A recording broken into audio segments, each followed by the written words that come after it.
never guess the places that I've been. You never guess the places that I've been. 'Cause everything is like a dream, yeah, but only in that dream that I live in. I'm never gonna let the day begin. Never gonna let the day begin. 'Cause everything is like a dream, yeah, but only in that dream that I live in. Oh, don't wake me up before you go, and I'll just make this bed my home. Oh, darling, please just let me sleep. Give me my dreams.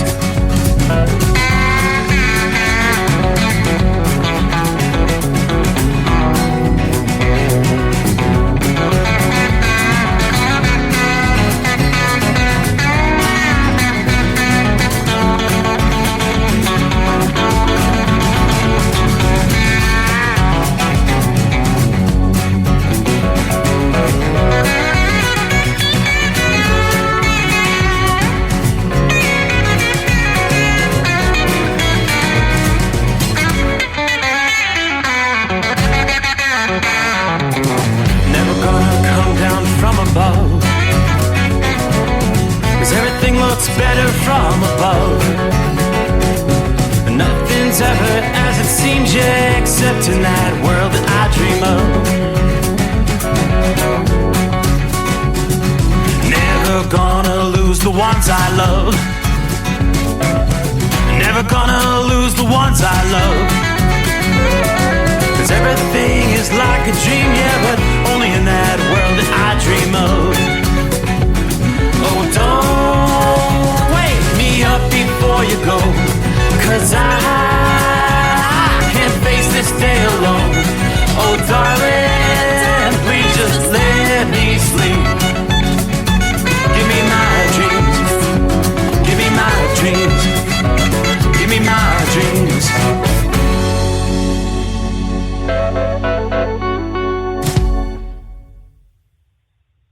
From Feature Story News in Washington, I'm Benji Haya. Ukraine insists it has no interest in holding Russian territory after launching an offensive across the border last week. Russia's President Vladimir Putin is promising a, quote, worthy response to the incursion into the Kursk region. Meanwhile, attacks have intensified in Ukraine's neighbouring Sumy region. Megumi Lim reports from the capital, Kyiv. The Sumy region sits right across the border from Russia's Kursk region, and this was where Ukrainian troops launched their surprise incursion from more than a week ago. A few days after the cross-border assault, Russian forces increased their use of guided aerial bombs near the border areas of Sumy. About 20,000 people have been evacuated so far. Ukrainian President Volodymyr Zelensky said in his nightly video address on Monday that the region has come under attack about 2,100 times by Russian cross-border strikes since June 1st. US Secretary of State Antony Blinken has delayed his trip to the Middle East over uncertainty about a possible Iranian retaliatory strike on Israel following the killing of senior members of Iran-backed militias Hamas and Hezbollah. Iran is dismissing calls from Western countries to refrain from responding with force. This as Gaza ceasefire talks are scheduled for Thursday. Sarah Coates is on the ground in Tel Aviv. An extremely dangerous time in the region as Israelis brace for this anticipated promised Iranian attack in the wake of the assassination of the head of Hamas's Politburo, Ismail Haniyeh, which Tehran blames on Israel, despite Israel not coming out to claim it. Now, it does remain unclear as to whether Hamas will actually be sending a delegation. It previously said it wouldn't, but there is a lot of pressure from these key mediators like the Egyptians for the group to actually send some of its members to sit down at the table and try to make a deal with Israel. Flooding in Yemen has left dozens of people dead and thousands more displaced. The heavy rains began back in late June, according to the United Nations, worsening the war-torn country's already dire humanitarian situation after years of civil unrest. And another tropical storm is gaining momentum across the northern Caribbean. Ernesto, as it's named, is expected to hit the US territory of Puerto Rico in coming hours. Jody Jacobs been following. Just a few days after Tropical Storm Debbie caused mayhem along the U.S. East Coast, another powerful storm is brewing in the Caribbean. A tropical storm warning is in effect for multiple places, including St. Kitts and Nevis, Antigua, Bermuda, and Puerto Rico. According to the National Hurricane Center, Ernesto is expected to get stronger, bringing with it heavy rainfall, flash flooding, and landslides. Ernesto is the fifth named storm of this year's hurricane season and is predicted to intensify to a hurricane by this weekend. With FSN Spotlight, I'm Simon Marks, looking again today at the crisis in Bangladesh following the ouster of repressive Prime Minister Sheikh Hasina. She fled last week to India. Microfinance pioneer Muhammad Yunus has returned to Dhaka in an effort to lead a caretaker government, but the outlook for that process is opaque. Bob McMahon is with America's Council on Foreign Relations. The military is, as it so often is in these cases, is really crucial, and apparently it was the military that had kind of reached its tipping point and signaled to Hasina, as well as members of her family and some others, that she needed to leave the country, that they were not going to be, engaging in a violent crackdown on protesters. So the military could be, in place to back up and support a peaceful transfer of power. And yes, it currently is seems to be outside the bounds of constitutional change. I think the country's trying to put things back together. That would seem to have to include the main opposition party, known as the BNP, and headed up by the longtime rival, another legendary woman figure in Bangladesh, Khaleda Zia. She was released from house arrest. She herself has been urging her followers for, quote, no destruction, revenge, or vengeance. So she wants to, basically help to contribute to democratic national elections. Over the weekend, Muhammad Yunus paid tribute to student protesters who drove Sheikh Hasina from power, and he's included 2 of them in the advisory council now running things in Bangladesh. A recap of our top stories. Ukraine insists it has no interest in holding Russian territory after launching an offensive across the border last week. US Secretary of State Antony Blinken's delayed his trip to the Middle East over uncertainty about a possible Iranian retaliatory strike on Israel following the killing of senior members of the Iran-backed militias Hamas and Hezbollah. And flooding in Yemen has left dozens of people dead and thousands more displaced. That's the latest feature story news. I'm Benji Hire in Washington.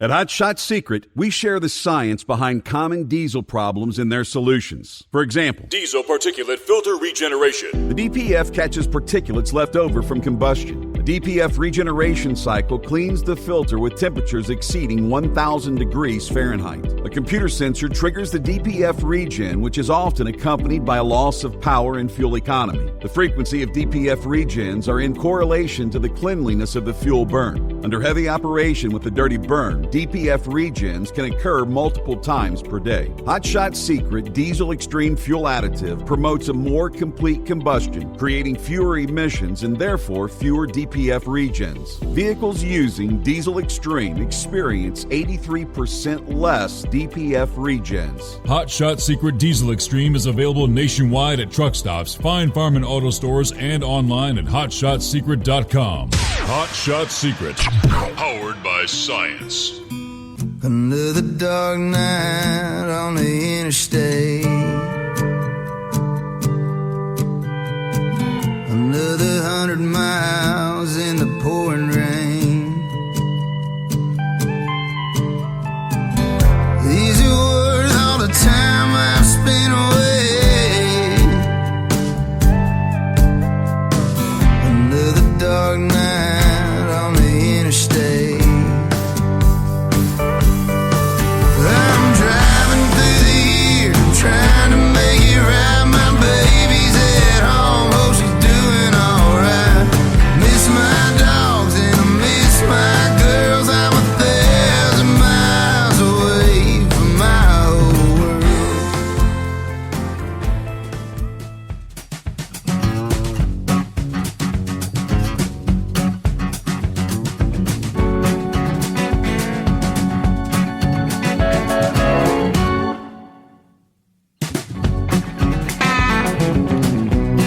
Alrighty, and just like that, it is showtime.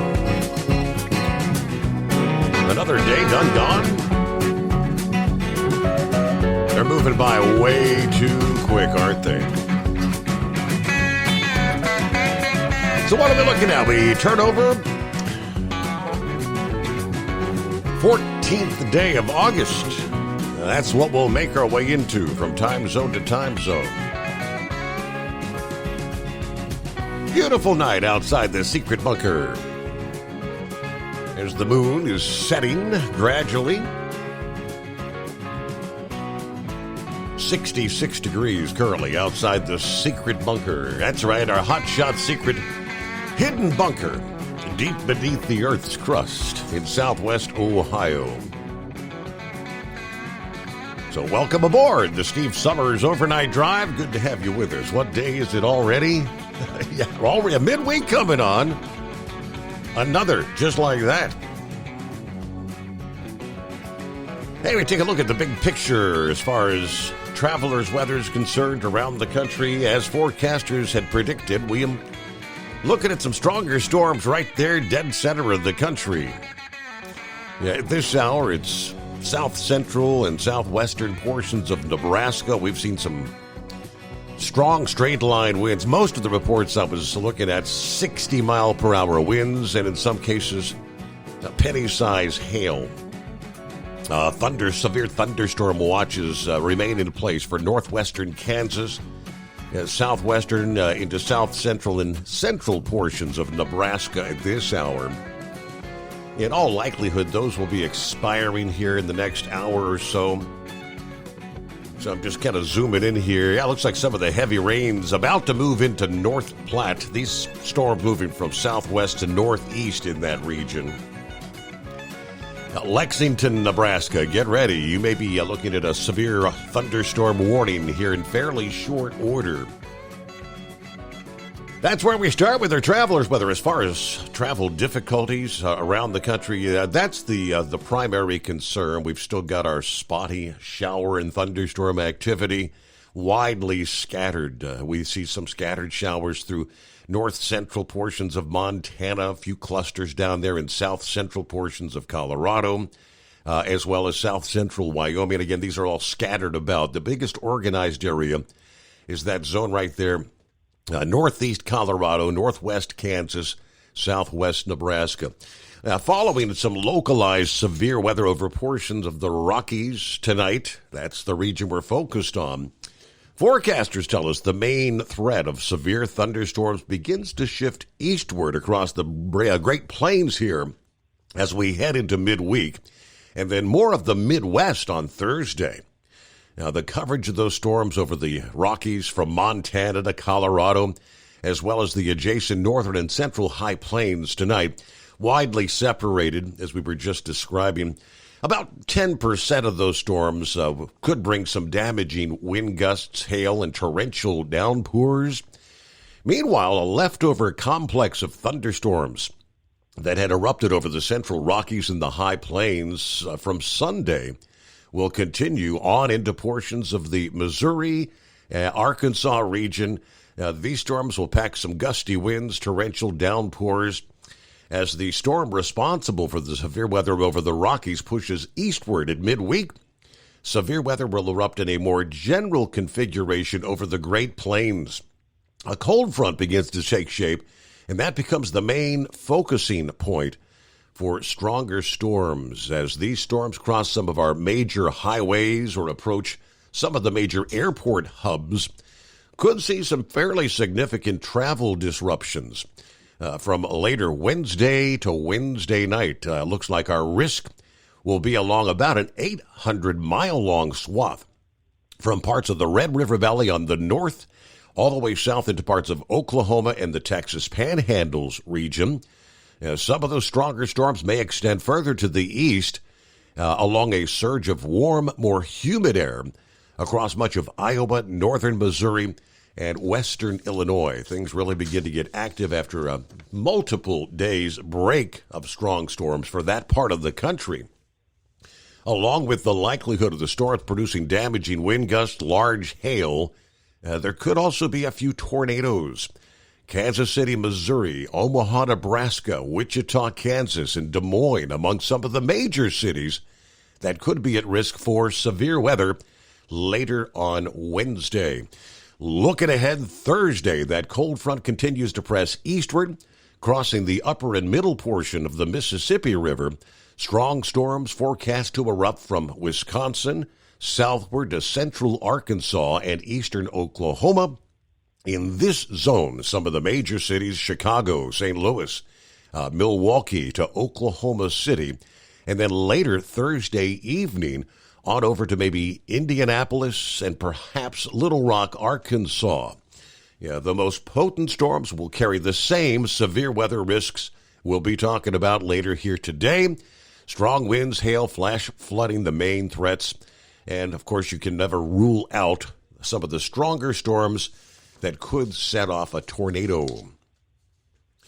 Meanwhile, in the Northeast, as things really got rolling in the month of June, summertime was, you were cooking. It seemed like the heat and humidity would never take a break.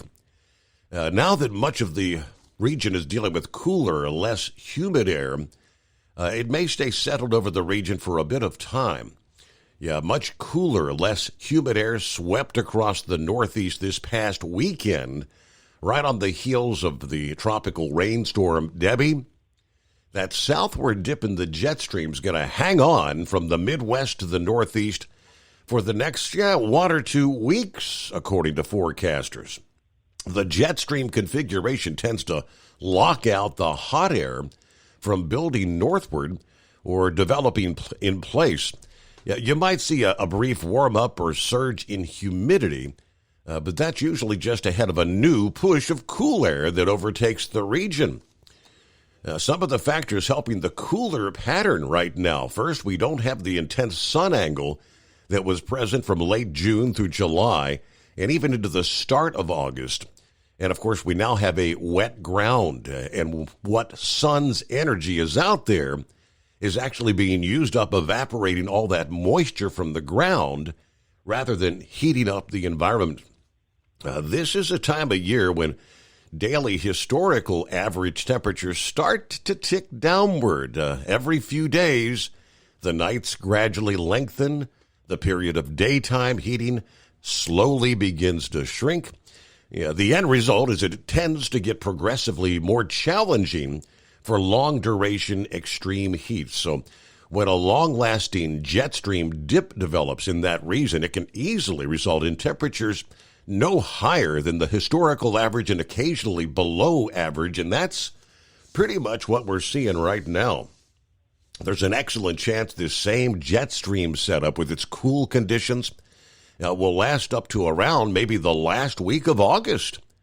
We are expecting this latest typhoon to curve away from eastern Asia in a couple of days, and that will translate to cool weather in the Northeast anywhere from 6 to 10 days later. These weather patterns on a global scale, it's amazing. From mid-August, high temperatures typically range mid-70s in northern Maine, upper 80s around the Chesapeake Bay. Nighttime lows generally in the mid-50s there in northern Maine, lower 70s in some of the major I-95 cities and the coastal shore communities along the mid-Atlantic. These highs and lows are already down a few degrees from our mid-July historical averages.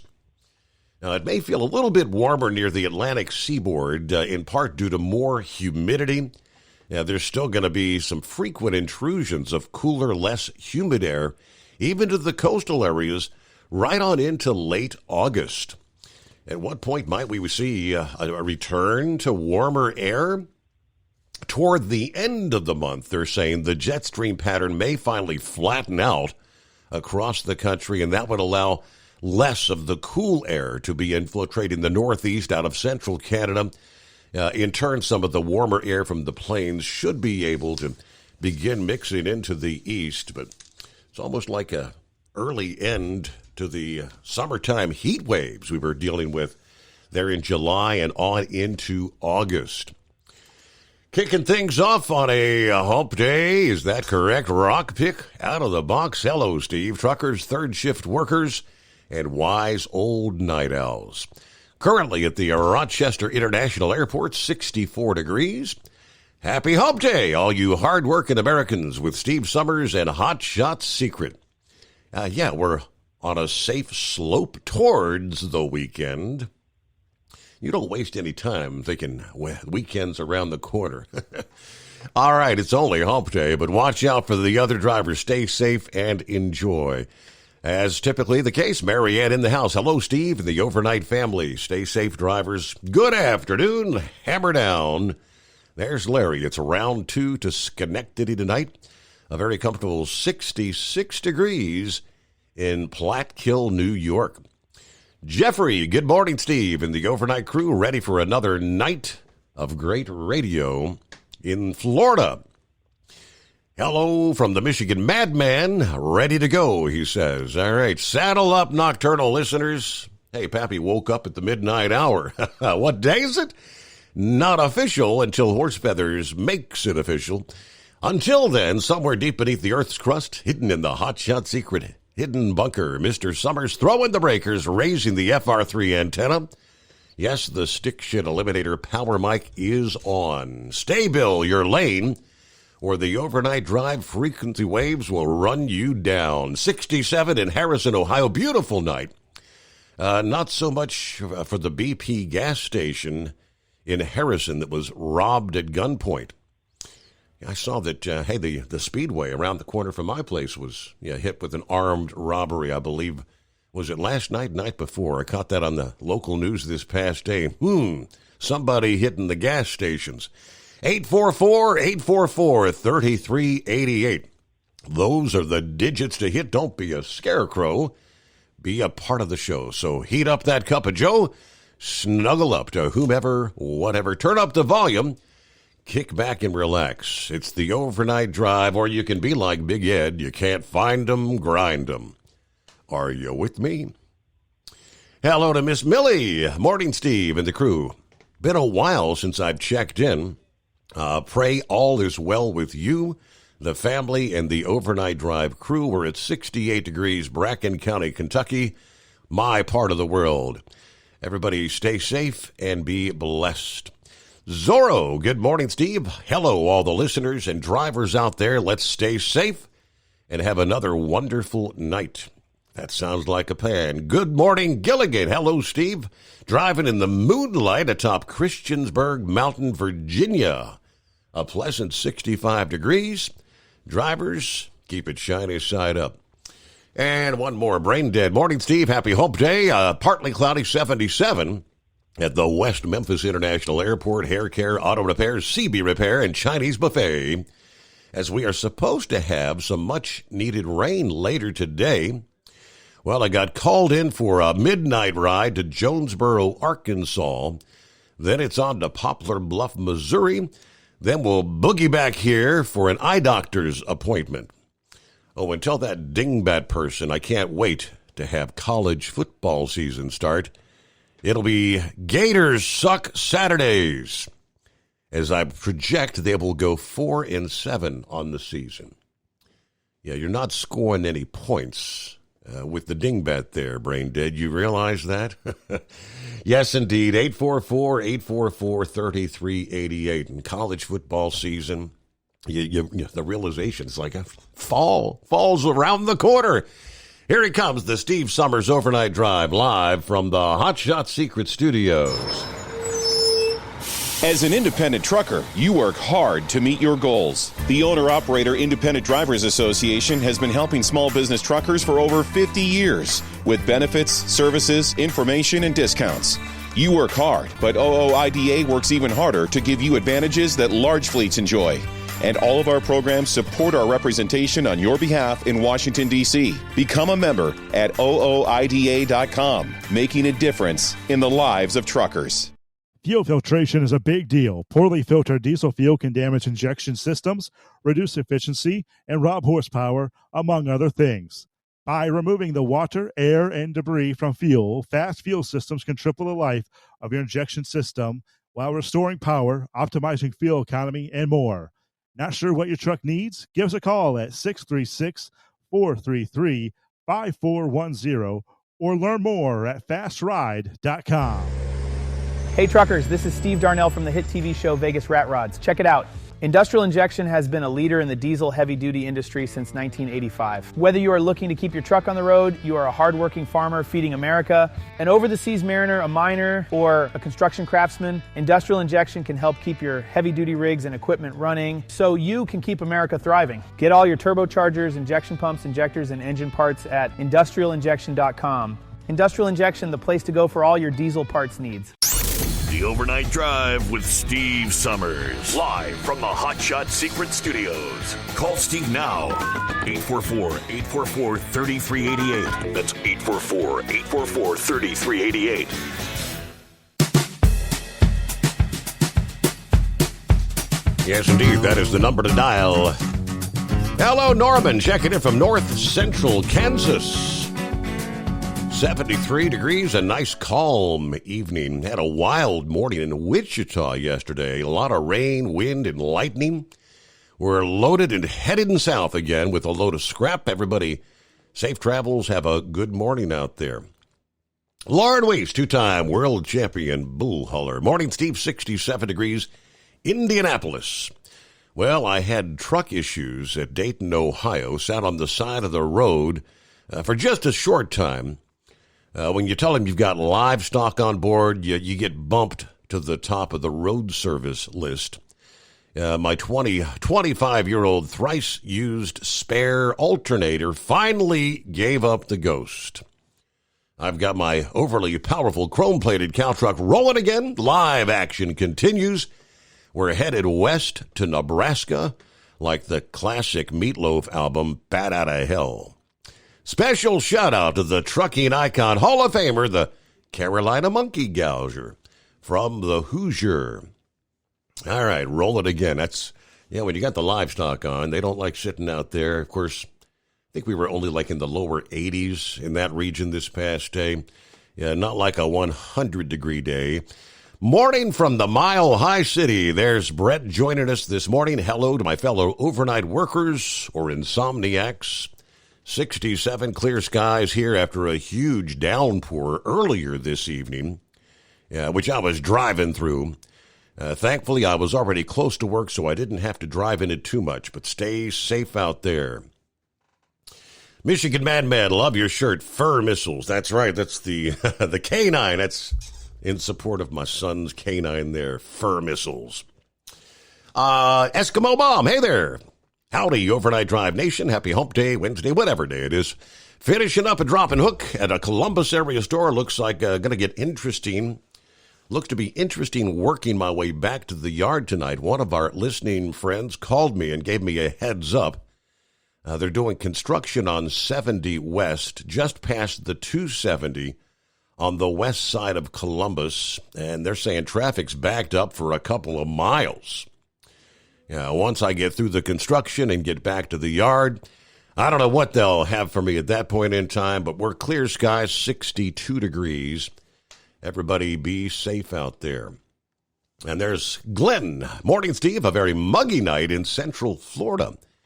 82 degrees, partly cloudy. Typical summer day, though. Rain every day about 3, 4 in the afternoon. It's those afternoon pop-up thunderstorms, right? Everybody stay safe out there. There's Terry, Canadian Terry, enjoying a nice, cool night in Toronto before the humidity kicks in once again. Happy Mike Day. Everybody be safe. All right. And a couple more. There's Kevin checking in. Just good morning to the overnight crew. Rick from Portsmouth on board. Just ordered some Hot Shot Secret gas treatment via Amazon. Got to take care of my pickups. Very good. Hey, take your pick, whatever you can find the best deals on. Don't forget, for being a listener to this program, you always get 10% off your order automatically if you're a first responder, active or veteran military, or a CDL holder. Now, on top of that 10%, you get another 10% off your order by using the coupon code OvernightDrive at checkout. That's 20% off your order. Now, if you're not a CDL holder, not a veteran, 10%, you might get a better deal. I'm not sure what Amazon pricing is there. But, hey, thanks for supporting the program. Thanks for supporting Hot Shot Secret. And, take care of those pickup trucks. Russell, good morning, Steve. Hope all's going well at the Secret Bunker, 69 and clear tonight. Hope you're doing fine, Steve. Ready for another great show? You truckers, keep it between the ditches. May God bless you safely to your destinations. Have a good night and happy hump day. There you go. All right, about a minute before news break. It is 844-844-3388. Let's see, we've got a big virtual meeting taking place today. It's going to start at like 7 o'clock in the morning and last all day long till 7 p.m. When we get to our industry headlines, we'll give you the full report there. Yeah, more than a dozen organizations representing a variety of industries urging the House Speaker and Minority Leader to stop a bill that would put heavier trucks on the nation's roads. It's like, haven't we been here before? Yes, it seems like every couple of years, proposals to increase the truck weights. In a letter, we'll give you more on it coming up. In the letter to the Speaker Johnson and Minority Leader Hakeem Jeffries, stakeholders ranging from local governments to trucking groups asking the House leaders to reject request to vote on a bill that would establish a pilot program for heavier trucks. Again, give you more on all that coming up here. Rolling into a Wednesday, the Steve Summers Overnight Drive. From Feature Story News in Washington, I'm Benji Haya. Ukraine insists it has no interest in holding Russian territory after launching an offensive across the border last week. Russia's President Vladimir Putin is promising a, quote, worthy response to the incursion into the Kursk region. Meanwhile, attacks have intensified in Ukraine's neighbouring Sumy region. Megumi Lim reports from the capital, Kyiv. The Sumy region sits right across the border from Russia's Kursk region, and this was where Ukrainian troops launched their surprise incursion from more than a week ago. A few days after the cross-border assault, Russian forces increased their use of guided aerial bombs near the border areas of Sumy. About 20,000 people have been evacuated so far. Ukrainian President Volodymyr Zelensky said in his nightly video address on Monday that the region has come under attack about 2,100 times by Russian cross-border strikes since June 1st. US Secretary of State Antony Blinken has delayed his trip to the Middle East over uncertainty about a possible Iranian retaliatory strike on Israel following the killing of senior members of Iran-backed militias Hamas and Hezbollah. Iran is dismissing calls from Western countries to refrain from responding with force. This as Gaza's ceasefire talks are scheduled for Thursday. Sarah Coates is on the ground in Tel Aviv. An extremely dangerous time in the region as Israelis brace for this anticipated promised Iranian attack in the wake of the assassination of the head of Hamas's Politburo, Ismail Haniyeh, which Tehran blames on Israel, despite Israel not coming out to claim it. Now, it does remain unclear as to whether Hamas will actually be sending a delegation. It previously said it wouldn't, but there is a lot of pressure from these key mediators like the Egyptians for the group to actually send some of its members to sit down at the table and try to make a deal with Israel. Flooding in Yemen has left dozens of people dead and thousands more displaced. The heavy rains began back in late June, according to the United Nations, worsening the war-torn country's already dire humanitarian situation after years of civil unrest. And another tropical storm is gaining momentum across the northern Caribbean. Ernesto, as it's named, is expected to hit the U.S. territory of Puerto Rico in coming hours. Jody Jacobs been following. Just a few days after Tropical Storm Debbie caused mayhem along the U.S. East Coast, another powerful storm is brewing in the Caribbean. A tropical storm warning is in effect for multiple places, including St. Kitts and Nevis, Antigua, Bermuda, and Puerto Rico. According to the National Hurricane Center, Ernesto is expected to get stronger, bringing with it heavy rainfall, flash flooding, and landslides. Ernesto is the fifth named storm of this year's hurricane season and is predicted to intensify to a hurricane by this weekend. Increase fuel economy up to 7.9% with Hot Shots Secret Gasoline Extreme, the solution to maximize your engine's performance and fuel economy. Whether you're driving a sports car or a daily commuter, Gasoline Extreme is specially formulated with PEA to deep clean. Don't settle for an average driving experience. Upgrade to Hot Shots Secret Gasoline Extreme and go further on each tank. Order now on Amazon or HotShotSecret.com. Hot Shot Secret, powered by science.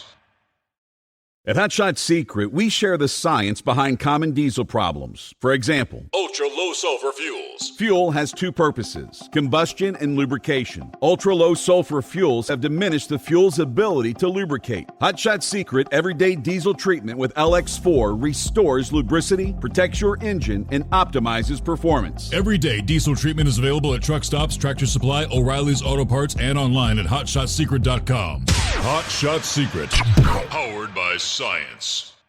Building relationships with their team drivers and customers still matter at IBI Security Transport. Since 1966, IBI and its team of drivers have been leaders and innovators in providing white glove service to its exclusive client base for transporting high-value freight safely and securely. Much of the IBI staff have driven trucks, so they understand both the customers' and drivers' needs. If you're seeking a career that values you as a person, not just a number, and offers great benefits and good home time, then IBI is the place for you. Call 800-582-5912 to discover why we are the leaders in team freight and start building a relationship with you. Attention all truckers, are you ready to own your own truck? Lone Mountain Truck Leasing makes it easy. Our lease-to-own program puts you in the driver's seat. Our inventory is always changing, and we have a variety of rigs, including Kenworths, Freightliners, automatics, and manuals. Once you make your last payment, the truck is yours. No interest, no balloons, and no buyouts. Take the first steps towards independence and financial freedom. Visit LoneMountainTruck.com or call 866-944-0383 to apply today.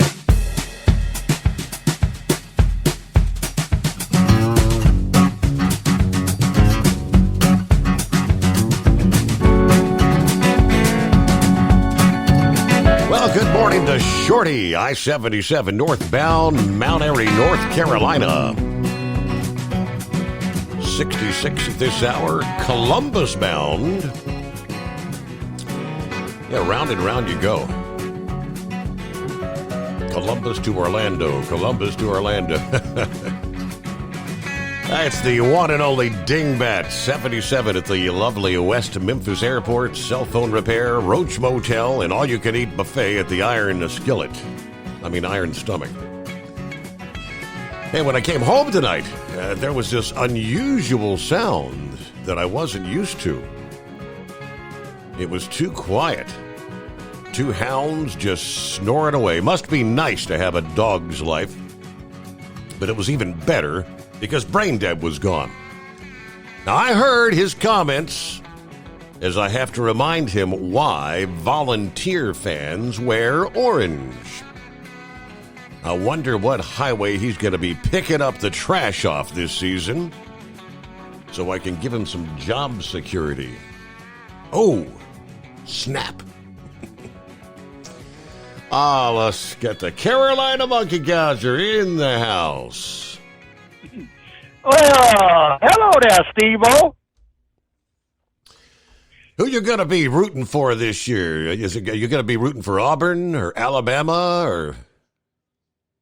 You know, I'm going to be pulling for them Clemson Tigers. I knew that. But I tell you what, Steve, the last 24 hours, there's been a lot going on. Have you seen old Tampon Tim has got himself in a crack?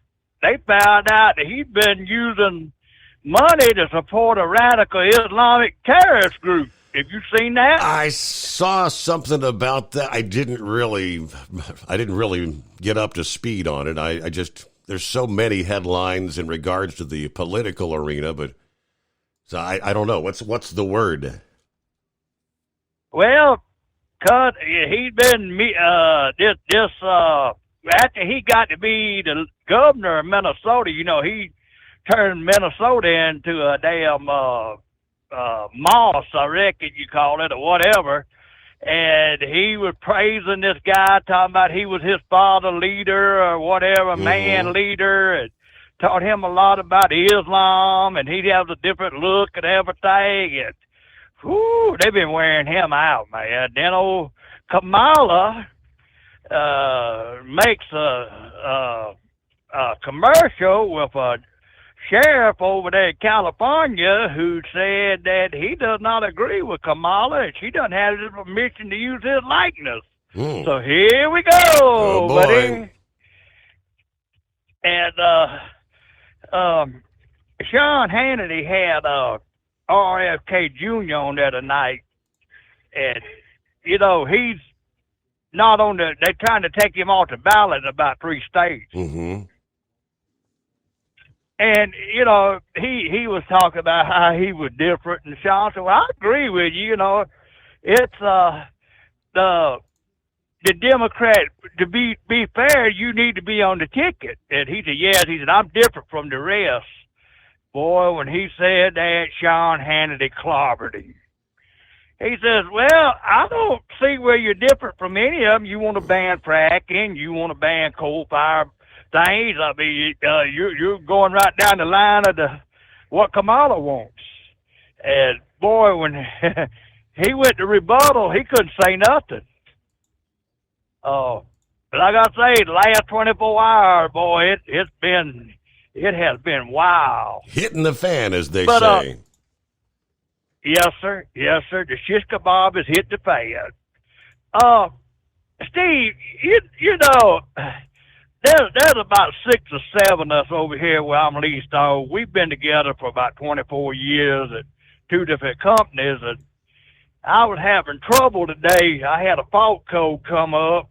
Everybody I call, can't get to it, can't do this, can't do that. We just ain't got the manpower and everything. So I started calling some of my buddies, and they went to work.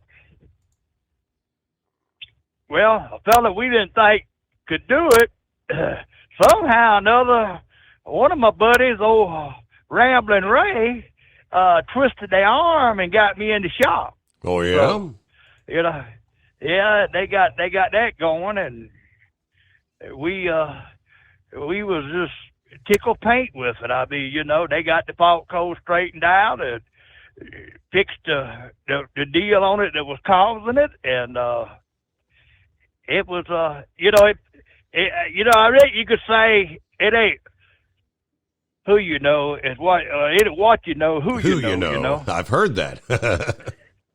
and the truck stop parking fiasco was taken care of very professionally, and I don't think that little mouthy shower attendant be out there beating on trucks anymore. So that situation was taken care of. So you made a phone call and got a hold of the powers that be, and did they apologize or whatever? Well, they said we'll call. Let's get his side of it. So they called and found out what he was doing, and he was really going against policy. And he got straightened out real fast. Like I told him, I said, man, he called me and said. He never did apologize. But he said, well, I didn't know you'd wanted to go them boys. I said, I told your assistant manager and everybody to just leave this alone and let it'll go away. But y'all kept stirring. So, but Steve, it come out good. I was happy. Everything went good. Gotcha. Everybody's happy now. But you brought up something just a while ago that has been a real sore subject with me, and that's these heavier trucks running the highway. Yes, sir. I was wondering if you'd chime in on that. How many years have they been pushing for this? This is where the companies can make more money because they can move more freight, but you ain't going to get any more pay for it, right? Exactly. That's exactly. Run heavier, less money. You know, same money and all this. And you know, Steve, what people don't realize, these trucks and trailers that come down the interstate stuff, you know, they're only designed, unless you get heavy haul or whatever, they're only designed for 80,000 pounds. And everybody's, well, we'll put another axle under them, and we'll do this, and we'll do that. Well, that's all fine and dandy. You know, you go put a third axle under a trailer, but who's going to absorb this cost? Who's going to absorb all this? I mean, every day we see something going up. Truck insurance went up this month. Car insurance went up, you know, but I ain't seen rates go up, you know. Mm-hmm. And the road bed, I know there's a few of them western states out there allow you to run, you know, with the third axle, you can put on 120,000 or whatever. But right now, our interstate system is the worst that I've ever seen it. And that's with just 80,000 pound trucks running on it, tearing it up and everything. And so, I mean, it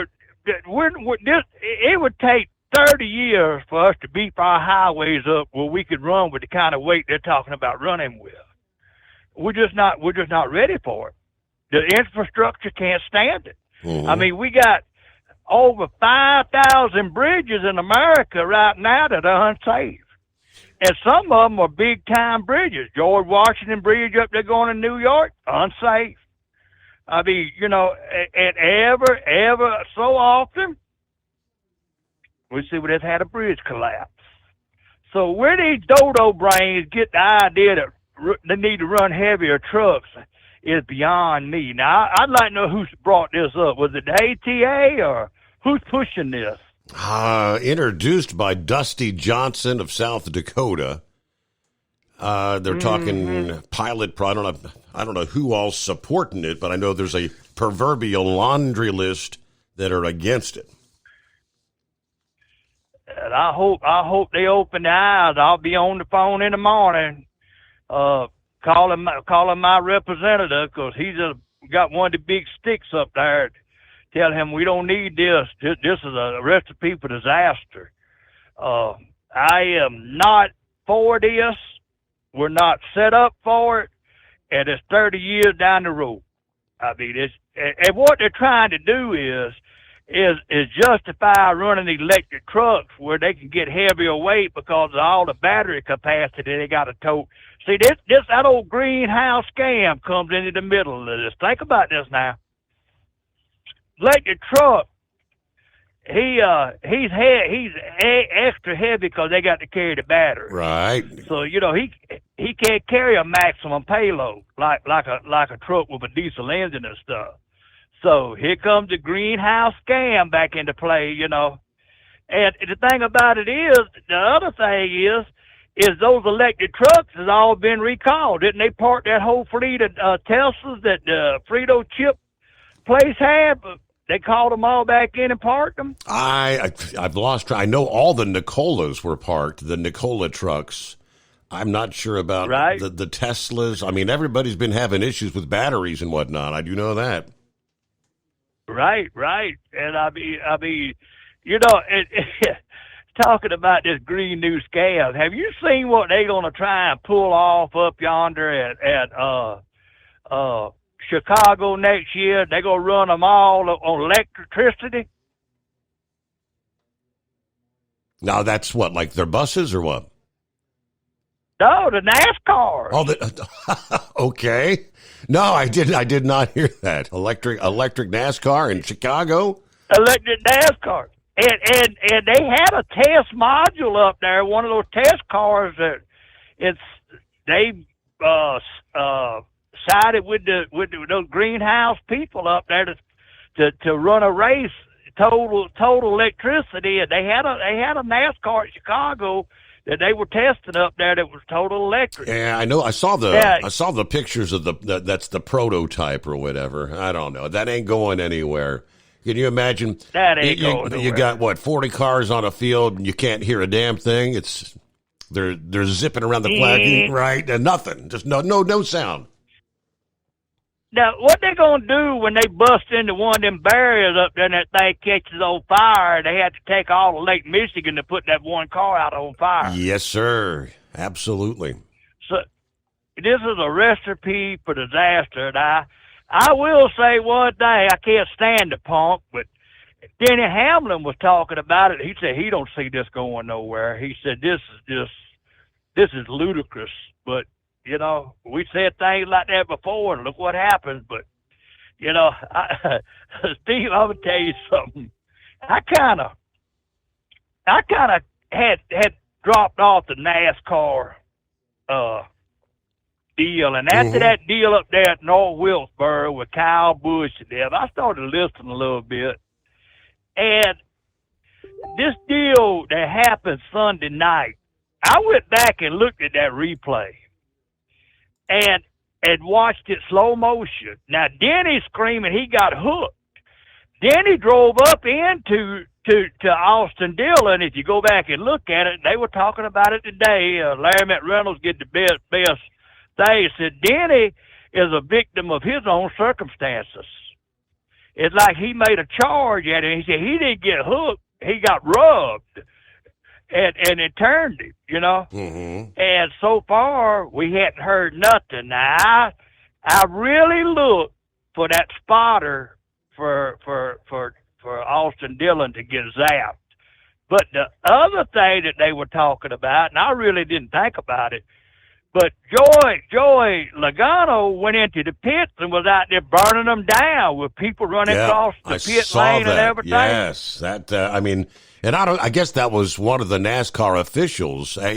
He had people scurrying to get out of the way, but there was one pissed off NASCAR official coming down there with his finger in his face. Boy, he was hot.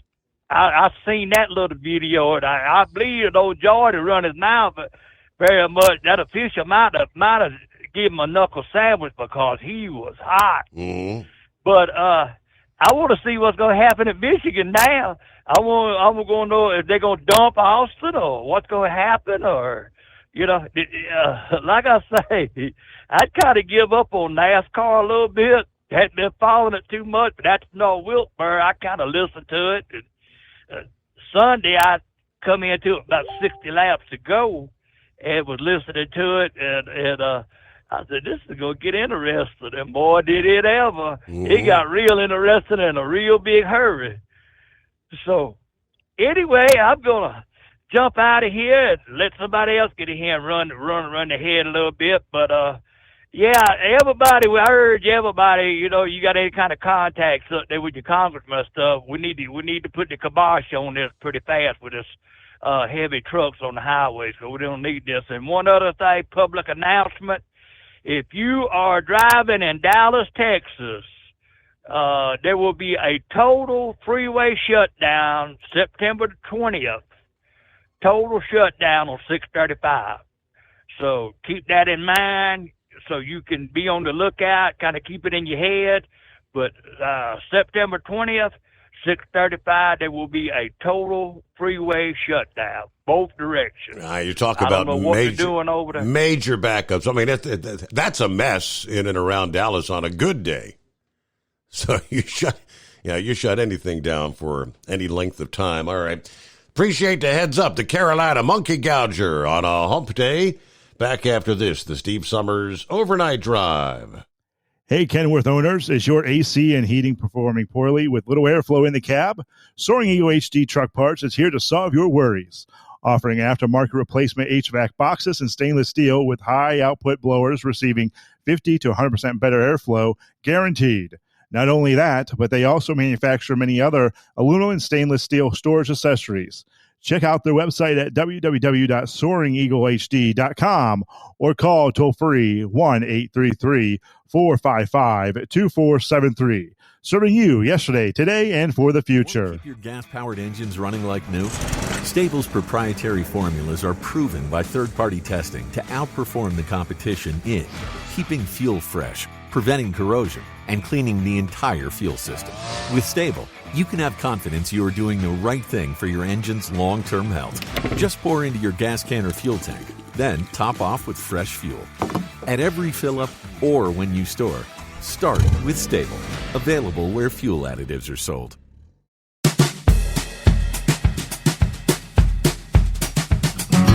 Let me give you a little more of the rest of the story, as they like to say. And pull it up here. The heavier trucks, introduced by Representative Dusty Johnson of South Dakota, H.R. 3372, creates a pilot program allowing six-axle trucks up to 91,000 pounds on federal interstates. Now, it says states are not required to allow heavier trucks on their roadways. Rather, the pilot program permits states to opt in. I don't know how that would work. Now, if you're going to be in a state where you just run intrastate, that might work. But if you've got, say Ohio opts in, but Indiana does not. Illinois opts in. Well, you can't run from Ohio to cross Indiana to get into Illinois if Indiana's not participating. Although the program is set to run for 5 years, the bill aims to authorize the Transportation Secretary to continue it for an additional 5 years. H.R. 3372 was immediately met with condemnation from stakeholders. In a letter to the House Transportation and Infrastructure Committee, the American Short Line and Regional Railroad Association called the pilot program for heavier trucks a farce. While proponents of larger trucks would argue that larger trucks would mean fewer trucks, that would only be true in a sealed vacuum, they say. In the real world, trucks and freight rail compete fiercely for traffic every single day. Dramatically increasing the size and weight of trucks shifts the economics of freight transportation and would shift more freight onto the public highways. In a separate letter from the Owner-Operator Independent Drivers Association urging committee members to reject the bill, claiming heavier trucks benefit the big carriers, only hurting small business trucking companies. Now, they said it would cost a small carrier $10,550 per truck to update an axle configuration to haul at 91,000 pounds. Last May, the bill passed the committee with a 33-27 vote and was placed on the House calendar in January. Now, there's a renewed push to get the House to vote on this pilot program for heavier trucks. Now, as of yesterday, they say the bill only had 3 co-sponsors. In their letter opposing H.R. 3372, stakeholders reminded House leadership previous attempts in Congress to allow heavier trucks have consistently failed. In 2016, there was a DOT report found that heavier trucks would lead to billions of dollars of additional cost to highway infrastructure. That report recommended Congress not approve any increase in truck weight. Now, although the pilot program for the trucks operated on interstates only, the coalition pointed out that heavier trucks would affect local roads and bridges as well. These heavier and longer trucks need to run on state and local roads to pick up and drop off freight, as well as for reasonable access for fuel, food, and other necessities. Local roads and bridges face significantly more damage than interstates because they may be older, built to lower standards, or already may be in poor condition. The coalition of stakeholders said that anyone in favor of heavier trucks should support research plans that are already in place by the DOT and Transportation Research Board. The group suggested improving data collection in states where heavier trucks already operate. I said there's a proverbial laundry list from A to Z that have signed off on that letter in opposition. AAA, the American Public Works Association, the Association of American Railroads, the Institute for Safer Trucking, the International Brotherhood of Teamsters, the National Association of Counties, County Engineers, National Association of Towns and Townships, the Owner-Operator Independent Drivers Association, Road Safe America, the Towing and Recovery Association, the Truck Safety Coalition, the United States Conference of Mayors, and there's a number that I skipped over there. Yeah, going through the list. This is actually Dusty's second attempt at establishing a pilot program for heavier trucks.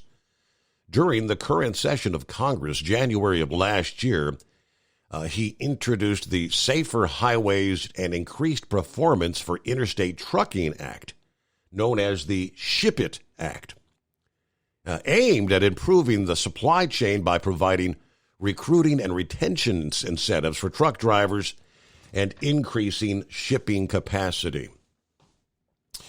Included in that act, the SHIP IT Act, was a pilot program for heavier trucks that's nearly identical to H.R. 3372.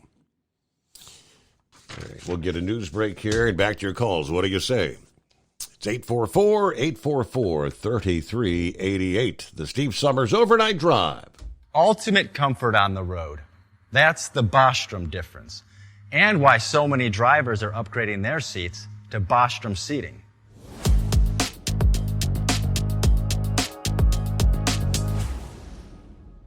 With roots dating back to 1935, we know seating.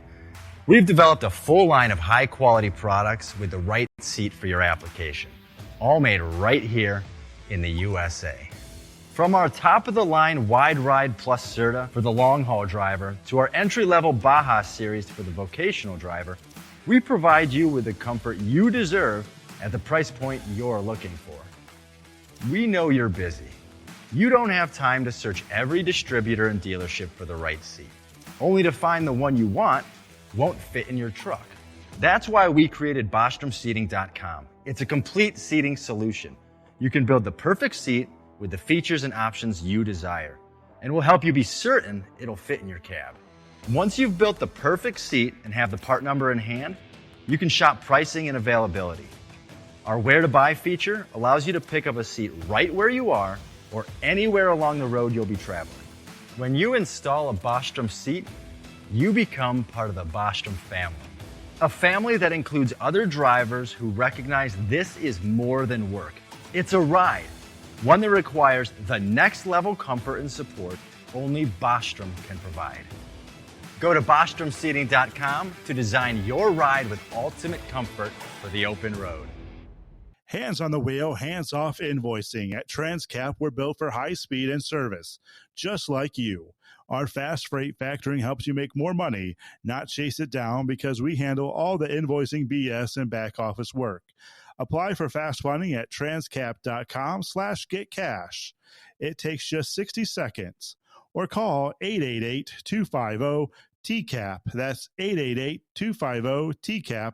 And mention Steve Summers Overnight Drive. From Feature Story News, I'm Rebecca Bundon in Mumbai. Attacks against Ukraine's Sumy region have intensified as Kyiv's incursion into Russia continues. The Sumy region borders Russia's Kursk region, where Ukrainian troops launched a surprise cross-border assault more than a week ago. Megumi Lim reports from Kyiv. In the latest attack against Sumy, a Russian missile strike damaged a hospital building and energy infrastructure, including a power line and a gas pipeline in the city. At least one person was injured. Regional authorities said part of the city's population was without power and gas supply. The Sumy region sits right across the border from Russia's Kursk region, and this was where Ukrainian troops launched their surprise incursion from more than a week ago. A few days after the cross-border assault, Russian forces increased their use of guided aerial bombs near the border areas of Sumy, the regional governor said. About 20,000 people have been evacuated so far. Ukrainian President Volodymyr Zelensky said in his nightly video address on Monday that the region has come under attack about 2,100 times by Russian cross-border strikes since June 1st. Megumi Lim in Kyiv. The United Nations Security Council convened yet another urgent meeting on the situation in Gaza. Algeria requested the meeting after another Israeli airstrike last weekend on a school housing hundreds of Palestinians. Jody Jacobs reports from the United Nations in New York. As tensions rise in the Middle East and the fighting in Gaza continues, UN Security Council members on Tuesday debated what action needs to be taken to achieve a lasting ceasefire between Hamas and Israel. Algeria, who requested the meeting, questioned how many more meetings the Council needs to convene to end the suffering of the Palestinian people. The United States, who will be leading negotiation talks between Israel and Hamas on Thursday, says the Council needs to begin talking with one voice, expressing deep concern of the civilian deaths in Gaza. However, as Linda Thomas-Greenfield, the U.S. ambassador to the UN, addressed the Council, the State Department announced the approval of a $20 billion arms sale to Israel that includes scores of fighter jets and advanced air-to-air missiles. Jerry Jacobs, New York. A team of United Nations investigators warns that war crimes committed by Myanmar's military government have escalated at an alarming rate. William Denslow reports. According to a UN group of investigators, the conflict in Myanmar has escalated substantially over the past year. In its annual report, the UN team said war crimes committed ranged from beheadings and public displays of disfigurement to aerial attacks on non-military targets, such as schools and hospitals. The military took power in 2021, removing the elected government led by Aung San Suu Kyi. China's Foreign Minister Wang Yi is set to visit the country on Wednesday as Beijing continues its mediation efforts. William Denslow, Hong Kong. From bureaus worldwide, this is FSN. With FSN Spotlight, I'm Simon Marks. Today, Ukraine's military assault on Russia. President Volodymyr Zelensky says his forces now hold 1,000 square kilometres of Russian territory after launching a surprise attack on a border post on Ukraine's eastern front. Dr. Eleanor Bindman of Manchester Metropolitan University says Kyiv may be trying to seize territory to use as a bargaining chip in any peace talks with the Kremlin. It's possible that that is one of the aims and that the Ukrainians are trying to put themselves in a better position if it ever gets to the point that there are serious peace negotiations. Russia currently holds around 18% of Ukrainian territory, and it's been very clear that any negotiations would, their starting point would be that they're not going to give up any of that territory. So the Ukrainians may be wanting to come back with something stronger to say, well, we've got some of yours. So that's a sort of bargaining chip.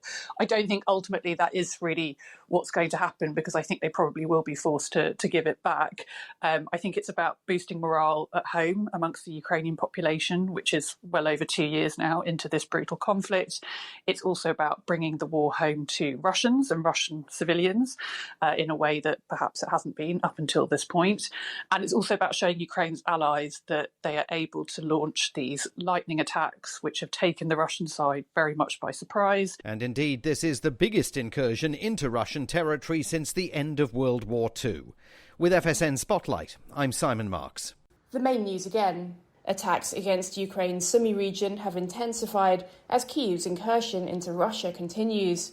The United Nations Security Council convened yet another urgent meeting on the situation in Gaza after another Israeli airstrike last weekend on a school housing hundreds of Palestinians. A team of United Nations investigators warns that war crimes committed by Myanmar's military government have escalated. And that is the latest feature story news. Rebecca Bundin reporting.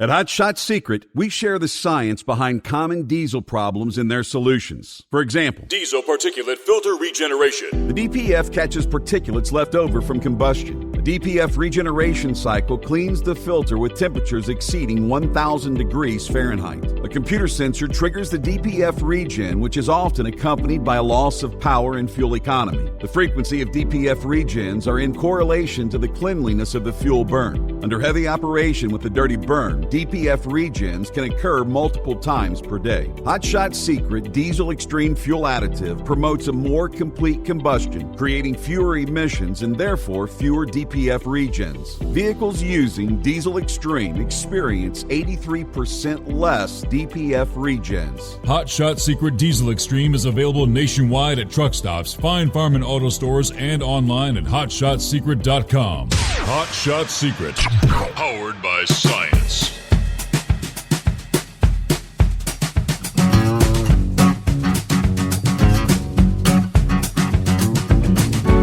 Thank you so much, and welcome back. Making our way into a brand new day. Hope your week's going well. Hello to Buckeye Boy, checking in from Acworth, Georgia tonight, 77 degrees. Said Braves win in the 10th inning at San Francisco, 4-3 the final. That's 2 nights in a row, right? Back to back, 10 innings. It was a pretty warm day today. Took some paperwork to one of the customers, stopped by Home Depot to return some stuff, picked up some rails to hang my tools after I finished painting the shed's interior. I see that Elon and Trump's interview had over, I didn't see anything about 1 billion views. I'd have to double check that. I know it was millions. Last I saw it was like 24 million yesterday morning, but have a great night, everybody. Be careful out there. Thank you very much. I see the 2-time world champion Bull Hauler is on board. We'll get to you coming up, as well as always. Moving first. Not seeing the name. Who we got? Is it Junior or who we got? Yeah, it's Junior. That thing said it too quick for I got my name. But okay, what's up, Junior? I was watching Race Hub here on ESPN Sunday, and Bristol's going to have a baseball game next year. You seen that yet? A baseball game at Bristol, like it? Yeah, Cincinnati and Atlanta Braves are going to play. Is that right? They're going to fill the middle up with gravel, then put the dirt in there, and they're going to have. I don't know what day it's going to be, but they had a big thing on it. Had 2 cars all wrapped out at Cincinnati Red and Atlanta Braves, and had all the mascots there. And it was a big thing going on there Sunday on the Race Hub. How about that? I did a quick search. It says Saturday, August the 2nd of 2025. I had not seen that. How about that? It's just hard to believe that all that money they're going to spend, and they can make enough money to make that up to have a crowd there. I don't know. That's just amazing, you know it? Yes, it is. But yeah, I saw that on Race Hub. That's all they talked about, showing all the race cars coming out going around Bristol with Atlanta and Cincinnati Reds. And I said, wow, that's something else. But, like Monkey Gouger said, Hamilton, David looked like me. He came up and hit the number 3 car. Look like he done that himself. But that's all you hear. The way racing used to be. Well, they show videos of Lodi Pagano where he's done the same thing at races. So it's nothing new. I mean, they brought a little excitement back to the race. Me. Mm-hmm. Well, that's been the biggest buzz I've heard. It's what Monkey Gouger said a few minutes ago. They had lost a lot of that excitement, and I don't know the feuds between drivers. You know, that's what people want to see. Yeah. Hey, we went to the spring race at Bristol, and Jeff Gordon and Tony Stewart got into it because Gordon spun him out. Yep.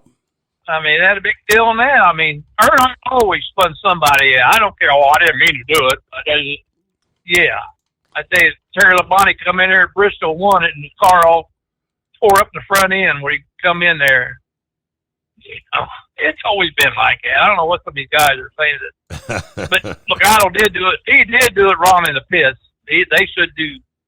Yeah. He about lost control of it when he spun his tires out. But that one NASCAR official standing right in the middle of it at the end there, waiting on him, told him. Yep.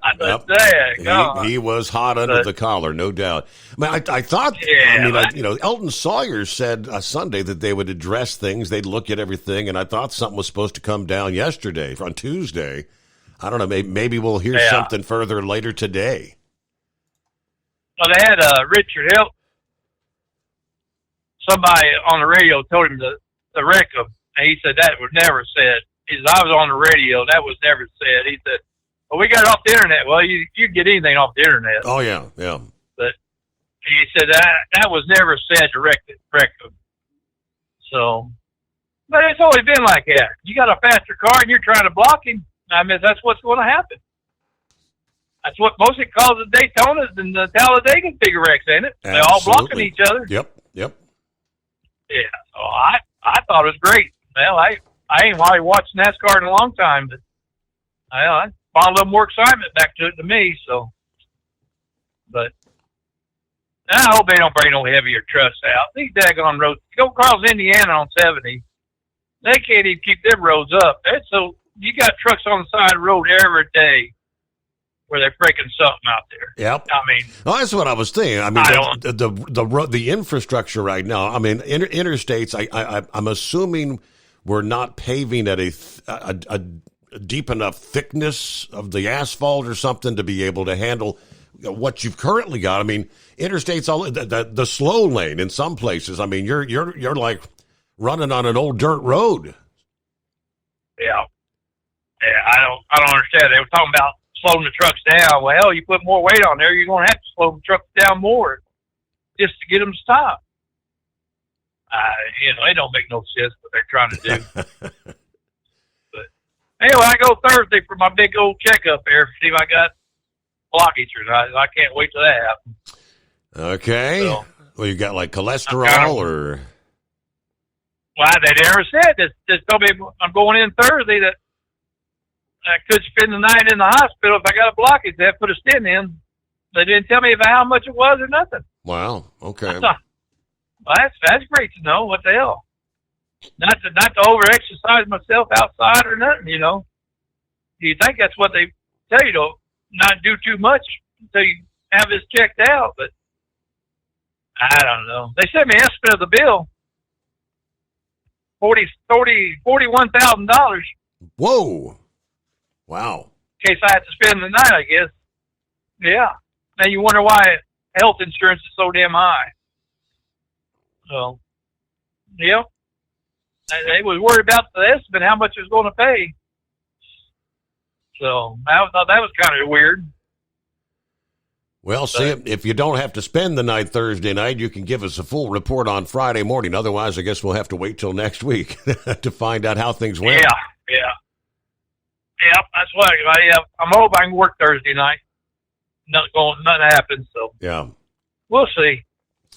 All right. Well, I just want to let you know about that Bristol. Yeah. I thought that was kind of weird how they're going to have a baseball game. I'm going to share the rest of the story right. Junior, thank you so much. I appreciate. Yeah, the headline, I guess the MLB announced it a couple of days ago. Buckle up. Major League Baseball's coming to Thunder Valley.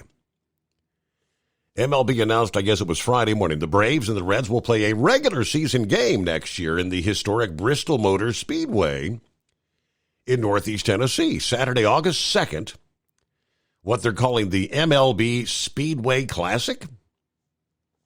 Major League Baseball excited to deliver a special game at Bristol Motor Speedway, a unique setting that sports fans will remember forever.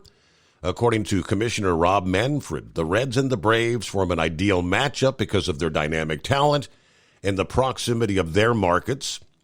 We look forward to celebrating our game with a wide array of fans, both on and off the field through the weekend, highlighting the rich tradition of sports, music, and community in Tennessee and around the region. The event featured legends from both baseball and NASCAR, plenty of local dignitaries, an asphalt diamond marking where the field will be located, mascots, hot dog vendors, plenty more, bridging the two sports. Oh, and also a few hot laps as stock cars decked out in team logos sped around the track during and after the announcement that took place there.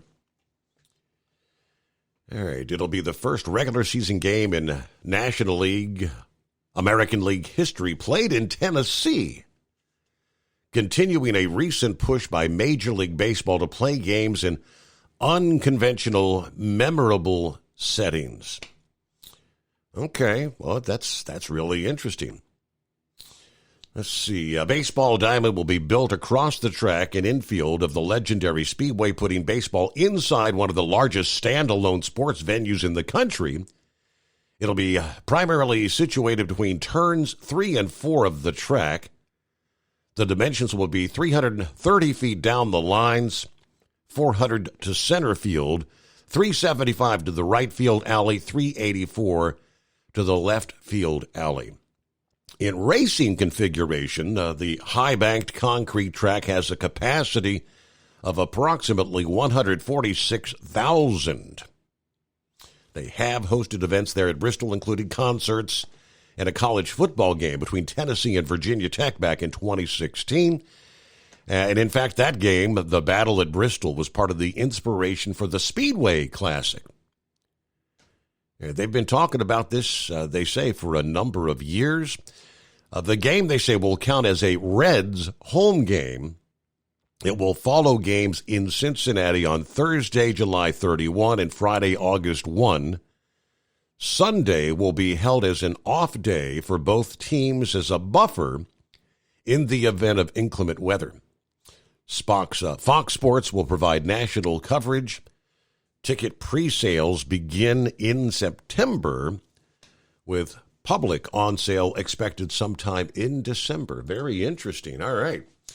Two-time world champion bull hauler. Morning, Lauren.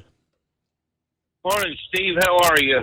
Doing well. I wanted to comment on this heavy truck deal, and it got me a little bit confused because I have a permit book in my cab right here that my company gets every year, and I'm permitted for 90,000 pounds in 17 states with this spread act, so up to 90,000 pounds. Not all of them are on interstate, but you can run a lot of your, Iowa, Oklahoma, Kansas. You can run all your secondary and U.S. highways. Some of those states let you buy a little bit heavier on the interstate, like Kansas and Oklahoma, New Mexico. Then, like Gouger said, I got friends that run California with 7-axle setups, and you can load everything up in the Northwest and northern states at 100,000 or better and come back down there. But the thing that I learned in doing this livestock thing when I used to run out west, you could take a guy that was going to need 6 trucks to load cattle off a big ranch, and you could take in your multi-axle setups with your taller trailers, and you could get that same job done with 3 trucks and you could 6 trucks. So I kind of dispute this thing about them talking about all these extra heavy trucks out here, because in my opinion, what that would do is that would put a lot of people out of work, because you could take double the freight on one truck down the road and you wouldn't need near as many trucks, which would be a good thing because you'd have parking and truck stops. You have a little bit more freedom. But that's just what my experience with it is. And I get paid, I make a lot of money doing this just because we get to haul heavier loads all the time. And a lot of these states too, like California, you can go into California at least with a livestock trailer at 85,000 pounds across the scale up there at Truckee, and they don't even blink an eye at you when you do that. So I'm kind of trying to, especially South Dakota. I'm permitted on the interstate in South Dakota for 90,000 pounds. So I don't know what is this something they're trying to push for the freight trucks and the non-livestock and non-ag related trucks, or do you know? I think they're trying. I mean, this would be pretty much across the board for the states that opt into it. Yeah, well, that's what, when you say the states opt into it, I mean, there's quite a few states out here that we don't even pay $50 for these permits. I know when I used to run out west with a 7-axle setup, you could buy we have what we call prorate loads, and most of the stuff in the southeast and that you haul cattle wise, you load 50,000 to 52,000 pounds, and it prorates right there. And out west, with the 7-axle setups on like cattle, your prorate setup was 60,000 pounds. So, these states are already, they're allowing it already. So that's what's confusing me, is when they're saying they're letting them opt into it. So I don't get what they're talking about on this whole thing, whether, and I agree with Gouger. A lot of these freight trucks out here with these plastic Volvos and Freightliners with these Briggs & Stratton engines in them, yeah, they're not going to be able to handle that kind of weight going down the road. But it's going to take a lot. You add heavier trucks on these highways out here, you're going to need less trucks to haul more freight. And it's a myth that anybody thinks that they're going to get paid less to do that, because it'll increase the money for everybody. That's just my opinion. You think? You think? Okay, that's. Well, I mean, all the years I've ever done livestock, I've always made really good money. And the more, I start going over that pro rate, then it starts adding on to what I'm getting paid. So, but yeah, I don't understand that, because you can permit for most of these states, you know, Iowa, Nebraska, Kansas, Oklahoma, Missouri, South Dakota, North Dakota, right there in that middle stretch right there. Every single one of them, you can go in for $50 every year and buy a permit to go 90,000. Now, not all of them let you run that on the interstates, but, you know, like Wyoming, you can run across Wyoming at 90,000. And Colorado will let you do 90,000 on 5 axles on secondary and U.S. highways. Interstate, I think, in Colorado, with a livestock truck is, I think, 85,000. Missouri bumped theirs up to 85.5 on non-interstate, and so, I mean, the states could one thing I think the states could do is start charging more money for these permits, and it'd help with the highways too. But I need to look into this and see what they're talking about. And Gouger might be right too. They might be setting it up to more of the electric trucks, but I think a lot of these guys out here running would be surprised what their states will allow for weight going down the highway with just a 5-axle. And that's why most of these livestock trucks that run the Midwest and Southeast are all spread axle, because we can go 85 or 90,000 pounds with them and get away with it. So. Okay, and you're hauling a lot of meat. Well, yeah, you have to. I mean, you only get 850-pound animals on here. You only get about 65 of them on here, and that's going to be about between a 50 and 55,000 pound load, and whatever that puts your gross up at. And then the other thing is too, most of these states, I don't even slow down for the scales on them, and they don't even blink an eye at it. So it's kind of funny how there's what goes on out here on the road versus what the politicians try to push on everybody. You know, that everybody, and even some of the law enforcement guys will tell you that there's a lot of things that you do differently than what they tell you should be doing too. It's just, so I don't know though, but I'm not in the freight part of it. So yeah, okay. But I would think, like I said, that it would minimize down the trucks. You'd take a lot of your bad drivers out of the equation. If you started taking more trucks off the road, you'd end up with the good quality drivers out here. So they'd have to get paid more. You'd probably see accident rates go down. You know, it's just, that's just what I think. Well, there's definitely going to be two differing sides on the story, as always the case is. So yeah, it's for as much as I know about it, that was just a headline, one of the top stories from OOIDA this past day. Yeah, well, I talked to Louis Pugh at the truck show, and he and I don't see eye to eye on that weight thing there. I disagree with a lot of what he says, and I don't know where them guys. I don't know where these guys are getting this idea from. You know, because I mean, I'd love to haul 40,000 pounds down the road every day, but you can't make no money doing that. You know, and it's just, I don't know. They've got an agenda out there that's their agenda, and then somebody else has another agenda. Absolutely. So we just have to try to make it all work. So thank you, Steve. All right, great input. Thank you so much, Lauren Weiss, 2-time world champion bull hauler. All right, a lot of steer, right? What else in the mix? Got a couple minutes. We'll be rolling toward the bottom of the hour news break here. Had a lot to cover as we get the new day underway. I had updates coming our way on what's going on with, we've got Boeing in the headlines. We've been talking night after night about the Starliner, the astronauts stuck at the space station. Yeah, I got a little bit of an update on that.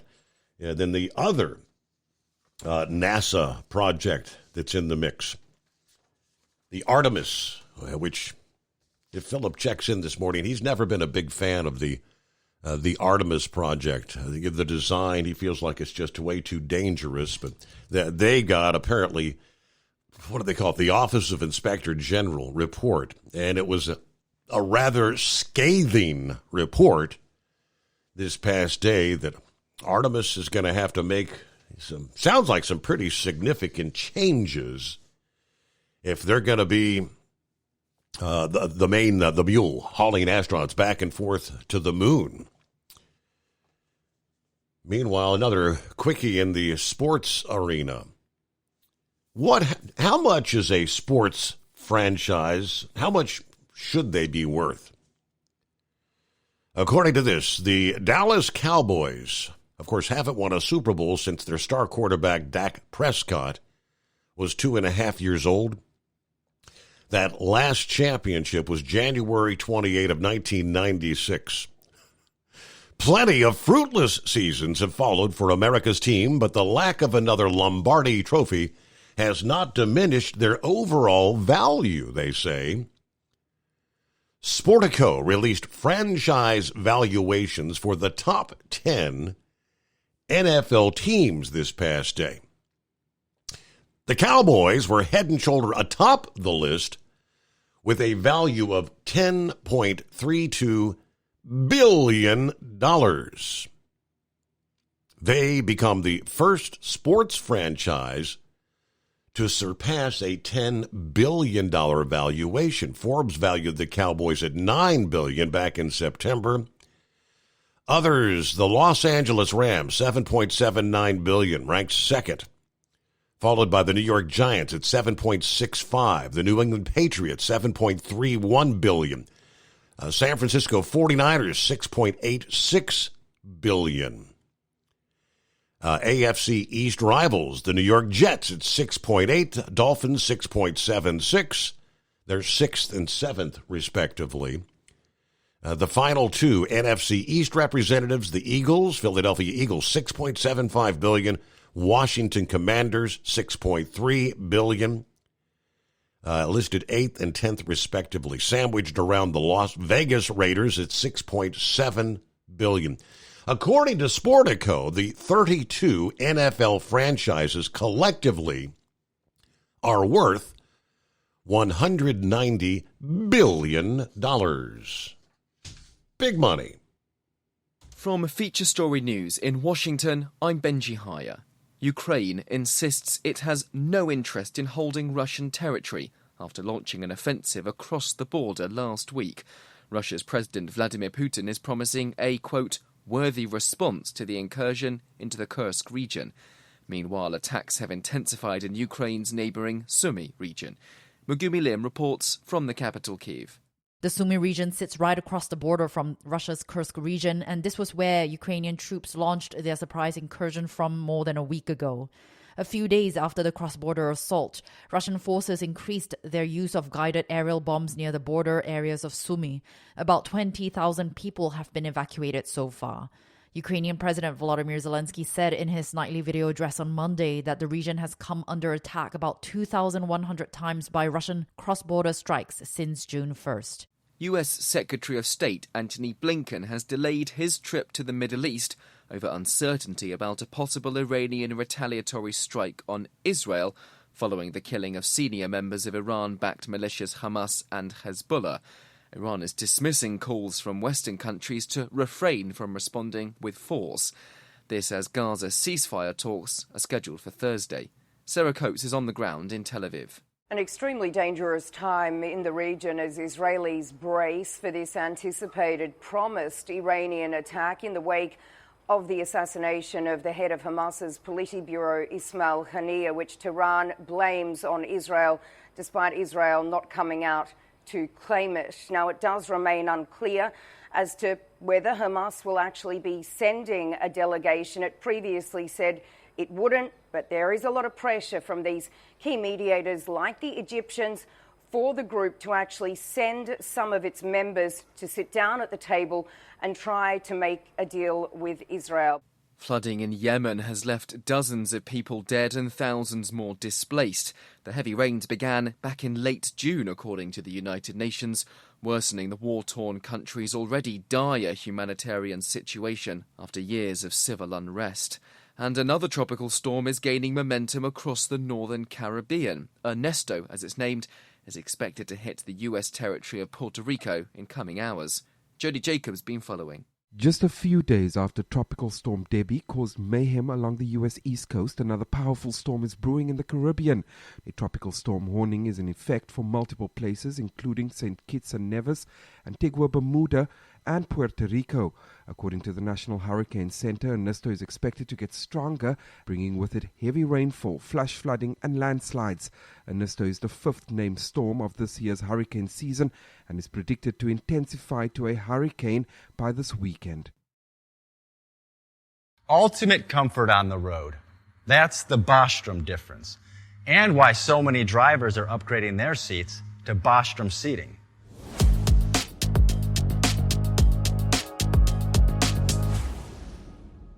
With roots dating back to 1935, we know seating. We've developed a full line of high-quality products with the right seat for your application, all made right here in the USA. From our top-of-the-line Wide Ride Plus Certa for the long-haul driver to our entry-level Baja series for the vocational driver, we provide you with the comfort you deserve at the price point you're looking for. We know you're busy. You don't have time to search every distributor and dealership for the right seat, only to find the one you want won't fit in your truck. That's why we created BostromSeating.com. It's a complete seating solution. You can build the perfect seat with the features and options you desire, and we'll help you be certain it'll fit in your cab. Once you've built the perfect seat and have the part number in hand, you can shop pricing and availability. Our Where to Buy feature allows you to pick up a seat right where you are or anywhere along the road you'll be traveling. When you install a Bostrom seat, you become part of the Bostrom family. A family that includes other drivers who recognize this is more than work. It's a ride, one that requires the next level comfort and support only Bostrom can provide. Go to BostromSeating.com to design your ride with ultimate comfort for the open road. Hands on the wheel, hands off invoicing. At Transcap, we're built for high speed and service, just like you. Our fast freight factoring helps you make more money, not chase it down, because we handle all the invoicing BS and back office work. Apply for fast funding at transcap.com/getcash. It takes just 60 seconds. Or call 888-250-TCAP. That's 888-250-TCAP. And mention Steve Summers Overnight Drive.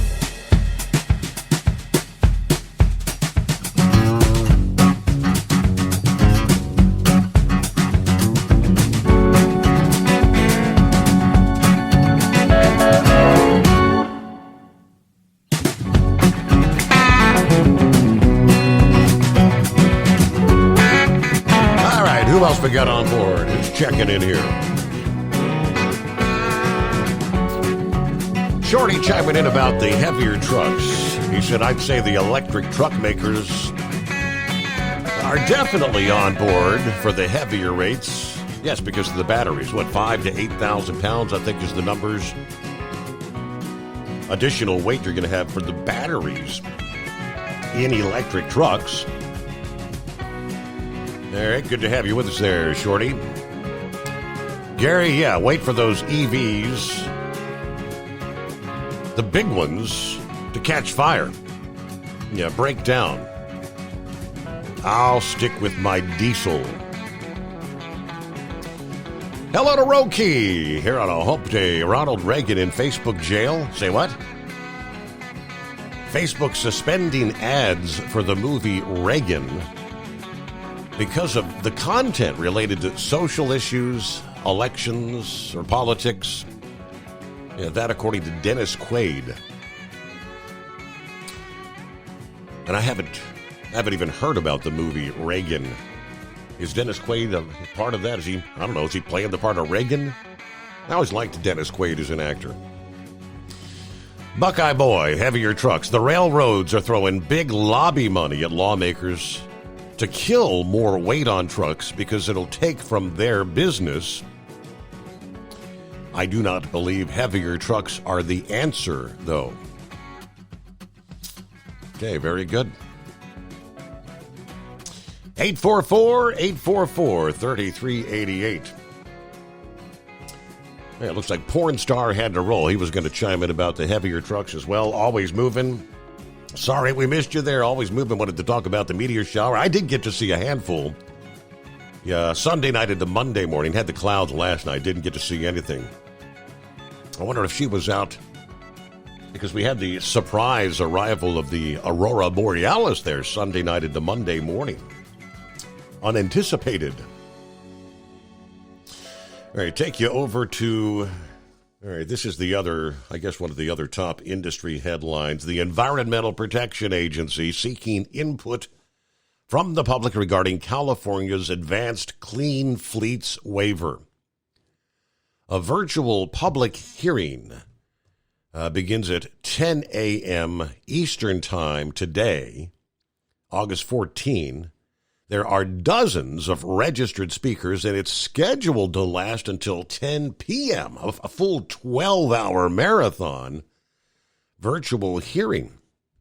The Advanced Clean Fleets regulation requires certain fleets to move to zero tailpipe emission trucks with a phase-in timeline. Now, only drayage fleets, state and local agencies, and high-priority fleets are affected by the regulation, they say. High-priority fleets, those are those with 50 or more vehicles, or fleets with more than $50 million in annual revenue, federal government fleets, or entities that hire or dispatch fleets. Advanced Clean Fleets applies to all trucks operating in California, including trucks owned by companies outside of California. You know, the rule from the California Air Resources Board took effect on January 1, actually. It's not been enforced because the state has to obtain a waiver from the EPA before moving forward with stricter rules.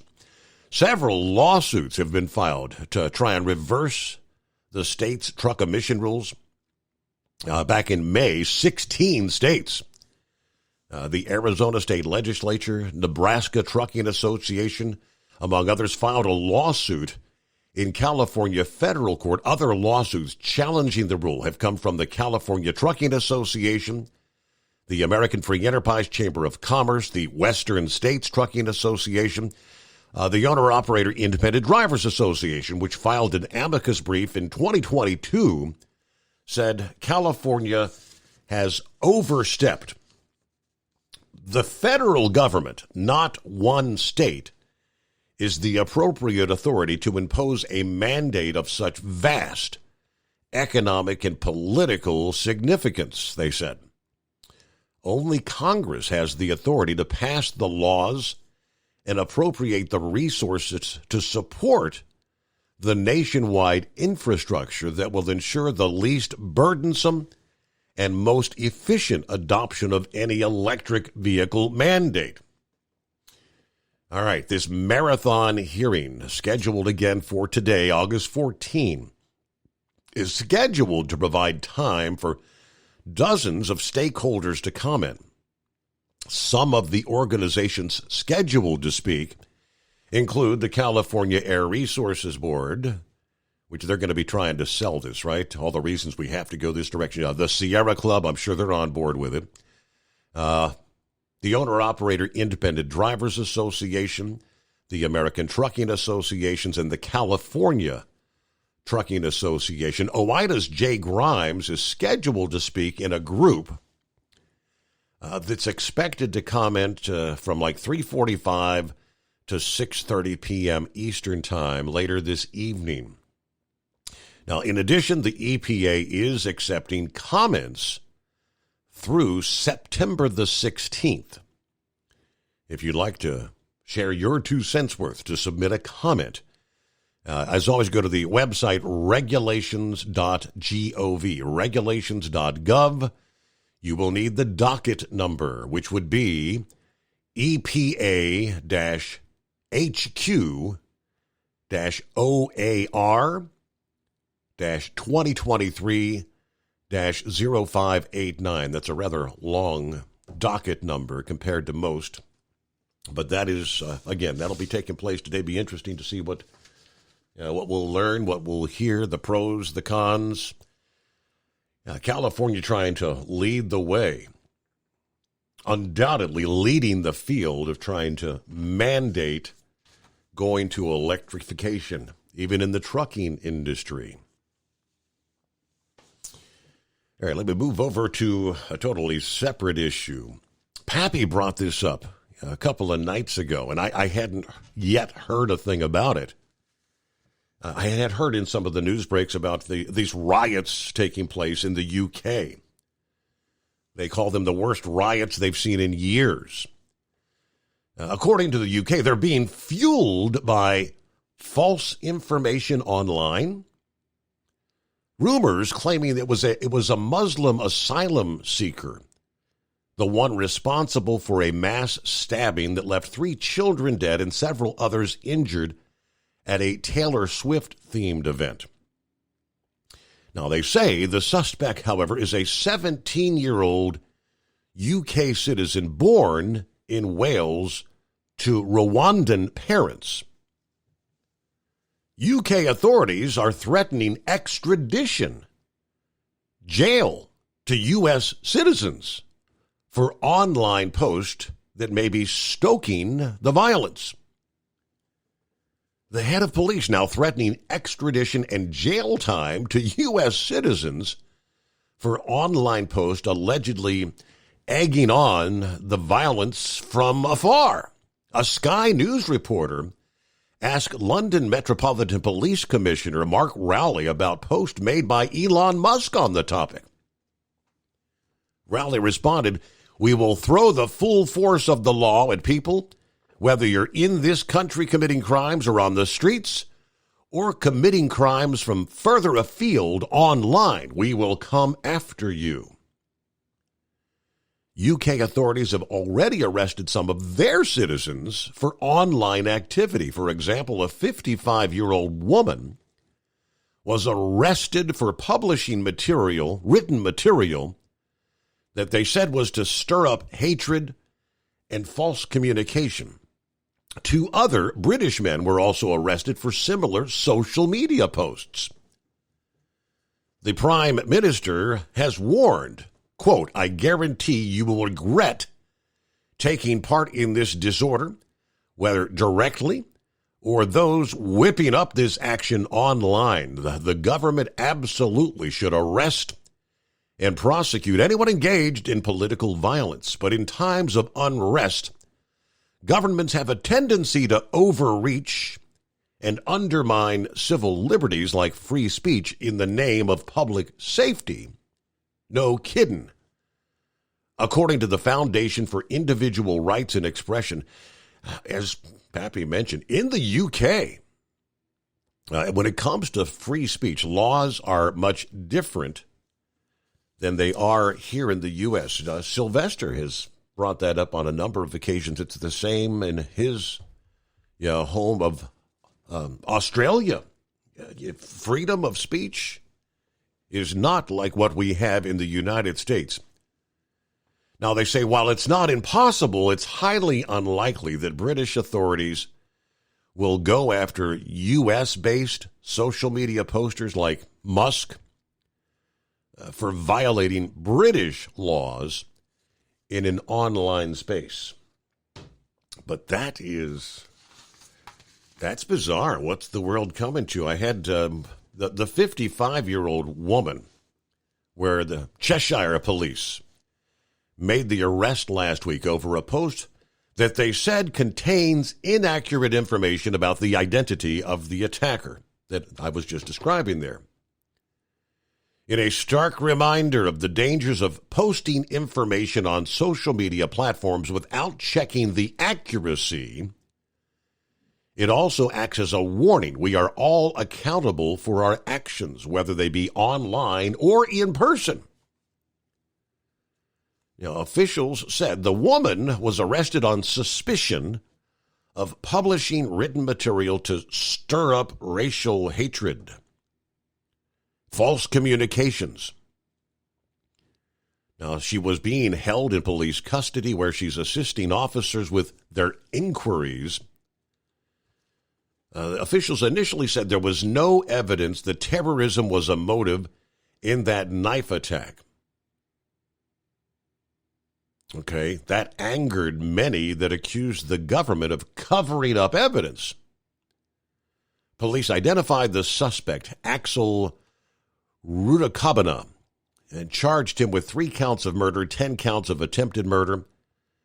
They identified it as being from Cardiff, but noted his parents are Rwandan.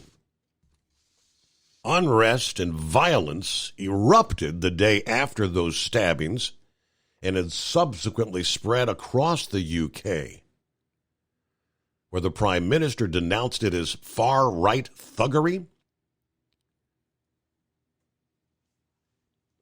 Radio host Glenn Beck, founder of Blaze Media, last week chimed in that there's a 2-tier justice in which police more or less ignore Muslim immigrant crime but come down hard on non-Muslims.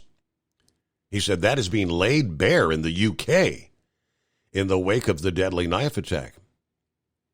Regardless, a Cheshire police official issued a chilling warning in reference to the 55-year-old woman arrested over the inaccurate social media posts. Now, the one point Pappy was making, how many things do any amongst us share? You go back to the, I guess, predominantly the Hunter Biden laptop story, which many social media accounts were blocked. You were booted. You were forbidden to say that was the Hunter Biden. That which, of course, all turned out to be 100% factual. We can go to, there is a laundry list of things in this country that are said to be false, misinformation, disinformation. Talking about vaccinations, the COVID pandemic, the wearing of masks. I mean, on and on and on.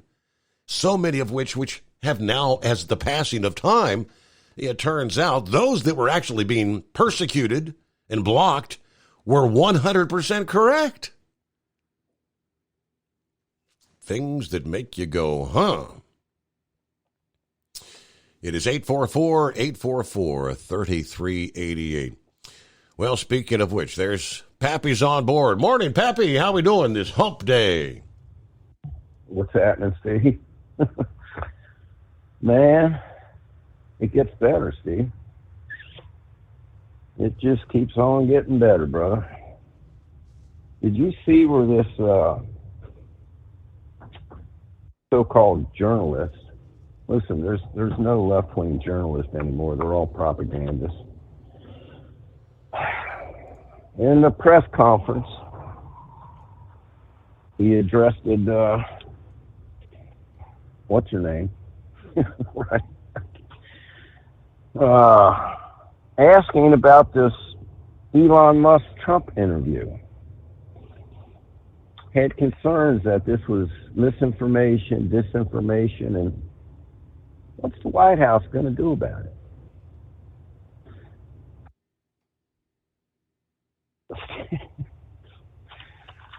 Steve, this is a supposedly journalist in the United States trying to shut down an interview between Musk and Trump.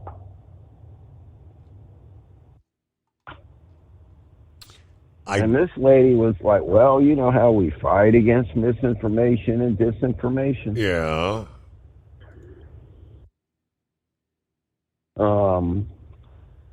You know, the last couple of nights I've been harping on this big globalist. That's their talking points when you hear this misinformation, disinformation, or hate speech. Come to my surprise, Bongino was talking about it today. Steve, the European Union is in cahoots with NATO for some censorship acts.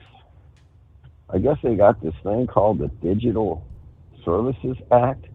Have you heard of this? I'm not familiar. No, Digital Services Act. So I texted you I emailed you a letter that some lady from the European Union, I believe it was the European Union, the European Commission maybe, sent to Musk warning him not to do this interview. In effect, they are trying to shut down any conservative thought to keep independents and others from trying to hear any conservatives. Now, I did see Elon Musk laid out the invitation to Kamala Harris this past day. He invited her to come on and do an interview just as he did with Donald Trump. You think she's going to take up that offer? No, sir. Listen, the whole point with this European Union, this DSA, Digital Services Act, and in cahoots with NATO, is that Trump kind of woke up some conservatives, and he woke up a lot of other conservatives, popular people running for government in other countries, and especially ours, for these countries that are closer to any battlefield than we are, not paying their fair share. You know, these countries are supposed to be paying a certain percentage of their GPD, and they weren't, and Trump was threatening to pull out, which drove a lot of people crazy. All that talk about Trump pulling out of the NATO, he's mad, he's crazy. So, Steve, apparently NATO is in cahoots with this censorship deal, because what is this doing? If we get conservatives around the globe, not just here in the United States, they're forcing these countries to pay billions and billions of dollars that they weren't paying, which is taking money out of their corrupt political pockets. So they are trying to flat out stop any they're trying to censorship. It's just that simple. And Bongino was warning that, dude, if we lose this election, what you see going on in the UK will be happening here. Won't be long. Yep. Make no mistake about it. Scary stuff, man, you know, and I don't know, dude. I don't know what to say. One thing, I guess, Steve, you know, that we can hope on is that we seem to be winning here. Because they're running scared, man. They really are. I think I texted you this or emailed it to you. Was the registration for votes, did I send that to you or not? I'll dig it up and I'll send it to you if not. But the Republicans' registrations are up big time, and the Democrats are losing. So there's more Republicans that are registering to vote than there are Democrats, by huge numbers, and they even broke it down to the states. So this big psyop they're playing with Harris, you know, and it's the media pulling this trick. I don't think it's going to work, especially if she tries hiding in the basement. That's the plan. They're going to roll with this honeymoon they got going on that the media is trying to portray on us, on the people. I mean, we're not falling for it, but they know if she gets out and talks, Steve, he's going to ruin it. Because she can't answer no questions. That's why she's not going to do any interviews. And if she does, it'll be with, CNN. They won't ask her any serious questions. Bongino was talking about when he was in Secret Service, how he came across a lot of these press corps, people in the White House, officials. He just couldn't believe how stupid they were. He's like, these people are legitimately stupid. That doesn't surprise me. And I found out on one occasion, I'll try to make this quick because I know you're getting at the top of the hour, but Obama came in town. And we the bomb squad, we did our sweeps, we got done, and our job was to just chill out in the truck and let's say somebody finds something. Anyway, Secret Service comes over and he goes, hey, we need 2 guys to come over here to this entrance rather, and do some searches. So me and another tech went over, and it was for the press corps. It was the entrance for the press corps. And so all the press corps that follows the president was coming through here. Even the locals, Cherie Perella, came through there. Nice lady, right? Right. Yeah, the local media. Okay. We got to pause there. I'm sorry. We hit the top of the hour news break. Ultimate comfort on the road. That's the Bostrom difference. And why so many drivers are upgrading their seats to Bostrom seating.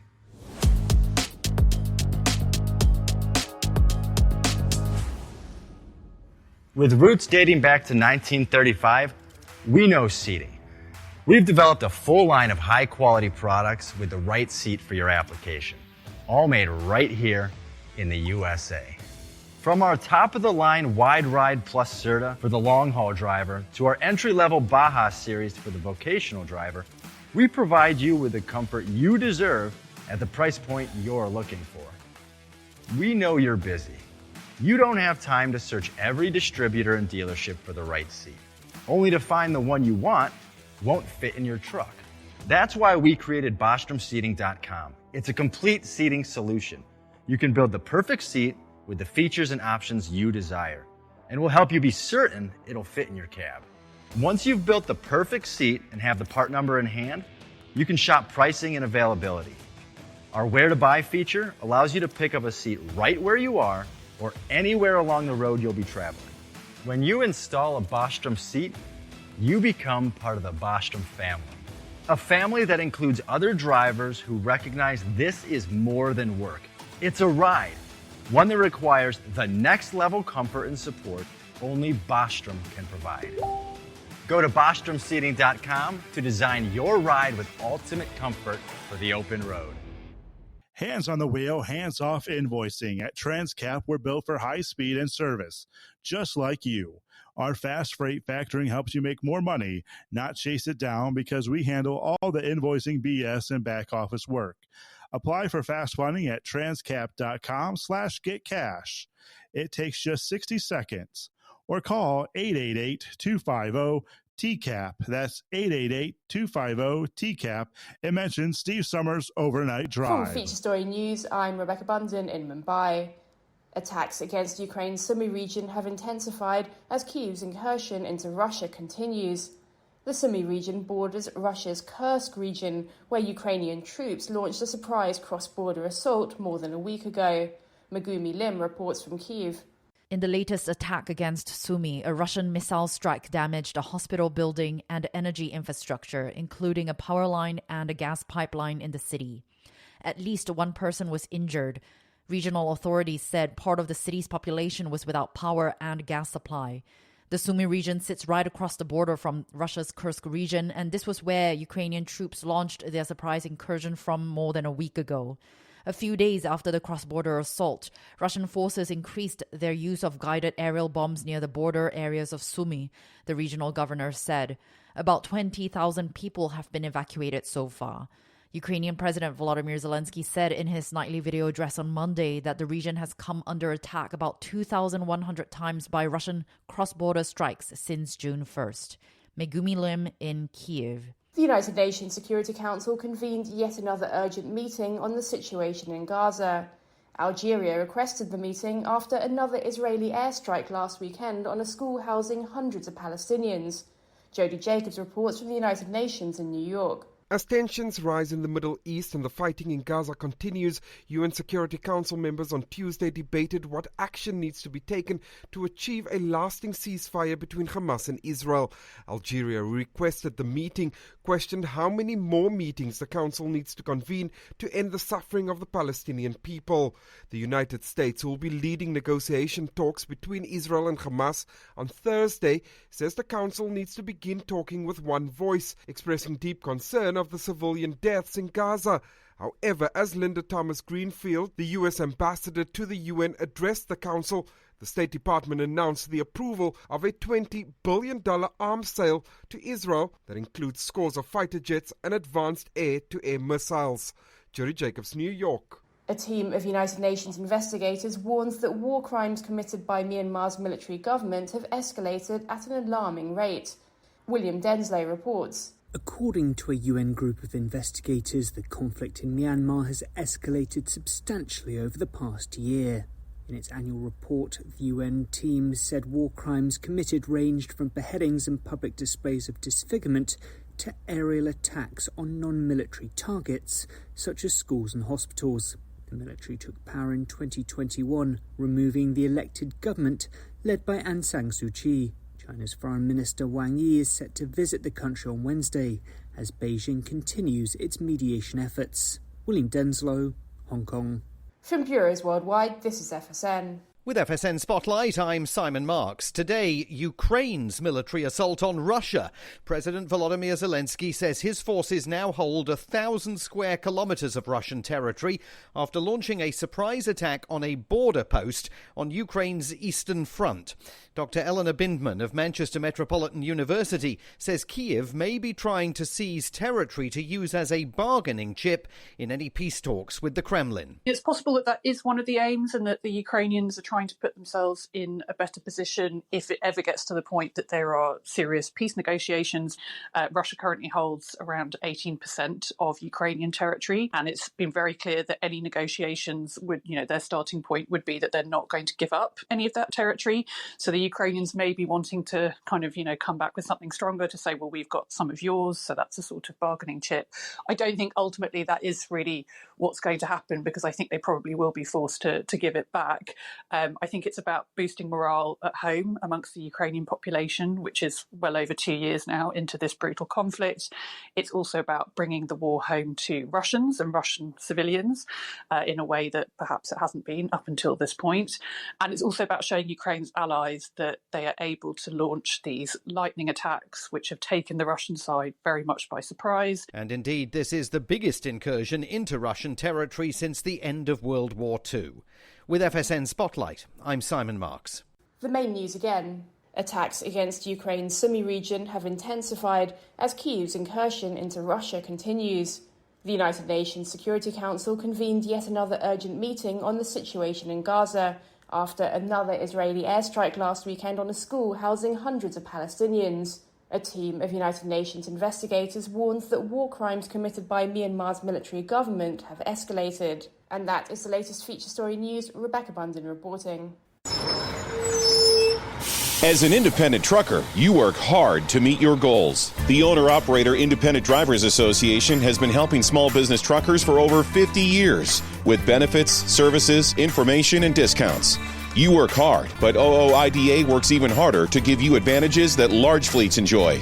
And all of our programs support our representation on your behalf in Washington, D.C. Become a member at OOIDA.com, making a difference in the lives of truckers.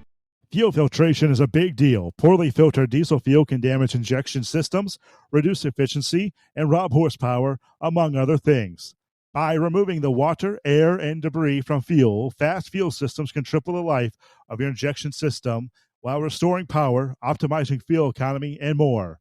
Not sure what your truck needs? Give us a call at 636-433-5410 or learn more at fastride.com.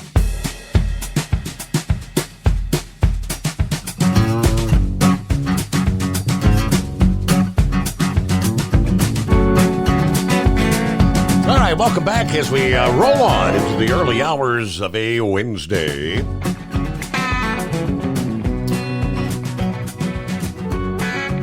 Coming up this hour, give you the details.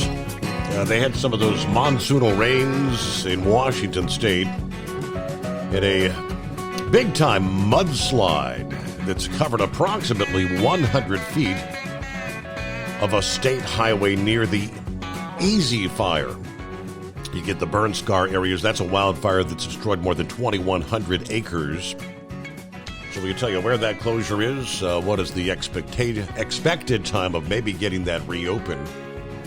But again, more on that coming up. Let me get back. Pappy was telling the story. All right, when you part of the bomb squad, they wanted you to check out a certain area where the media was coming in for the get-together, including the president, right?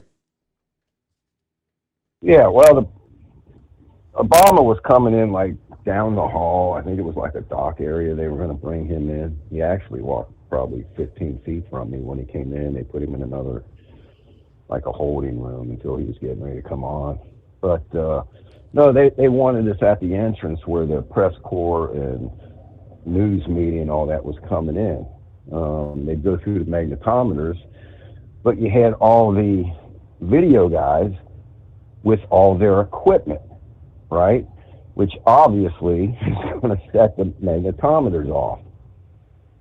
So all this luggage that these people were bringing in, we had to search. We had to go through every piece of luggage, make sure there was no bomb or weapon in there. So that was our job. And, the locals came in, Steve, just, nice people, not a word. You hate going through people's stuff, but, it is what it is, And they couldn't have been more cooperative. And even the national media, the crew, right, when they would come in, they're used to it. They know this is going to happen. And Steve and the press, and if they came in, and if they walked out again with a bag and they come back, I got to look in that bag again. And Cherie Perella, right? Cherie. And I've known Cherie for a little while. And she kept walking in and out and in and out. I'm like, geez, girl, why don't you just leave your bag in here so we don't have to keep doing this, But, so anyway, then the press corps shows up. Steve, what a bunch of snobs. These people were walking around. It was just a difference between night and day. They were just walking around, and the one lady comes walking in. You had to have a press pass or a security pass to get in through them doors and to get past us, And she just comes walking in, like waving her little pass at me, like she's just going to walk on through, and I'm not going to check her bag. I'm like, man, you got to put your bag on the table here, huffing and puffing. You know who we are. All right, see, man, I was going to say, you're supposed to know. I'm with ABC News. You don't know who I am, whoever they are, right? Right. Exactly, And then Stevie Wonder comes in. Him and his family come in. About 5 members of his family. Steve, nicest man, nicest people you'll ever meet on the face of this planet. They couldn't have been more nice, more understanding. But that press corps, man, and I'm telling you, when some of them CBS and NBC people, not the ones toting the cameras, the ones toting the microphones. Bunch of snobs, man. And I remember when Don Gino was talking about his experience with him, it kind of reminded me of that. I was like, I kind of saw that a little bit. It's my few hours of standing there dealing with him. But anywho, for what that was worth, I don't know. Just killing time, I guess, Steve, right? But listen, man, I'm telling you, Steve, this globalist movement is for real, and people need to start taking it for real. If we lose this election, we're going to be in dire straits. And like Bongino said, we can vote this November. We can vote ourselves right into this socialist country, but we're not going to be able to vote out of it. It's going to be too late. Yes, sir. Just think of what's going on, Steve, in the last 8 years. I mean, they kicked Trump off of Facebook. The president of the United States banned him from Facebook. Somebody else I know I'm talking to right now got banned from a certain platform. Yes, sir. You know? And just think, if there's no rings holding these people back at all, and the more and more of this Tampon Tim is showing himself, we're going to be in trouble. But we need to get out and vote. We need to get out and vote early. Get your vote in. There were some other posts coming out. Egg on it. I think it was from Pittsburgh, somewhere in Pennsylvania, one of the election places or something. I got it saved. I'll try to dig it up and send it to you. They were saying, listen, you know, on election day, don't be surprised, you know, if it's the same thing that happened in 2020. Just because the numbers aren't in by midnight, don't think there's any hanky-panky going on. They're like trying to warn us. There's going to be more water main flow breaks. You know, they're warning us. It's going to hit the fan.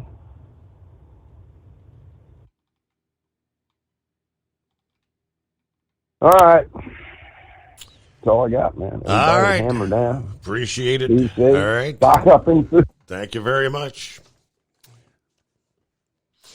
All right, mudslide. Washington State Department of Transportation said rainfall in the northern Cascades causing the mudslide on State Route 20. Let's see, near the Okanogan-Wenatchee National Forest. I'm sure I butchered that. North Cascades Highway, State Route 20, has been closed since Friday between the 148 and 157 due to the wildfires in the area. The mudslide also occurred in that area. According to the Washington State DOT, no detours on U.S. Forest Service roads are available. If you're traveling through the area, you're encouraged to utilize U.S. Highway 2 and Interstate 90 for east-west travel. They were supposed to be out on, they're going to evaluate the highway today, Wednesday, August 14. There is no timetable when that may reopen. In addition, U.S. Highway 12 was closed this past Monday due to the wildfire near Rimrock Retreat. Eastbound traffic is stopped at the summit of White Pass. That's the 151-mile marker. Westbound traffic is stopped at the junction of U.S. Highway 12 near State Route 410. Again, no estimated time for reopening. That has been provided. So some issues there for some of our traveling friends out west.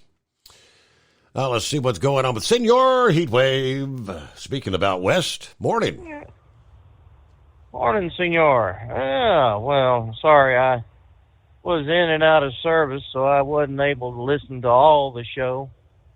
But I got up with Pappy, and yeah, I tell you what, those news media people, the ones that are behind, or the ones that are in front of the cameras, they tend to have a self-inflated attitude about themselves. You know, rightly put on, but I mean, they shouldn't be jackasses all the time. Well, let's see. Yeah, you know what? Anytime you have a fire, like out here in Ruidoso, New Mexico, and the Calf Fire last year, and anytime you have a forest fire, that ground gets cooked. Mm-hmm.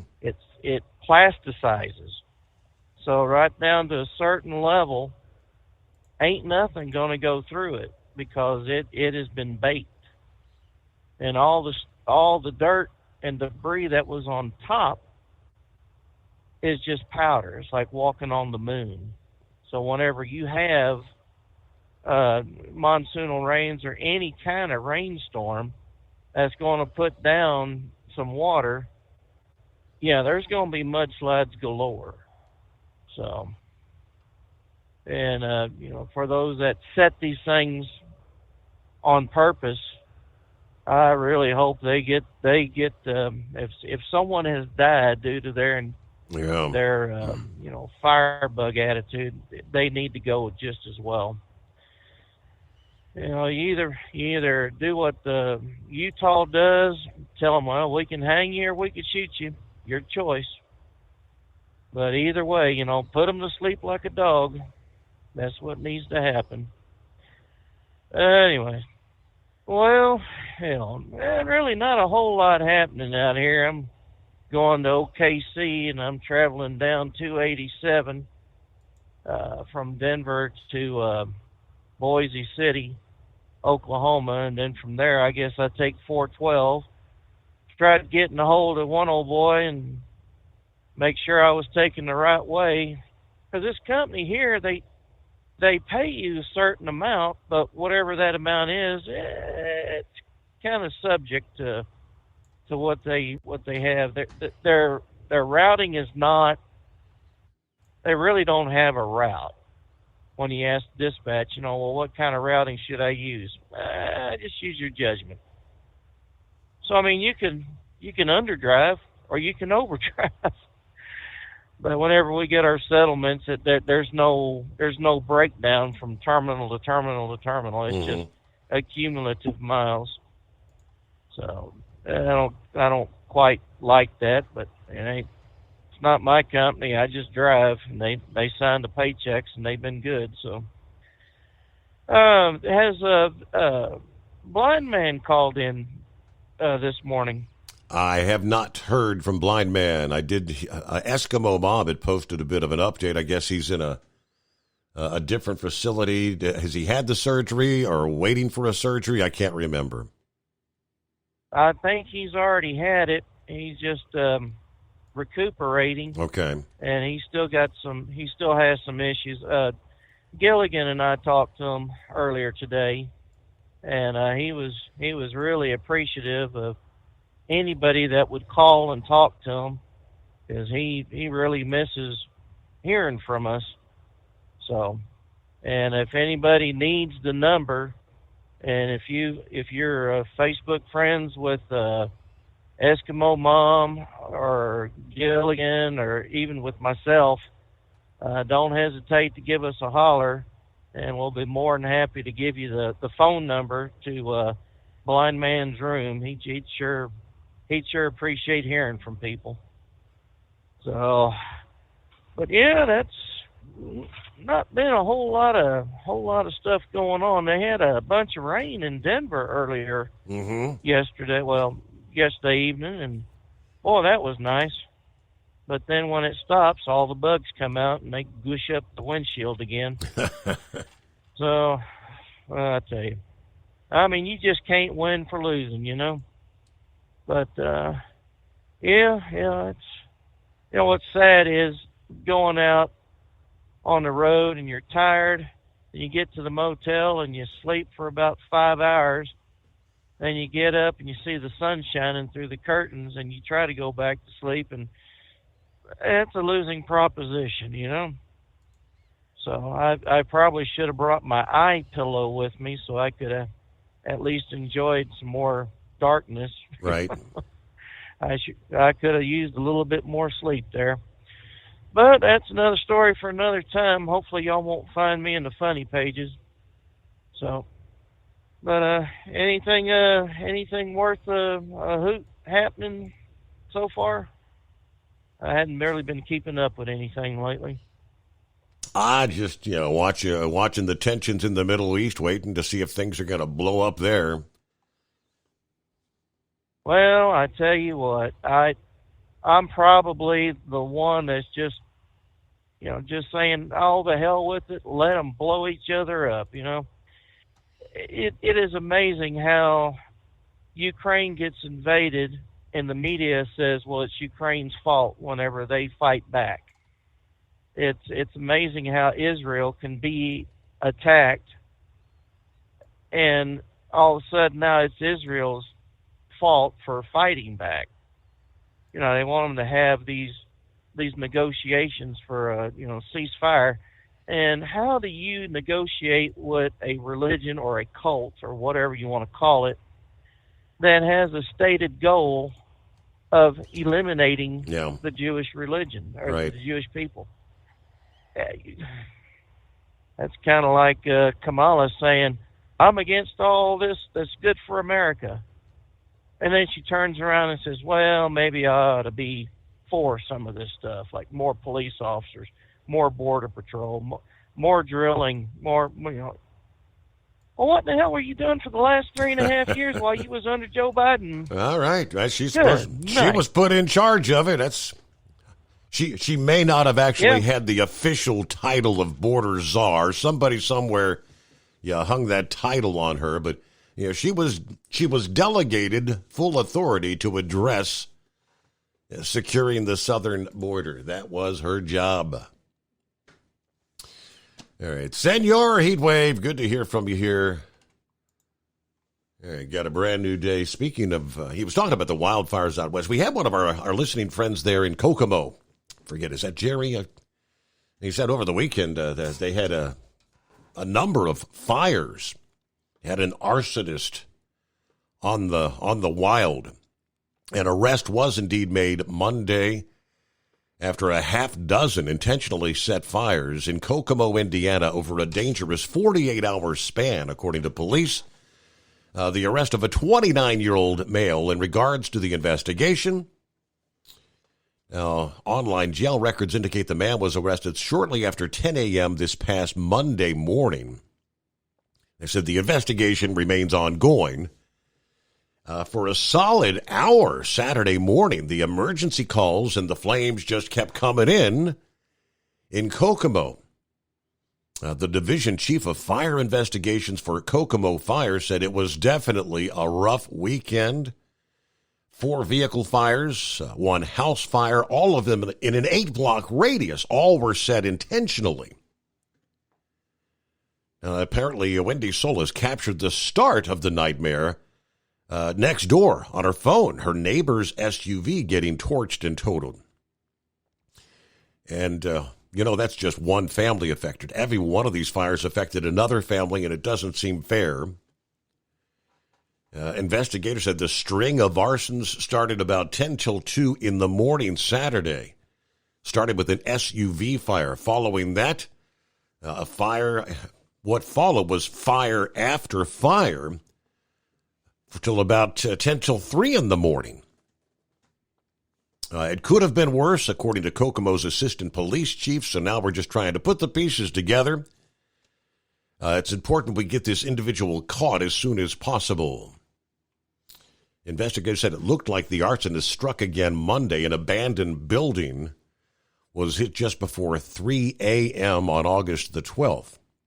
That's a building that housed a former motorcycle club that burned to the ground, damaging a car wash next door. Police spent the day going door to door, gathering ring surveillance images of a possible suspect. All right. I guess they believe they've got the individual involved. So crazy people out there. 25 past the hour. 844-844-3388. What's happening with, speaking of Gilligan. Good morning, Gilligan. Good morning, Steve, and I thank you for taking my call. Yeah, I tell you what, these arsonists, I don't get what they get out of it. We had a rash of fires last year or the year before. I don't know whether you remember me telling you about the story of the house that was built in the late 1700s. They burnt down. It was a sad, sad night because that was a very historic building in my county. Actually, the retired pastor of a church near me, they burned his house down, and unfortunately the man was in his 80s, him and his wife, and they perished in the fire. Wow. I didn't know them personally, but I went to school with their son. I mean, I had met him, but I knew their son quite well. He was a friend of mine. I hadn't seen him in some years, but I was friends of his when we were in school together. It's amazing that people are that twisted. But then again, you look at serial killers and stuff like that. I truly believe this is demon possession. People look back and say, well, how could the Nazis done what they did? I believe that's demon possession. And it's not just the Nazis. It's any brutal regime through history. Stalin did just as bad as stuff. Mao Zedong, all of them. You know, it's just go down the list. I mean, it's sad. And when this is nothing new. You know, they're complaining about Ukraine going into Russia and attacking them. Did I miss something here? But didn't Russia attack Ukraine to begin with? It's like with Israel and Hamas / PLO. It's the same thing. It's like, oh, we can attack you, but you can't attack us. It confuses me. Hey, Steve, the other night you spoke about how Jupiter and Mars was supposed to be pretty close together. That will be this morning. Yes, right? That is this morning. Yes. Yeah, I'm actually looking out my windshield here just north of Roanoke, and I'm looking at them. Yeah, they're pretty bright, actually, especially Jupiter. Of course, Mars is a small planet. Yes. Of course, all the planets in our solar system are small compared to Jupiter. It's one of the gas giants, but it's an interesting sight to see. Anybody's out there, and I'm headed kind of a north and east, and it's kind of right out my windshield. Supposed to look off. I think they say, kind of look off toward the east, and you'll see them. That is this morning. Indeed, I guess their ride is in about this hour. We'll be right back. From Feature Story News, I'm Rebecca Bundin in Mumbai. Attacks against Ukraine's Sumy region have intensified as Kyiv's incursion into Russia continues. The Sumy region borders Russia's Kursk region, where Ukrainian troops launched a surprise cross-border assault more than a week ago. Megumi Lim reports from Kyiv. In the latest attack against Sumy, a Russian missile strike damaged a hospital building and energy infrastructure, including a power line and a gas pipeline in the city. At least one person was injured. Regional authorities said part of the city's population was without power and gas supply. The Sumy region sits right across the border from Russia's Kursk region, and this was where Ukrainian troops launched their surprise incursion from more than a week ago. A few days after the cross-border assault, Russian forces increased their use of guided aerial bombs near the border areas of Sumy, the regional governor said. About 20,000 people have been evacuated so far. Ukrainian President Volodymyr Zelensky said in his nightly video address on Monday that the region has come under attack about 2,100 times by Russian cross-border strikes since June 1st. Megumi Lim in Kyiv. The United Nations Security Council convened yet another urgent meeting on the situation in Gaza. Algeria requested the meeting after another Israeli airstrike last weekend on a school housing hundreds of Palestinians. Jody Jacobs reports from the United Nations in New York. As tensions rise in the Middle East and the fighting in Gaza continues, UN Security Council members on Tuesday debated what action needs to be taken to achieve a lasting ceasefire between Hamas and Israel. Algeria requested the meeting, questioned how many more meetings the Council needs to convene to end the suffering of the Palestinian people. The United States, who will be leading negotiation talks between Israel and Hamas on Thursday, says the Council needs to begin talking with one voice, expressing deep concern of the civilian deaths in Gaza. However, as Linda Thomas-Greenfield, the U.S. ambassador to the UN, addressed the Council, the State Department announced the approval of a $20 billion arms sale to Israel that includes scores of fighter jets and advanced air-to-air missiles. Jerry Jacobs, New York. A team of United Nations investigators warns that war crimes committed by Myanmar's military government have escalated at an alarming rate. William Denslow reports. According to a UN group of investigators, the conflict in Myanmar has escalated substantially over the past year. In its annual report, the UN team said war crimes committed ranged from beheadings and public displays of disfigurement to aerial attacks on non-military targets, such as schools and hospitals. The military took power in 2021, removing the elected government led by Aung San Suu Kyi. China's Foreign Minister Wang Yi is set to visit the country on Wednesday as Beijing continues its mediation efforts. William Denslow, Hong Kong. From Bureaus Worldwide, this is FSN. Increase fuel economy up to 7.9% with Hot Shot Secret Gasoline Extreme. The solution to maximize your engine's performance and fuel economy. Whether you're driving a sports car or a daily commuter, Gasoline Extreme is specially formulated with PEA to deep clean. Don't settle for an average driving experience. Upgrade to Hot Shot Secret Gasoline Extreme and go further on each tank. Order now on Amazon or HotShotSecret.com. Hot Shot Secret. Powered by science.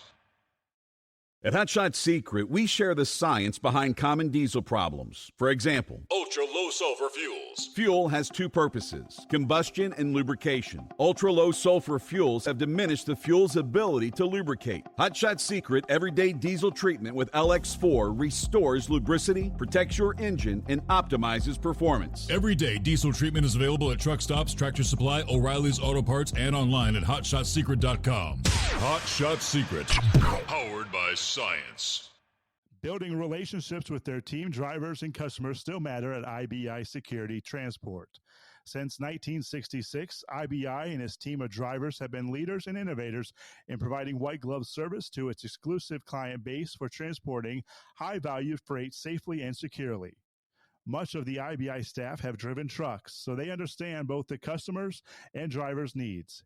If you're seeking a career that values you as a person, not just a number, and offers great benefits and good home time, then IBI is the place for you. Call 800-582-5912 to discover why we are the leaders in team freight and start building a relationship with you. Attention all truckers, are you ready to own your own truck? Lone Mountain Truck Leasing makes it easy. Our lease-to-own program puts you in the driver's seat. Our inventory is always changing, and we have a variety of rigs, including Kenworths, Freightliners, automatics, and manuals. Once you make your last payment, the truck is yours. No interest, no balloons, and no buyouts. Take the first steps towards independence and financial freedom.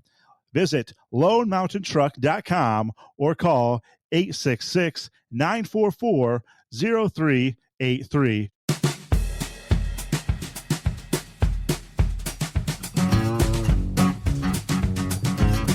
All righty, back at it here. Hope Day coming on. Yes, a scathing report from NASA's Office of Inspector General, highlighting several critical issues related to the development of the next version of their Space Launch System mega rocket, which will likely delay Artemis moon missions. The report from NASA's internal watchdog focuses on the gigantic Space Launch System, the SLS Block 1B, and its exploration upper stage, the EUS. Block 1B is designed to increase the amount of cargo the SLS can carry to the moon. The upgraded version is key to NASA's long-term lunar plans and will be used for Artemis 4, currently scheduled to launch in 2028. The Office of Inspector General found that work being done by Boeing, the prime contractor for the SLS core and upper stages, as well as the rocket's flight avionics suite at NASA's assembly facility in New Orleans, does not meet international standards or agency requirements. That's led to numerous corrective action requests issued by the Defense Contract Management Agency. Now, these things can vary in level of severity that indicates that work has not conformed to specific contract requirements. According to the OIG report, these quality control lapses are largely due to the lack of sufficient number of trained and experienced aerospace workers at Boeing, They criticize Boeing's inadequate training and supervision efforts, which fail to mitigate these deficiencies, thereby raising serious concerns about the safety and reliability of the SLS components. They also noted growing cost estimates suggesting that the Artemis 4 may not hit their expected September of 2028 launch date due to such issues. We project SLS Block 1B cost will reach approximately $5.7 billion before the system's scheduled to launch in 2028. This is $700 million more than NASA's 2023 baseline commitment, which established a cost and schedule baseline at nearly $5 billion. EUS development accounts for more than half of this cost, which we estimate will increase from an initial cost of $962 million back in 2017 to nearly $2.8 billion through 2028. It states that Boeing's delivery of the EUS to NASA has so far been delayed from February of 2021 to April of 2027. These issues, when combined with other factors, suggest we will see further delays, which would impact Artemis 4. Boeing's response to these issues has also been found to be ineffective, particularly regarding recurrent quality control problems. The OIG's recommendations include developing a compliant quality management training program for Boeing and issuing financial penalties for Boeing's non-compliance with quality standards. Well, it's just another blow to Boeing. Of course, right now, the Starliner spacecraft, under scrutiny, kind of stuck the extended stay at the ISS. It's another issue for NASA's Artemis program, the Artemis 2 and Artemis 3 missions, the latter being the planned first return of humans to the moon's surface, have this year already been pushed back to September of 25 and September of 26. Meanwhile, the Artemis Orion spacecraft, which is built by Lockheed Martin, also faces some trouble. The OIG issued a report in May that the Orion heat shield issues, which could further impact the readiness for the Artemis 2 mission, which will send astronauts around the moon, but not actually landing on the moon. But you don't want issues with your heat shield. So what do you think? More negative news. Boeing is just, day after day, they're getting hammered. Morning, Philip. Yeah, they are. Boeing, this Starliner thing is proof. I think the biggest problem that they had, Steve, was they outsourced a lot of their components being made. You look at what happened on the aircraft side with the door on the airplane, all that stuff. They're doing a lot of outsourcing. Back in the day, Boeing set the standard for everybody. Their airplanes were phenomenal. They had a really good fly rate, and same way when they were, they helped develop a lot of what you see today. Back a long time ago, Apollo and all that. And there was folks that work at Boeing that worked on a lot of that stuff back in the day, and they set the industry standard on a lot of stuff. But it just seems like to me with Boeing in general, be it on the the space side or be it on the aircraft side, they have just cut the standard down because they've outsourced so much. And that's what the problem is with a lot of these companies. They've outsourced so much. They put the engineering in there and try to get that in there, but even the engineering is failing now. We've seen that with the Starliner and the problems with these thrusters, on the Starliner, that the lines are clogged with Teflon because they didn't make the seals correctly on the lines. And it's causing things to get bogged up, and it's causing leaks and all kinds of other stuff going on. But the Starliner, if they let it go by itself and and those astronauts come back like we were talking about yesterday, that's a big failure. What do you think, Steve? Absolutely. Like I said, I mean, you just can't. I mean, they're talking about the quality control and the safety measures, and that's what's come to the highlight when it comes to the 730 MAX thing on the airline side. I wonder, you can't be lackadaisical when you're talking about, space flight. Nor, I guess, same comes into play, because, I mean, you had, 2 737 crashes that occurred, lives lost. You got to be, top of your game on this stuff. Well, be it in space or in travel like that with, just a regular aircraft, you can't just pull over and stop, you know what I mean, and get out. Yep. And it's especially with space. Space is a dangerous situation because it's a place where man wasn't supposed to go. I mean, we're not built to go up there. I mean, if you want to look at it that way now. And if you look at it technically with flying, we weren't built to go flying, but we did it. We figured a way to do it, and we can do it.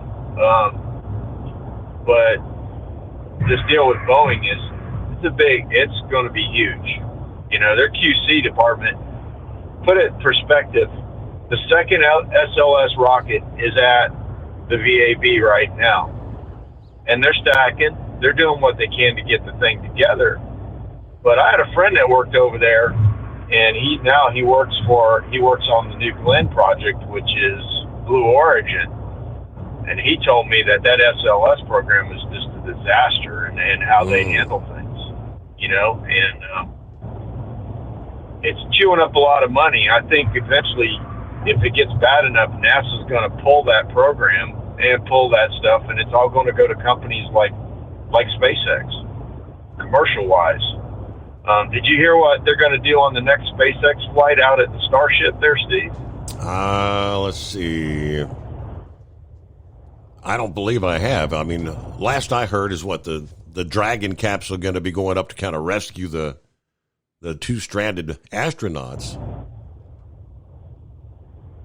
Yeah. Well, on the Starship side, the stuff that's happening out at Texas, their next flight, they're supposed to bring the booster back to the launch pad, and they're going to do the catch maneuver with the chopsticks.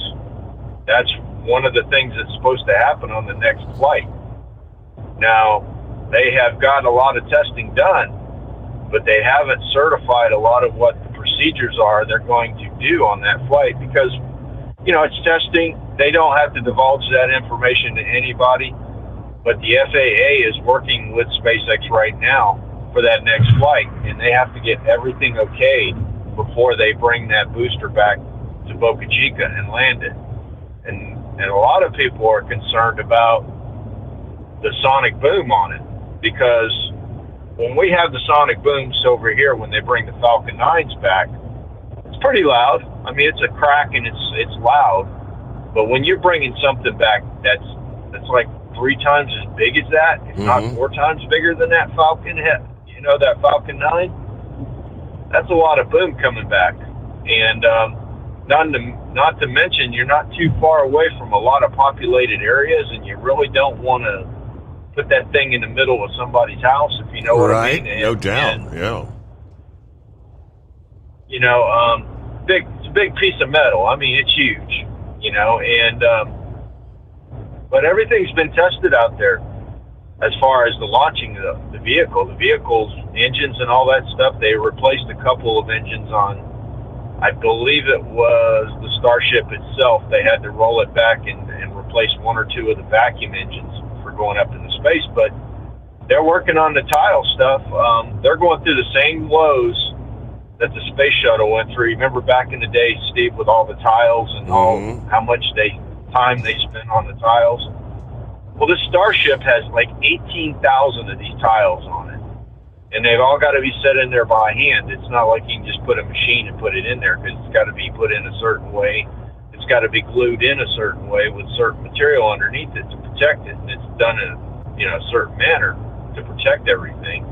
And it's just a lot. It's a lot of time-consuming stuff, and today's society. We're not about time. We got to have it now. But, they're doing their best. They've got everything ready. I mean, they're just getting the final okays to do their testing. So that's a big deal. If they bring that thing back like that, they've got a launch pad just like that almost finished over here at Cape Canaveral. They could actually fly one Starship from Texas and the booster and then land it back at Canaveral.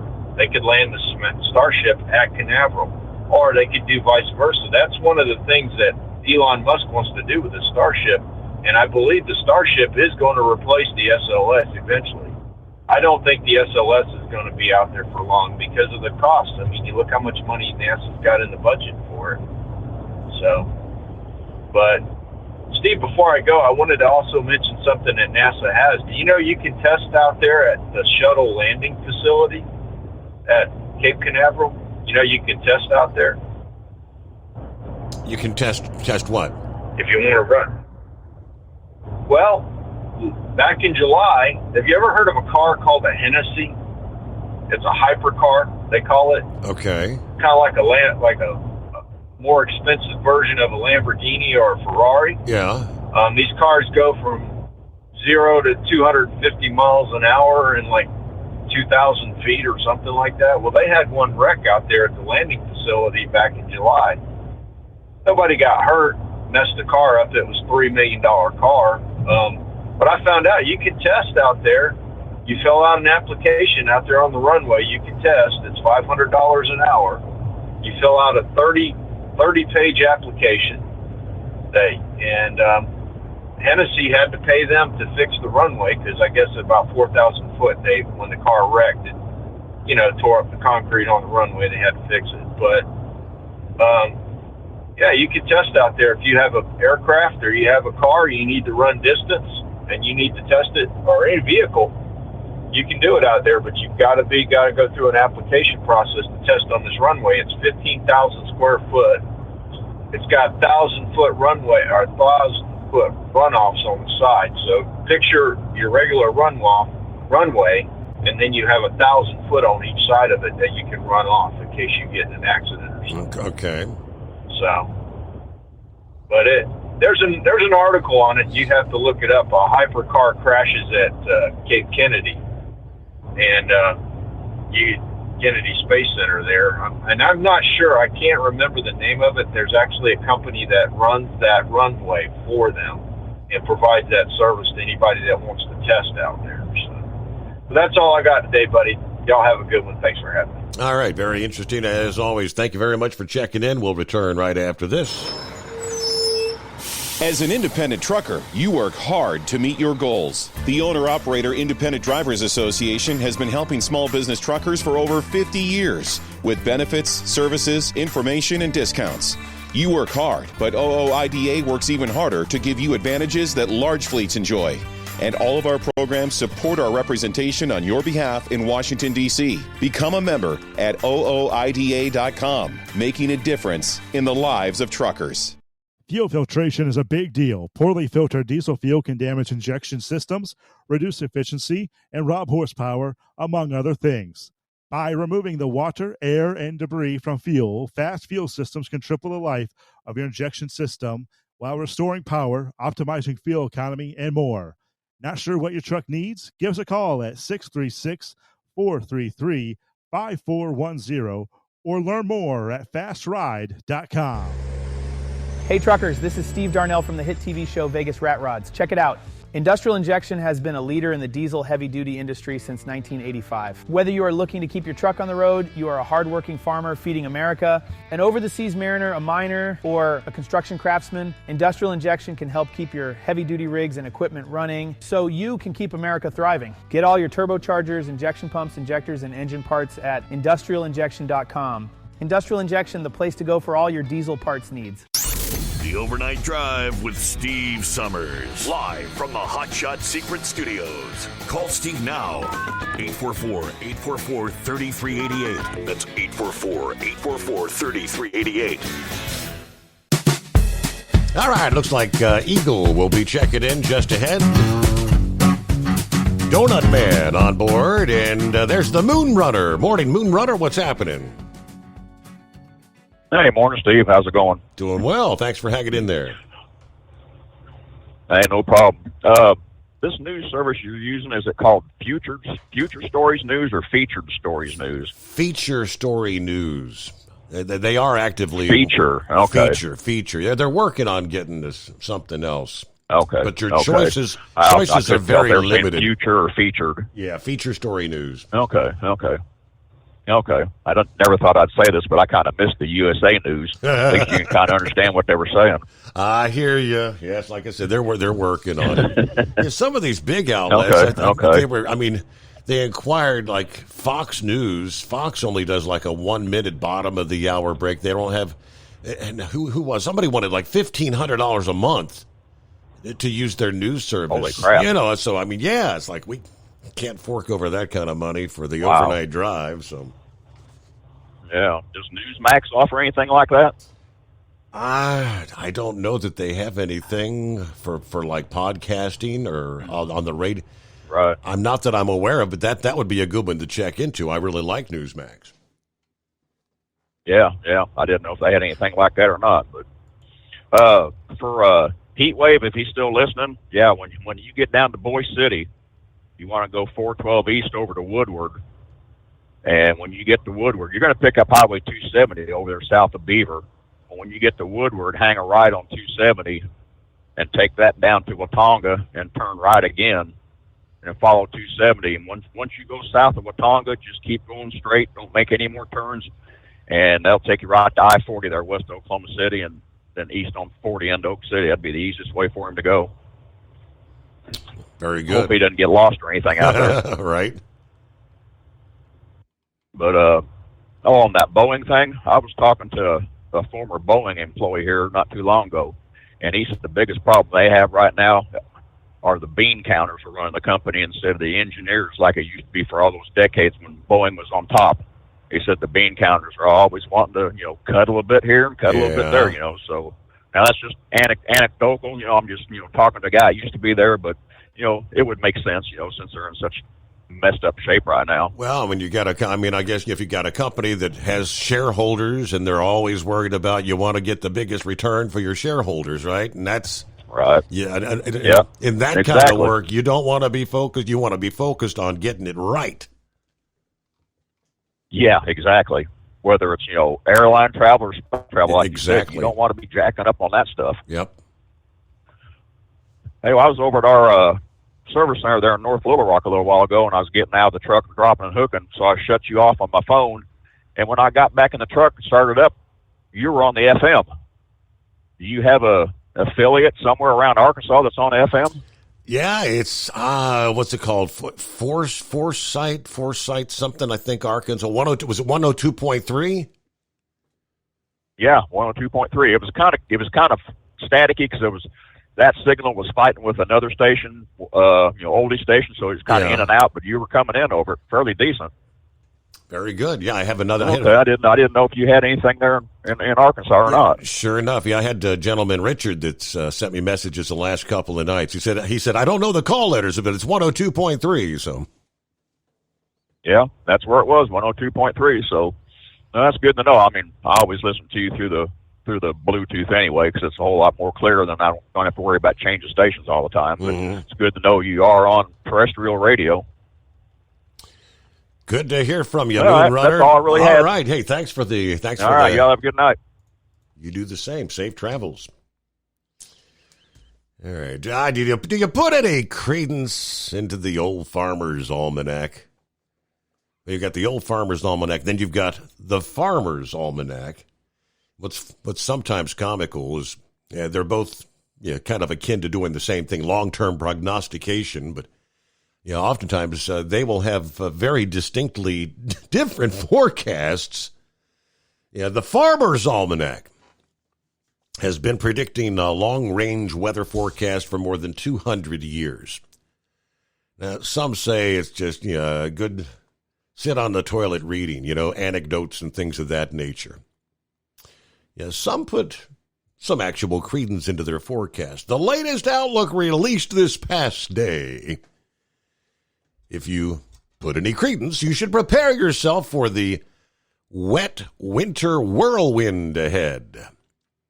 The annual extended weather prediction calls for a season of rapid fire storms that will bring both rain and snow. They show a very active storm track that will deliver frequent bouts of heavy precipitation and strong gusty winds over most of the eastern half of the country. The outlook notes that the effects of La Nina will make a difference in how the weather will be. Now, if you are a planner, well, go ahead and block out January 20th through the 27th in particular for any sort of a tropical getaway. That's when the Farmer's Almanac outlook shows copious amounts of snow, rain, sleet, and ice, depending on where you live. Folks in Texas and the Northwest, you can circle the beginning of February for a possible snowstorm. Farmer's Almanac predicts up to 6 inches in the Lone Star State, a foot of snow to be dumped in the Bitterroot Mountain Range of Idaho. Now, for those who thrive in bitter winter conditions, the season's coldest temperatures will be found from the northern plains to the Great Lakes, according to the Farmer's Almanac. Between the end of January and the beginning of February, we could see some of the coldest days of winter, especially further to the north. Yeah, we got more coming up after this. The Steve Summers Overnight Drive. Ultimate comfort on the road. That's the Bostrom difference. And why so many drivers are upgrading their seats to Bostrom seating.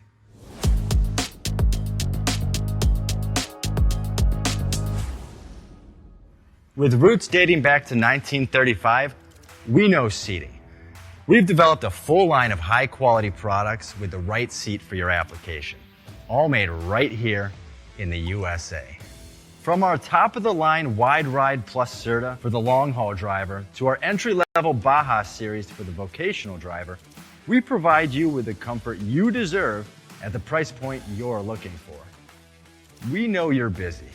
You don't have time to search every distributor and dealership for the right seat, only to find the one you want won't fit in your truck. That's why we created BostromSeating.com. It's a complete seating solution.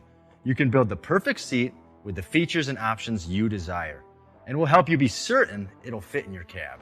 Once you've built the perfect seat and have the part number in hand, you can shop pricing and availability.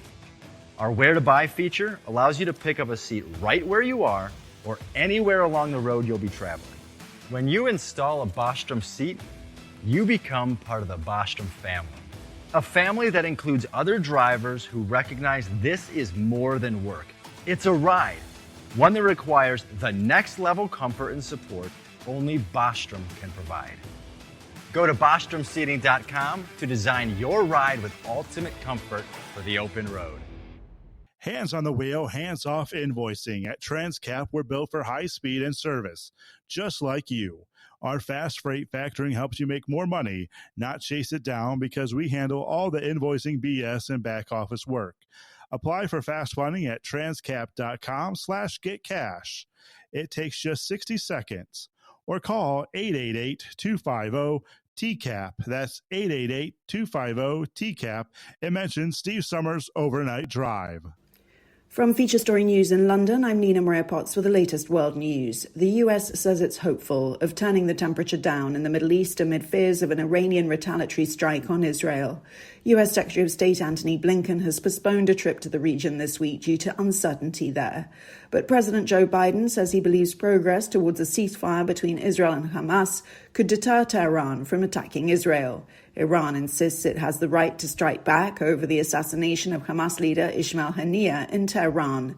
Defense analyst Lieutenant Colonel Stuart Crawford says retaliation from Iran could come in waves. The first wave being possibly from Hezbollah launching rockets from southern Lebanon, whereupon the Iranians can launch a much more serious attack from Iran. But again, the USA has said that it's going to be standing firmly alongside Israel, as will the UK and other allies. So it's just another ratcheting up, I think, of the confrontation. Meanwhile, the United Nations Security Council convened yet another urgent meeting on the situation in Gaza. Algeria requested the meeting after another Israeli airstrike last weekend on a school housing hundreds of Palestinians. Jody Jacobs reports from the United Nations in New York. As tensions rise in the Middle East and the fighting in Gaza continues, UN Security Council members on Tuesday debated what action needs to be taken to achieve a lasting ceasefire between Hamas and Israel. Algeria, who requested the meeting, questioned how many more meetings the Council needs to convene to end the suffering of the Palestinian people. The United States, who will be leading negotiation talks between Israel and Hamas on Thursday, says the Council needs to begin talking with one voice, expressing deep concern of the civilian deaths in Gaza. However, as Linda Thomas-Greenfield, the U.S. ambassador to the UN, addressed the Council, the State Department announced the approval of a $20 billion arms sale to Israel that includes scores of fighter jets and advanced air-to-air missiles. Jerry Jacobs, New York. Fumio Kishida has announced he will step down as Japan's Prime Minister next month. He's been in the post for 3 years, but recent polling shows his support has fallen to historic lows at around 15%. East Asia correspondent William Denzelo reports. At a news conference, Fumio Kishida announced he won't seek re-election at his party's leadership contest next month, effectively ending his tenure as Japan's Prime Minister. Kishida helped navigate the country out of the COVID-19 pandemic and helped improve ties with South Korea. But the Liberal Democratic Party has been rocked by domestic scandals. With the LDP dogged by a corruption probe, Kishida says the first step towards showing the party's changed is to step aside. His successor will be tasked with addressing economic headwinds and geopolitical tensions. Japan must hold a general election by October 2025. William Denslow, Hong Kong. From bureaus worldwide, this is FSN. With FSN Spotlight, I'm Simon Marks. Today, Ukraine's military assault on Russia. President Volodymyr Zelensky says his forces now hold 1,000 square kilometres of Russian territory after launching a surprise attack on a border post on Ukraine's eastern front. Dr. Eleanor Bindman of Manchester Metropolitan University says Kyiv may be trying to seize territory to use as a bargaining chip in any peace talks with the Kremlin. It's possible that that is one of the aims and that the Ukrainians are trying to put themselves in a better position if it ever gets to the point that there are serious peace negotiations. Russia currently holds around 18% of Ukrainian territory, and it's been very clear that any negotiations would, their starting point would be that they're not going to give up any of that territory. So the Ukrainians may be wanting to kind of, come back with something stronger to say, well, we've got some of yours. So that's a sort of bargaining chip. I don't think ultimately that is really what's going to happen, because I think they probably will be forced to give it back. I think it's about boosting morale at home amongst the Ukrainian population, which is well over 2 years now into this brutal conflict. It's also about bringing the war home to Russians and Russian civilians in a way that perhaps it hasn't been up until this point. And it's also about showing Ukraine's allies that they are able to launch these lightning attacks, which have taken the Russian side very much by surprise. And indeed, this is the biggest incursion into Russian territory since the end of World War II. With FSN Spotlight, I'm Simon Marks. And a reminder now of the hour's top story. Fumio Kishida has announced he will step down as Japan's Prime Minister next month. He's been in the post for 3 years, but recent polling shows his support has fallen to historic lows at around 15%. And that's the latest world news. From Feature Story News, I'm Nina Maria Potts reporting. At Hot Shot Secret, we share the science behind common diesel problems and their solutions. For example, diesel particulate filter regeneration. The DPF catches particulates left over from combustion. The DPF regeneration cycle cleans the filter with temperatures exceeding 1,000 degrees Fahrenheit. A computer sensor triggers the DPF regen, which is often accompanied by a loss of power and fuel economy. The frequency of DPF regens are in correlation to the cleanliness of the fuel burn. Under heavy operation with the dirty burn, DPF regens can occur multiple times per day. Hot Shot Secret Diesel Extreme Fuel Additive promotes a more complete combustion, creating fewer emissions and therefore fewer DPF regens. Vehicles using Diesel Extreme experience 83% less DPF regens. Hot Shot Secret Diesel Extreme is available nationwide at truck stops, Fine Farm and auto stores, and online at hotshotsecret.com. Hot Shot Secret, powered by science.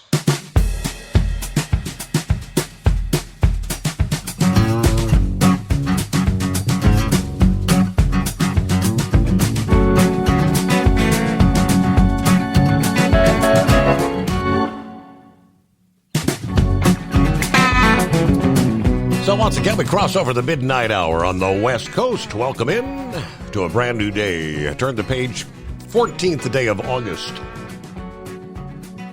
Meanwhile, 3:06 in the Eastern time zone. Another day, a word of another data breach. What is being described as one of the biggest data breaches ever. And you might be exposed as a result. Background check company Jericho Pictures Incorporated, which does business under the name National Public Data, was breached by hackers. Earlier this year, according to a new lawsuit, the suit says as a result, 2.9 billion people with a B have had confidential data exposed and stolen. The worst part is that those impacted by this cyber attack may be unaware of their involvement, since National Public Data allegedly collects data from non-public sources without consent. The breach has exposed information on nearly 3 billion people, including full names, addresses, social security numbers, and personal details of both living and deceased relatives. Now, this was from a report out of Mashable that says this previously unknown breach's timing still not clear. One of the plaintiffs, Christopher Hoffman, learned of it in July when an identity theft protection service alerted him that his data had been leaked on the dark web. The hackers posted the National Public Data database on a dark web forum in April, seeking $3.5 million from a buyer. Now, last month, Mashable also reported a RockU 2024, a massive leak, which I remember talking about that, nearly 10 billion users' credential. That it was updated, a kind of a compilation of many other older breaches. With billions of records exposed, the National Public Data breach could be one of the largest ever, kind of comparable to Yahoo's 2013 breach that also affected nearly 3 billion accounts. Another day, another hack. Is anything sacred anymore? No. Morning, Eagle. What's happening?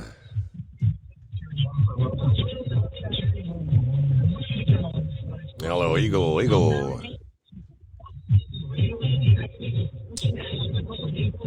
Well, I can tell he's listening to the radio. He's got something on, but he might be just dozing off. Hello, Donut Man. Good morning, Steve. How are you this morning? Hanging with him. What's been happening? Oh, not too much. Out here on my birthday today. So well, happy birthday. Thank you, Steve, and happy belated anniversary to you and the princess. Since you had yours the day before my birthday, so. Well, I had some sad news there a couple weeks ago, Steve, and you get a chance to tell you, my grandma, she finally passed a couple weeks ago, 2 weeks ago tomorrow, so. Oh, okay. She didn't quite make it to her 101st birthday, so we're getting ready to probably head back down to Florida in a couple weeks. They're going to do a celebration of life there at the complex she lived in down there, so they're going to do a celebration of life for her. Mm-hmm. She was a heck of a woman, independent and stubborn all the way to the end. Lived on her own, took care of herself, didn't need no nursing homes or anything else. And for 100 years, I hope I got it. Yep. Wow. 100 years old, and on her own all the way to the end. Heck, when we were down there on vacation a couple weeks ago, she was treating us like she felt like she was grandma again. She wouldn't let me or the wife do much anything. We tried, but she's like, "No, grandma got it." Wow. That's amazing. She decided we're gonna go somewhere to eat, and that was it. She goes, "We're going to Ruth's Chris," and that's where we're going. So that's where we went. That's the first time I've ever been there. But, how about that? Yeah. So yeah, she's like, "Grandma, that's kind of expensive." Nope, that's where I said, "There's a Longhorn across the street. We can get." Nope, we're going here. Okay. And the wife's like, I don't want to go there. I said, well, you go out there and argue with her. I'm her first grandson. I can't win. I don't think you stand much of a chance, you know.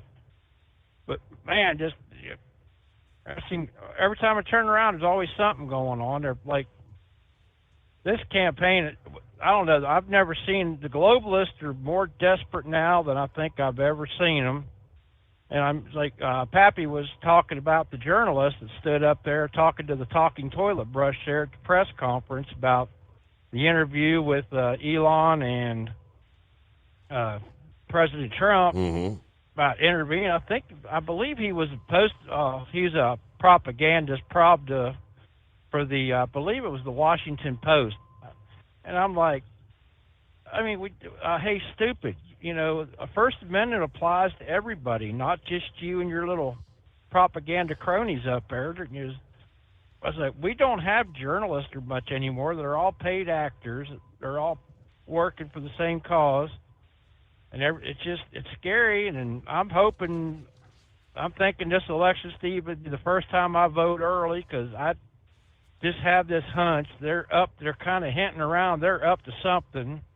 And Pappy brought up over in Pennsylvania, they're talking about, you know, don't expect the election results on election night. Right. I saw that article, and, you know, that we're not going to be able to get all the mail-in ballots. And I'm still trying to figure out why nobody has stepped up. Because as far as I'm concerned, am I wrong, Steve? Aren't the state legislators supposed to vote on any election rules and changes? Well, absolutely. I mean, that was part of the controversy in 2020. That's absolutely things due to the pandemic. All these changes in the name of a national emergency were taking place, and they were doing it in ways that were not supposed to be done. Pappy sent me a link to the headline. It was actually something that dated August 8th. So a few days ago, from the Pennsylvania Department of State, and the Pennsylvanians will not always know the final results of all races on election night. Any changes in results that occur as counties continue to count ballots are not evidence that an election is rigged. I don't know why they need to say that. No. Oh, yeah, exactly. They're trying. You know, the way they're hyping up Scamala and Tampon Timmy and everything else, they're already planting the seed. Hell, Steve, they got to Photoshop people into a picture of her getting out of a plane to make it look like people were on the tarmac. I've seen that is something that's gone viral via social media, right? I don't know. The supposed fact checkers say that those photographs are not doctored, they're not AI, they are legitimate. C-SPAN was there, and there were tons of people there, so I don't know. Oh yeah. and they had I don't know if you saw the video or not. One of the people that was at one of her, I guess, pep rallies or whatever, was showing where they had the curtains up and stuff so people couldn't see the thousands of empty I did seats see at the that, arena yes. where she was supposedly in had that the big particular crowd. venue, thousands of seats kind of blocked off. Come on. Hey, you got to pay people to show up. You got to have rap singers to get people to show up, and then when the rap singers get done, the people leave and everything else. I'm like, you just can't make this stuff up anymore, Steve. I mean, this is crazy times. It scares the heck out of me. And I'm just, it's nuts. But I was glad to hear that Anita was doing much better the other day. And I'm glad to hear that young Stevens making moving along at a rapid pace with it. Wish him a speedy recovery. Yep. And because it just seems weird. We watched your kids. We followed your kids growing up for all these years, and you've watched my kids grow up, and it just doesn't seem like it's possible for our kids to be growing up, having families. And are we getting old or something, Steve, or is it just me? I think we're getting older there, Donut Man. We ain't getting any younger, that is for sure. And they always talk about flash flooding, especially in the desert Southwest, where you have the normally dry washes, or arroyos as they call them. You get a couple inches of rain, and they turn into raging rivers.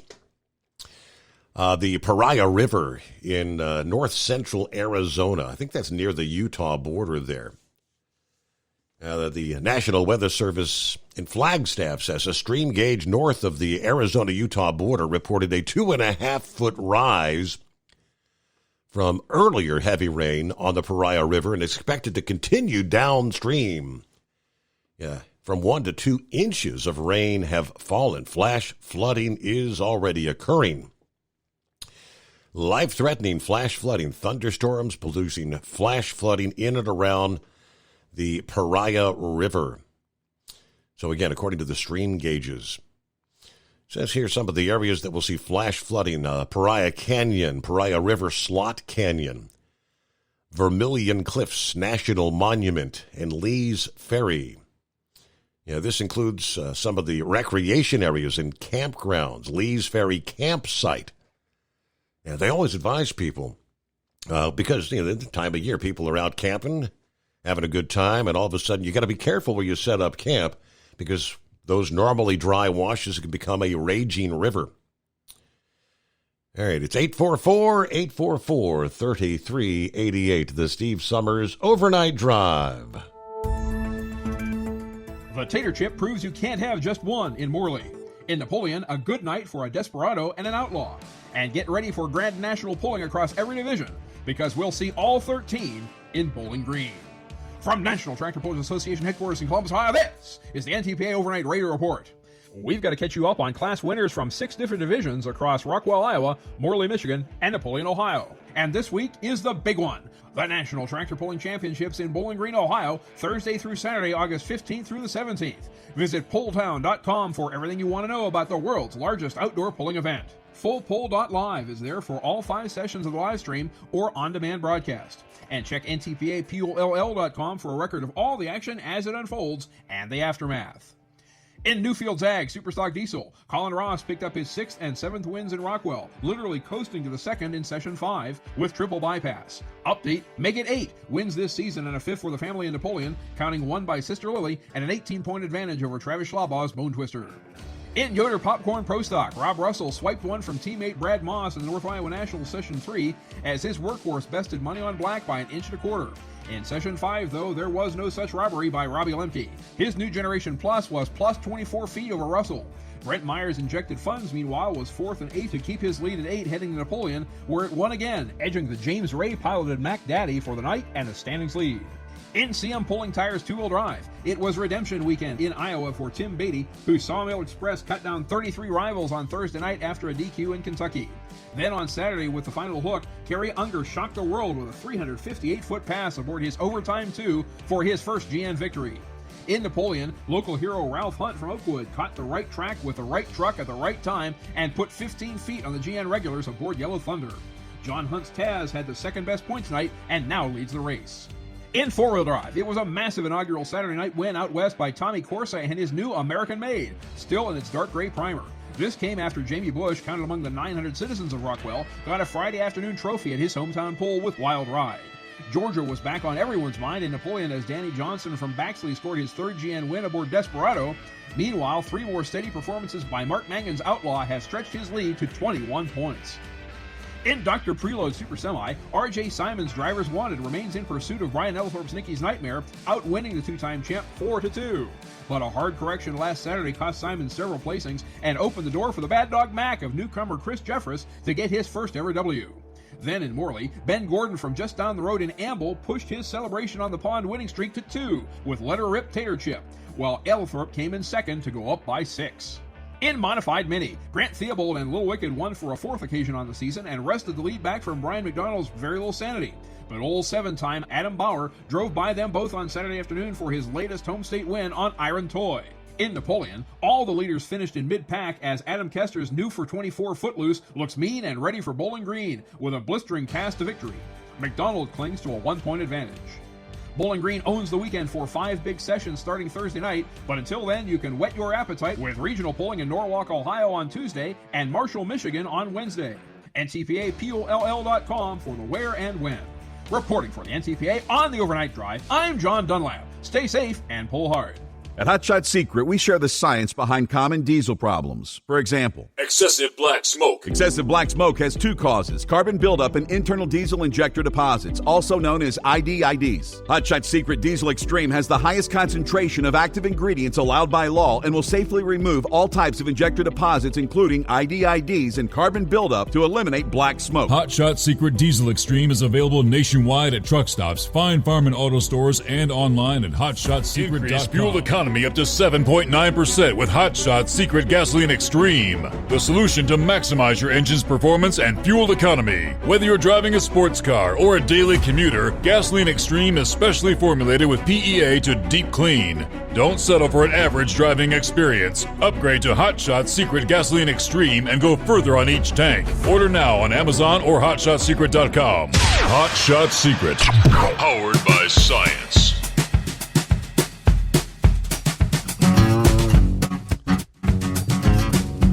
Got an interesting update this past day where Ford Motors and Mazda instructing owners of some vehicles to not drive their cars due to their still having potentially dangerous airbags installed. Now, I recall talking about remember the whole Takata airbag recall? I mean, there were millions and something like 67 million vehicle airbags recalled. And it's going back a number of years ago. Because a lot of people get these recall notices, or maybe they've moved and don't even get the recall notices. They don't pay attention. And some get the notices, they say, no, it's an airbag, I ain't worried about it. Now, they say the roughly 457,000 plus vehicles in the U.S. subject to the Do Not Drive advisories have Takata non-desiccated airbag inflators that urgently need repairs under past recalls. According to Ford and Mazda, of those hundreds of thousands, roughly 83,000 were Mazda, while 374,000 plus were under the Ford, Lincoln, and Mercury brands. So an awful lot of people didn't do anything about their airbags. I'm not going to go through all the numbers because there's a ton of different vehicles involved. I mean, many of these, which they kind of point out here. I mean, we're talking early 2000 Ford Ranger trucks, Ford Mustangs, Ford GT. I mean, a number of different lines. But many of these vehicles are now approaching, 20 years old. In the U.S., numerous companies had been affected by the recalled Takata airbags. The number ultimately totaled about 67 million. There it is, according to the National Highway Traffic Safety Administration. 27 fatalities and at least 400 injuries in America from those defective inflators. The National Highway Traffic Safety Administration noted some of the Ford and Mazda vehicles under this Tuesday's Do Not Drive advisories are now more than, as I said, 20 years old, which increases the risk of an airbag rupturing in a crash. If an explosion occurs, it can severely injure or kill vehicle occupants. Ford and Mazda both say they have the parts available now to do the necessary repairs on the affected vehicles. You can get the repair done by your local dealership with mobile service, towing and loaners being made available at both Ford and Mazda, according to their respective press releases. They want you to get these things done. And that service will be taken care of free at each company. Ford said on their website that the dealer will be able to tell you approximately how long the repair will take for those vehicles with defective Takata airbags. Mazda pledged their installation of a new airbag inflator in roughly an hour's time. They say both of the automakers are reaching out to customers who have the affected vehicles through multiple methods, and they're trying to do this on a monthly basis, they say. But that's still a lot of vehicles, 457,000. But all right, 67 million total airbags recalled initially over the years. Good morning, Horse Feathers. Morning, Your Honor. Yeah, we're doing the 4 o'clock start thing this morning. So we're out here about now. So anyways, hope you had a good show so far. A little bit I've heard sounds pretty good so far. So happy birthday to Donut Man. And as he said, guess we missed the announcement of your anniversary there. I don't know why it wasn't on the calendar. I thought we had that in the calendar. I guess not. But anyways, congratulations to you and the princess, and continued best for Stephen there for what he's got going on there. Sounds like his physical condition kind of helped a little bit here to be able to have a good recovery session. So that's a good deal. So anyway, but I suppose we'll do it real quick here. Hey, Mike, what day is it? What day is it? I cannot believe it's already hump day. Again. There you go. So, anyways, hey, so I told you a neighbor of mine there has a pulling tractor that I saw. He had it kind of undercover there. But, anyways, I stopped in and saw him there for a couple minutes and gave him a catalog there for the Hot Shot Secret. But he said that he's got to be a little careful what he's running there, because he's got an 18-cylinder rotary engine that runs on methanol. So I guess he's going to call and see what we can do. But anyways, those rotary engines, that's kind of like what they had on the old propeller-style airplanes, where all the cylinders were on the outside there, you'd see, and the guy'd stand there with a propeller, and you'd yell contact, and somebody'd spin the propeller, but that's what that rotary engine is all the pistons there face out and that. So anyways, he said 18-cylinder. Imagine that, Your Honor. I'll have to stop and take a closer look at that.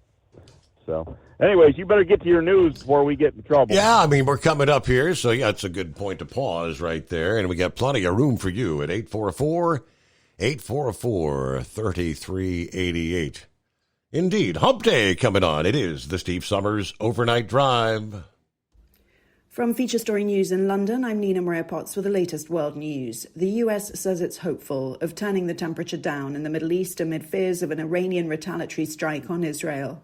US Secretary of State Antony Blinken has postponed a trip to the region this week due to uncertainty there. But President Joe Biden says he believes progress towards a ceasefire between Israel and Hamas could deter Tehran from attacking Israel. Iran insists it has the right to strike back over the assassination of Hamas leader Ismail Haniyeh in Tehran.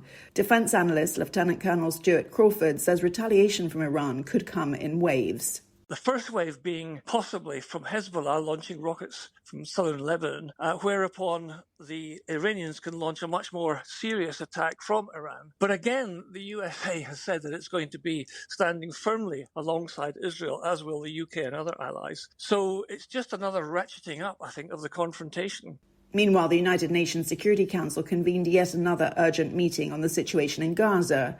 Algeria requested the meeting after another Israeli airstrike last weekend on a school housing hundreds of Palestinians. Jody Jacobs reports from the United Nations in New York. As tensions rise in the Middle East and the fighting in Gaza continues, UN Security Council members on Tuesday debated what action needs to be taken to achieve a lasting ceasefire between Hamas and Israel. Algeria, who requested the meeting, questioned how many more meetings the Council needs to convene to end the suffering of the Palestinian people. The United States, who will be leading negotiation talks between Israel and Hamas on Thursday, says the Council needs to begin talking with one voice, expressing deep concern of the civilian deaths in Gaza. However, as Linda Thomas-Greenfield, the U.S. ambassador to the UN, addressed the Council, the State Department announced the approval of a $20 billion arms sale to Israel that includes scores of fighter jets and advanced air-to-air missiles. Fumio Kishida has announced he will step down as Japan's prime minister next month. He's been in the post for 3 years, but recent polling shows his support has fallen to historic lows at around 15%. East Asia correspondent William Denzelo reports. At a news conference, Fumio Kishida announced he won't seek re-election at his party's leadership contest next month, effectively ending his tenure as Japan's Prime Minister. Kishida helped navigate the country out of the COVID-19 pandemic and helped improve ties with South Korea. But the Liberal Democratic Party has been rocked by domestic scandals. With the LDP dogged by a corruption probe, Kishida says the first step towards showing the party's changed is to step aside. His successor will be tasked with addressing economic headwinds and geopolitical tensions. Japan must hold a general election by October 2025. From bureaus worldwide, this is FSN. Increase fuel economy up to 7.9% with Hot Shot Secret Gasoline Extreme, the solution to maximize your engine's performance and fuel economy. Whether you're driving a sports car or a daily commuter, Gasoline Extreme is specially formulated with PEA to deep clean. Don't settle for an average driving experience. Upgrade to Hot Shot Secret Gasoline Extreme and go further on each tank. Order now on Amazon or HotShotSecret.com. Hot Shot Secret, powered by science. At Hot Shot Secret, we share the science behind common diesel problems. For example, ultra-low sulfur fuels. Fuel has two purposes, combustion and lubrication. Ultra-low sulfur fuels have diminished the fuel's ability to lubricate. Hot Shot Secret Everyday Diesel Treatment with LX4 restores lubricity, protects your engine, and optimizes performance. Everyday diesel treatment is available at truck stops, Tractor Supply, O'Reilly's Auto Parts, and online at HotShotSecret.com. Hot Shot Secret, powered by science. Building relationships with their team, drivers, and customers still matter at IBI Security Transport.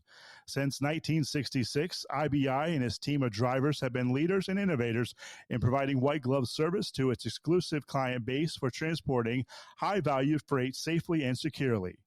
Much of the IBI staff have driven trucks, so they understand both the customers' and drivers' needs. If you're seeking a career that values you as a person, not just a number, and offers great benefits and good home time, then IBI is the place for you. Call 800-582-5912 to discover why we are the leaders in team freight and start building a relationship with you. Attention all truckers, are you ready to own your own truck? Lone Mountain Truck Leasing makes it easy. Our lease-to-own program puts you in the driver's seat. Our inventory is always changing, and we have a variety of rigs, including Kenworths, Freightliners, automatics, and manuals. Once you make your last payment, the truck is yours. No interest, no balloons, and no buyouts. Take the first steps towards independence and financial freedom. Visit LoneMountainTruck.com or call 866-944-0383 to apply today.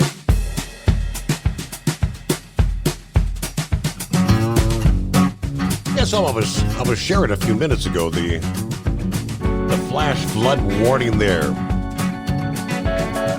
out along the Arizona-Utah borders. I guess that the name of that river is the Paria. It rhymes with Maria, the Paria River. I was talking about some of the campgrounds and recreation areas that were included in that. And it included the slot canyons. And at the tail end, it says, get out of the Paria River Slot Canyon. Floodwaters are flowing down the Paria River, reaching the confluence with the Colorado River at Lee's Ferry about 4 a.m., between 4 a.m. and 6 a.m. Mountain Time. So all the rains occurred miles away upstream, and it's the floodwaters are raging down into some of those camping. I pulled up, and yeah, there's some of these slot canyons. You can do hiking trips, camping trips, day walks, and there are actually things you can do that they say that the complete trek will take 3 to 4 days, and you camp along the way, and can't help but wonder how people that might be out there in those slot canyon areas camping out tonight, probably fast asleep at this hour, that have no idea that there is a raging river rushing their way. Get out of the Paria River Slot Canyon. Very interesting. Of course, I did see that they were showing that there are signs posted there in the hiking areas that state flash flooding can occur any time of year. But the most common months for flash flooding, I think March and April, and then July and August. So this is the time of year. It's the monsoon time of year, right? Get those couple inches of rain, and here it comes. 844-3388. All right, I saw from CDL Life and Brain Dead, it forwarded the report to me this past day as well. Another trucking operation shuttering their doors. Longtime trucking company closing in Brandon. AA Temperature Controlled LLC, which does business as A&A Express.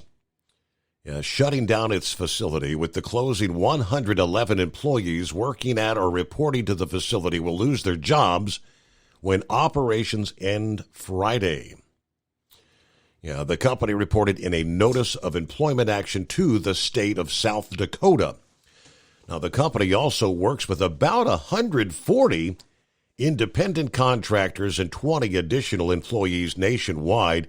A&A Express has been in the process of seeking capital or sale, which, if obtained, would have enabled it to avoid or postpone a closure and continue operations, according to their president, Gene Cannon. Unfortunately, the company could not obtain additional working capital from its lenders. The sale process has not been successful.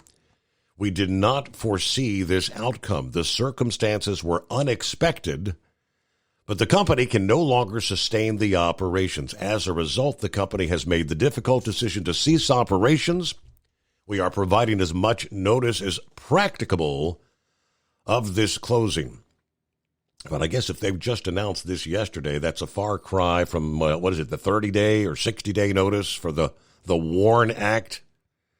But you've got I know that there's the exception of the WARN Act if you are in negotiations for a sale or negotiations for additional lending, which they were in that process.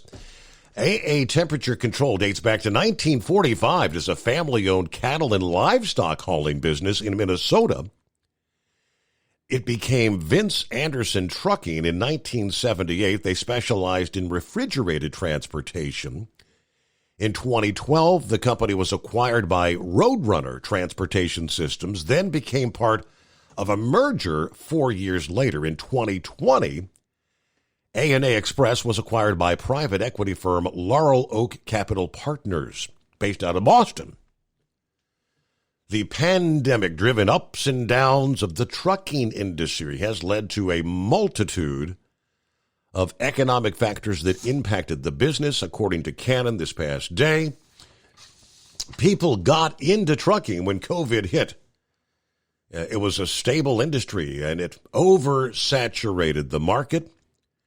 We are all seeing the same fight for freight, he says. Additionally, the market for used trucks just went horrible. The price of insurance, labor, and new equipment is still going up. Higher interest rates made borrowing more difficult. Of the 111 employees impacted, about 85 are truck drivers, and other area trucking companies have all been very nice. We're sending drivers to those places, Cannon says. The rest are office workers who would be good fits in areas such as dispatch and billing with good communication skills, proficient at the computer and Excel spreadsheets. The equipment, including the trucks and trailers, will be auctioned, he said. The two-story building was sold to an investment firm in late 2022, and that will be made available for lease. So as we've been following, we continue to see kind of clearing out the playing field. Supply and demand, right? Too much capacity, not enough freight. Hello, Gilligan.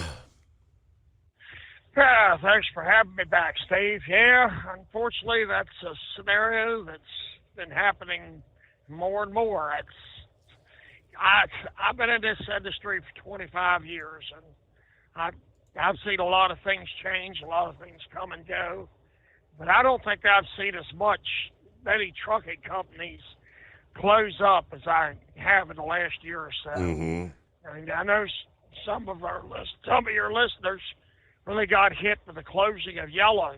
I know two personally, and that was a big hit. We all know that Yellow / Roadway and had been in trouble for so many years. I don't see it getting much better for a while at least. I hope it does. But I know my company, we had a layoff in Florida because of losing contracts. But as far as I know, those are just private contracts they had. One was with Costco, I think. I can't remember what the other one was.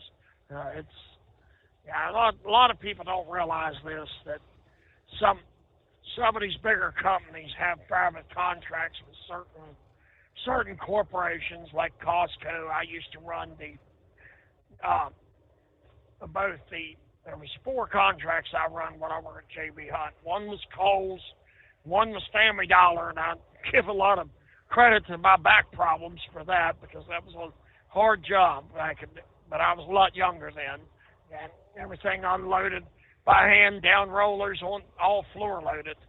Dollar General has theirs in them cages, the carts, but Family Dollar, as far as I know, still everything is floor loaded and stuff like that.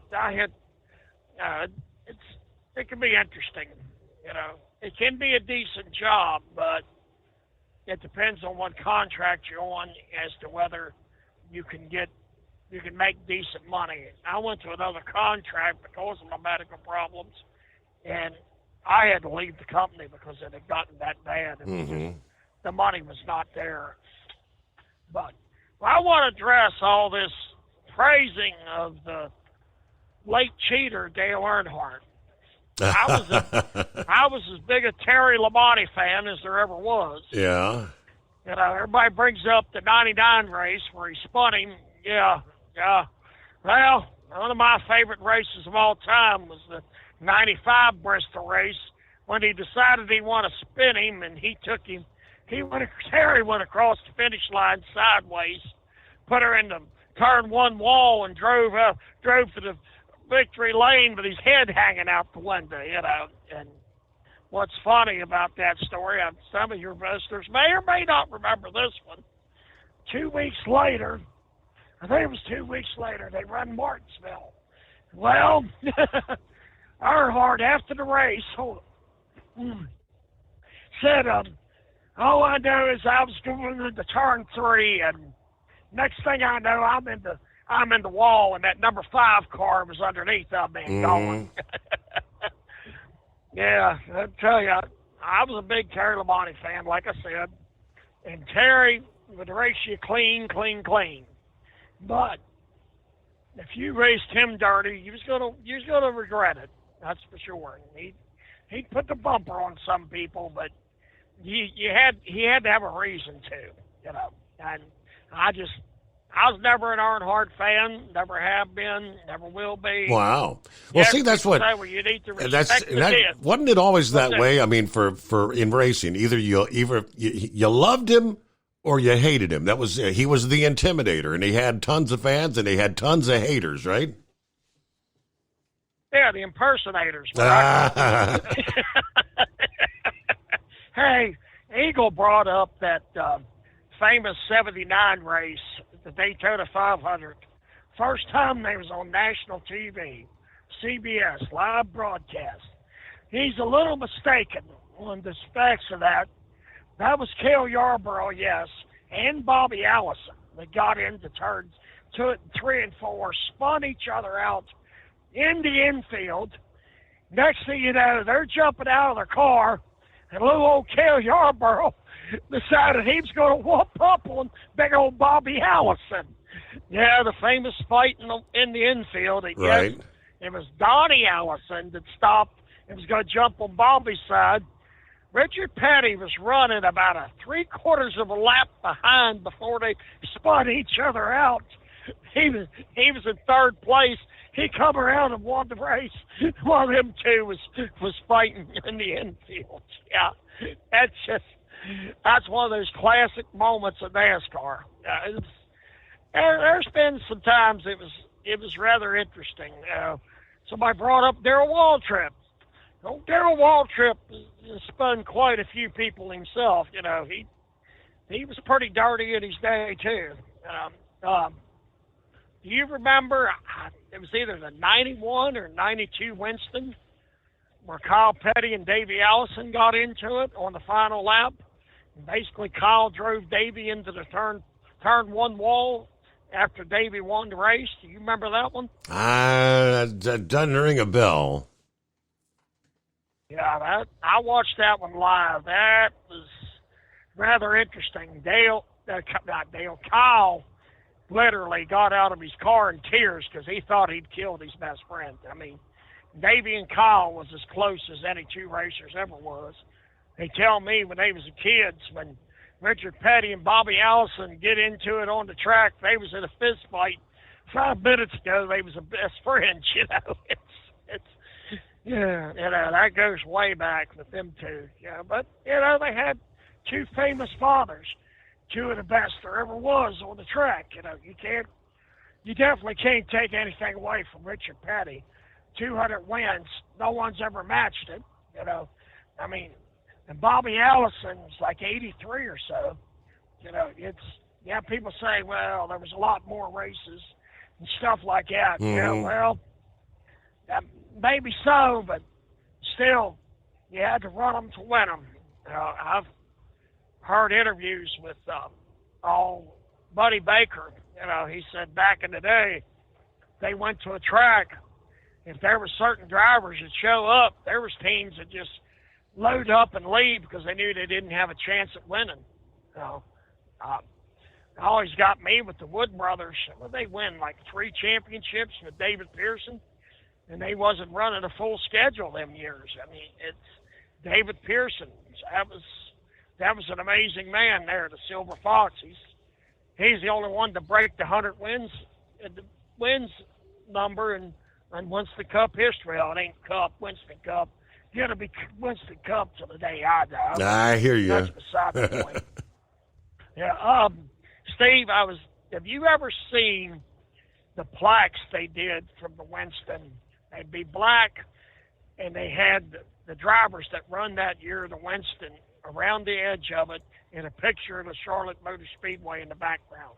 Did you ever see one of them? I don't think I have. I actually was able to buy one at a yard sale from the '92 Winston a while back. I tell you what, I've got it hanging in my living room, which, incidentally, right beside it is an autographed picture. It's kind of a silver engraved thing. Richard Petty and Terry Labonte in the 514. It was a commemorative when Terry Labonte passed Richard Petty's consecutive starts at 514. Both of them autographed it, got a certificate of authenticity for them autographs also, which, Richard Petty autographs are all over. I've got 2, in fact. 3, in fact. One of which is an old T-shirt he signed, but my ex-wife had a interesting one that even he had to look twice at. He did an autograph signing there in Winchester. I think it was about 96 and 95 or 90. I think it was 95 now to think about it. But she handed him a Stock Car Racing Review Christmas issue from 1980. He was on the cover, and all right, but had his STP Buick, not the Pontiac, on the cover of it. He even looked at it, kind of took at it twice, So, well, that's about all I got, I guess. I've complained enough about Earnhardt and how he used to race, so I probably upset about half your listeners, but maybe they'll get the calls coming in. Take care, Steve, and I thank you for taking my... by the way, happy anniversary. Oh, thank you. Yeah, 41 years. Unlike last year's 40th anniversary, where we went out and had a wonderful steak dinner and actually got the surprise treat from our listening friend. I forget his name. I'm sorry, the listener there in the state of Texas. And That was 40th anniversary. Yesterday was just kind of another day. I got to see her for a few minutes this afternoon when she stopped by with little Aubrey and was taking her and Rowan to the park. And just another year, 40th anniversary. 41, no big deal. I guess, when's the next big one? The big 5-0? It's 9 before the hour. We'll be right back. The Steve Summers Overnight Drive. Taxes for Truckers provides full-service accounting solutions for owner-operators. Taxes for Truckers is the driver's financial co-pilot. We help independent truckers keep their taxes, filings, and bookkeeping running smoothly so they can focus on the road ahead. Drivers who want their business to run as smooth as their truck choose to partner with Taxes for Truckers for their accounting and tax filing needs. Stop overpaying taxes. Call 888-TAX-4TRK to start paying less tax today.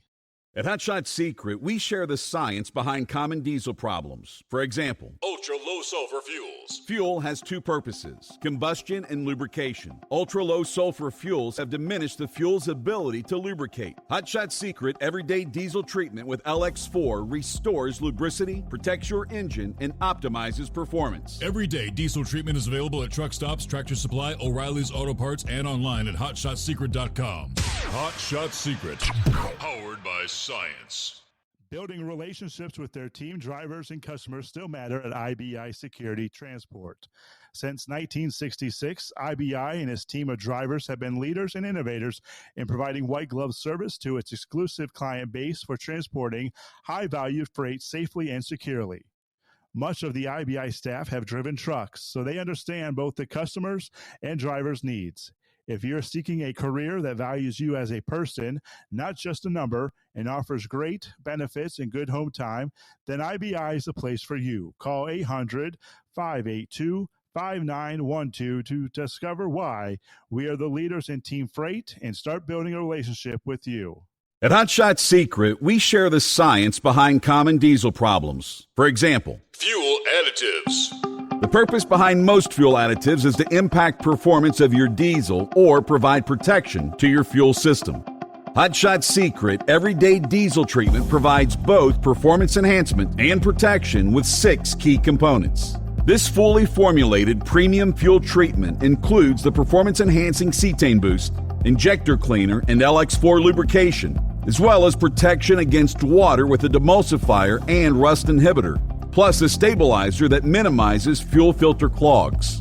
Everyday Diesel Treatment delivers a 6-in-1 premium fuel treatment for every fill-up, every time. Everyday diesel treatment is available at truck stops, Tractor Supply, O'Reilly's Auto Parts, and online at HotShotSecret.com. Hot Shot Secret, powered by science. Fuel filtration is a big deal. Poorly filtered diesel fuel can damage injector systems, reduce efficiency, and rob horsepower, among other things. By removing the water, air, and debris from fuel, Fast Fuel Systems can triple the life of your injector systems while restoring power, optimizing fuel economy, and more. Not sure what your truck needs? Give us a call at 636-433-5410 or learn more at fastride.com. All righty, other industry headlines over the past days. Less-than-truckload carrier Saia said Monday they will open 6 terminals this month. August, part of a broader plan to open 18 to 21 new facilities across the country this year.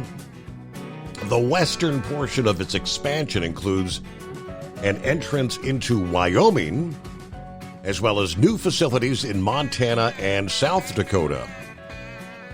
Saia opened a new terminal in Cheyenne Monday, and they plan to add sites in Casper, Wyoming, and Billings, Montana on August 19th.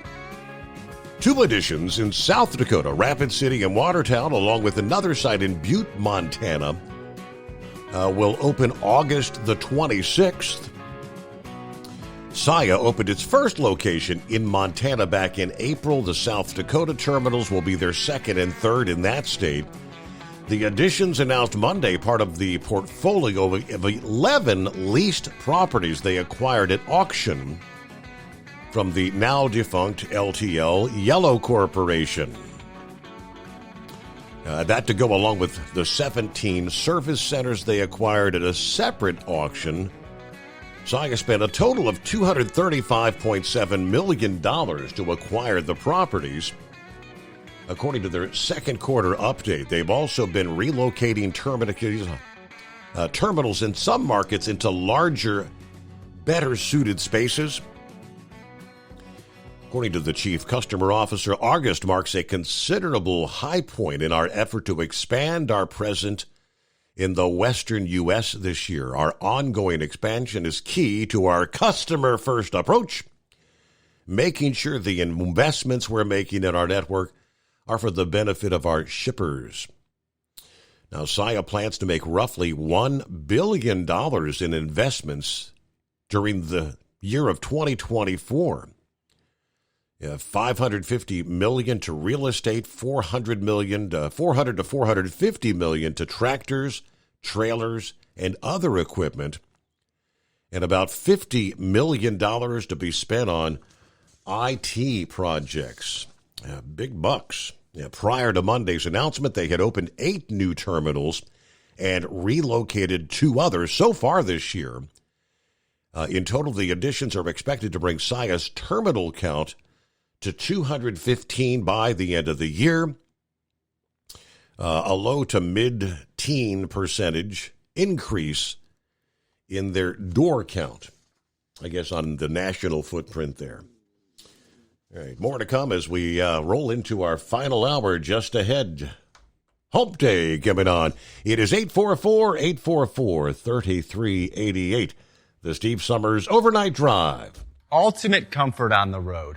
That's the Bostrom difference, and why so many drivers are upgrading their seats to Bostrom seating.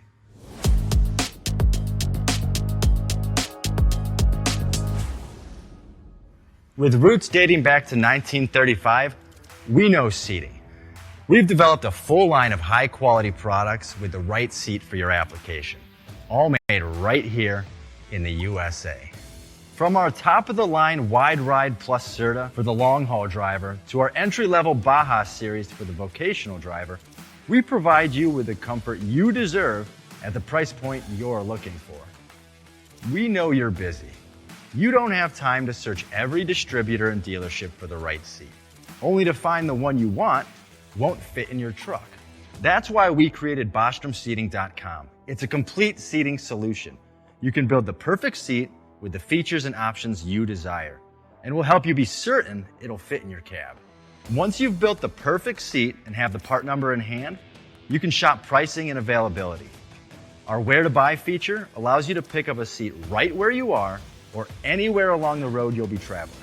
When you install a Bostrom seat, you become part of the Bostrom family. A family that includes other drivers who recognize this is more than work. It's a ride. One that requires the next level comfort and support only Bostrom can provide. Go to BostromSeating.com to design your ride with ultimate comfort for the open road. Hands on the wheel, hands off invoicing. At Transcap, we're built for high speed and service, just like you. Our fast freight factoring helps you make more money, not chase it down, because we handle all the invoicing BS and back office work. Apply for fast funding at transcap.com/getcash. It takes just 60 seconds. Or call 888-250-TCAP. That's 888-250-TCAP. And mention Steve Summers Overnight Drive. From Feature Story News in London, I'm Nina Maria Potts with the latest world news. The US says it's hopeful of turning the temperature down in the Middle East amid fears of an Iranian retaliatory strike on Israel. US Secretary of State Antony Blinken has postponed a trip to the region this week due to uncertainty there. But President Joe Biden says he believes progress towards a ceasefire between Israel and Hamas could deter Tehran from attacking Israel. Iran insists it has the right to strike back over the assassination of Hamas leader Ismail Haniyeh in Tehran. Defense analyst Lieutenant Colonel Stuart Crawford says retaliation from Iran could come in waves. The first wave being possibly from Hezbollah launching rockets from southern Lebanon, whereupon the Iranians can launch a much more serious attack from Iran. But again, the USA has said that it's going to be standing firmly alongside Israel, as will the UK and other allies. So it's just another ratcheting up, I think, of the confrontation. Meanwhile, the United Nations Security Council convened yet another urgent meeting on the situation in Gaza. Algeria requested the meeting after another Israeli airstrike last weekend on a school housing hundreds of Palestinians. Jody Jacobs reports from the United Nations in New York. As tensions rise in the Middle East and the fighting in Gaza continues, UN Security Council members on Tuesday debated what action needs to be taken to achieve a lasting ceasefire between Hamas and Israel. Algeria, who requested the meeting, questioned how many more meetings the Council needs to convene to end the suffering of the Palestinian people. The United States, who will be leading negotiation talks between Israel and Hamas on Thursday, says the Council needs to begin talking with one voice, expressing deep concern of the civilian deaths in Gaza.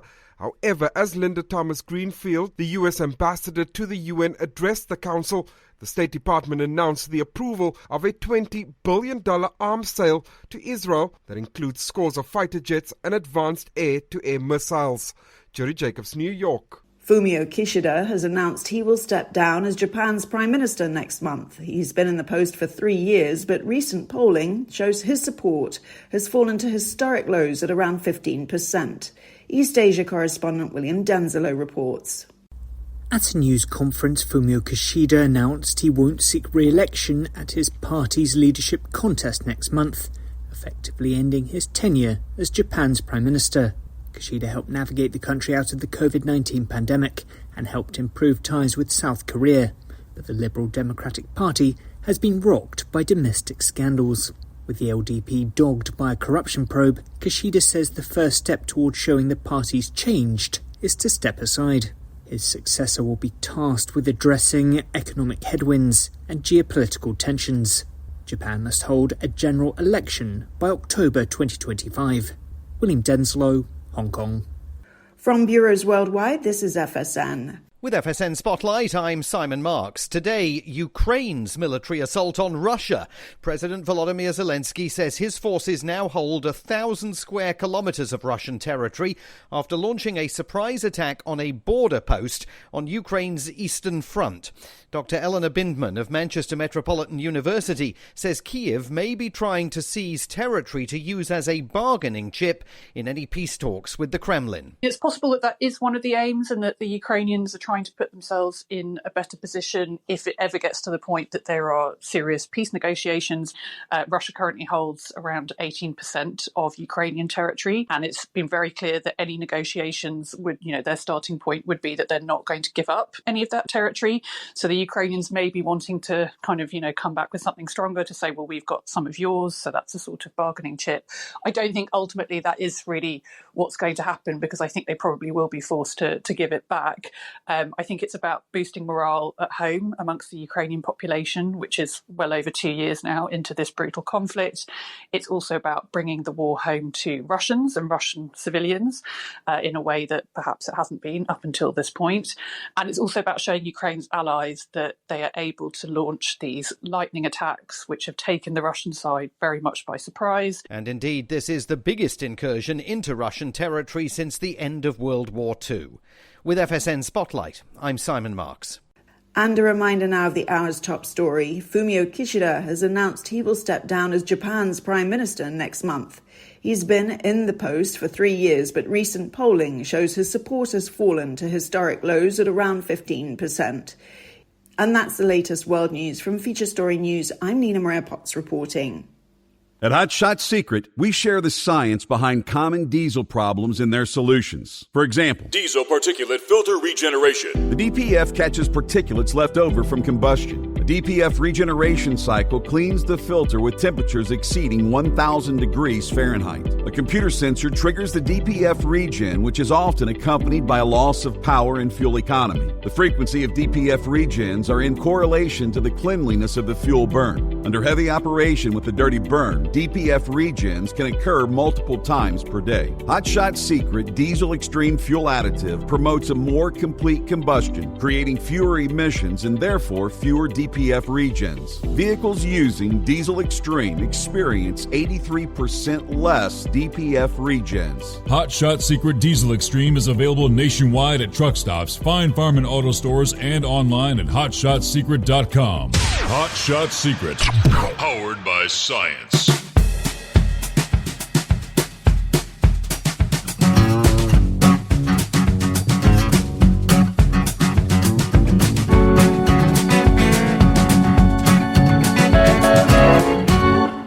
All right, good morning, the Truck and Phil. Yes, indeed. Happy Hump Day. Coffee up. Good morning, Mr. Summers, the Hot Shot Secret Nation, and the great product of Stabil. Looks like the northeastern sky, if I'm correct. Jupiter and Mars are right next to each other this morning. Lord in the sky, 83 degrees, Fort Wayne. Same for Sterling Heights today as we are ready to depart Fort Wayne for Sterling Heights and back again.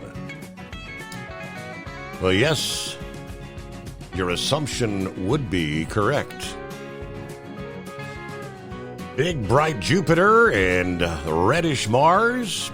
They've been near each other before sun all month long, but this morning, you'll get to see Jupiter's sideswipe Mars in a conjunction.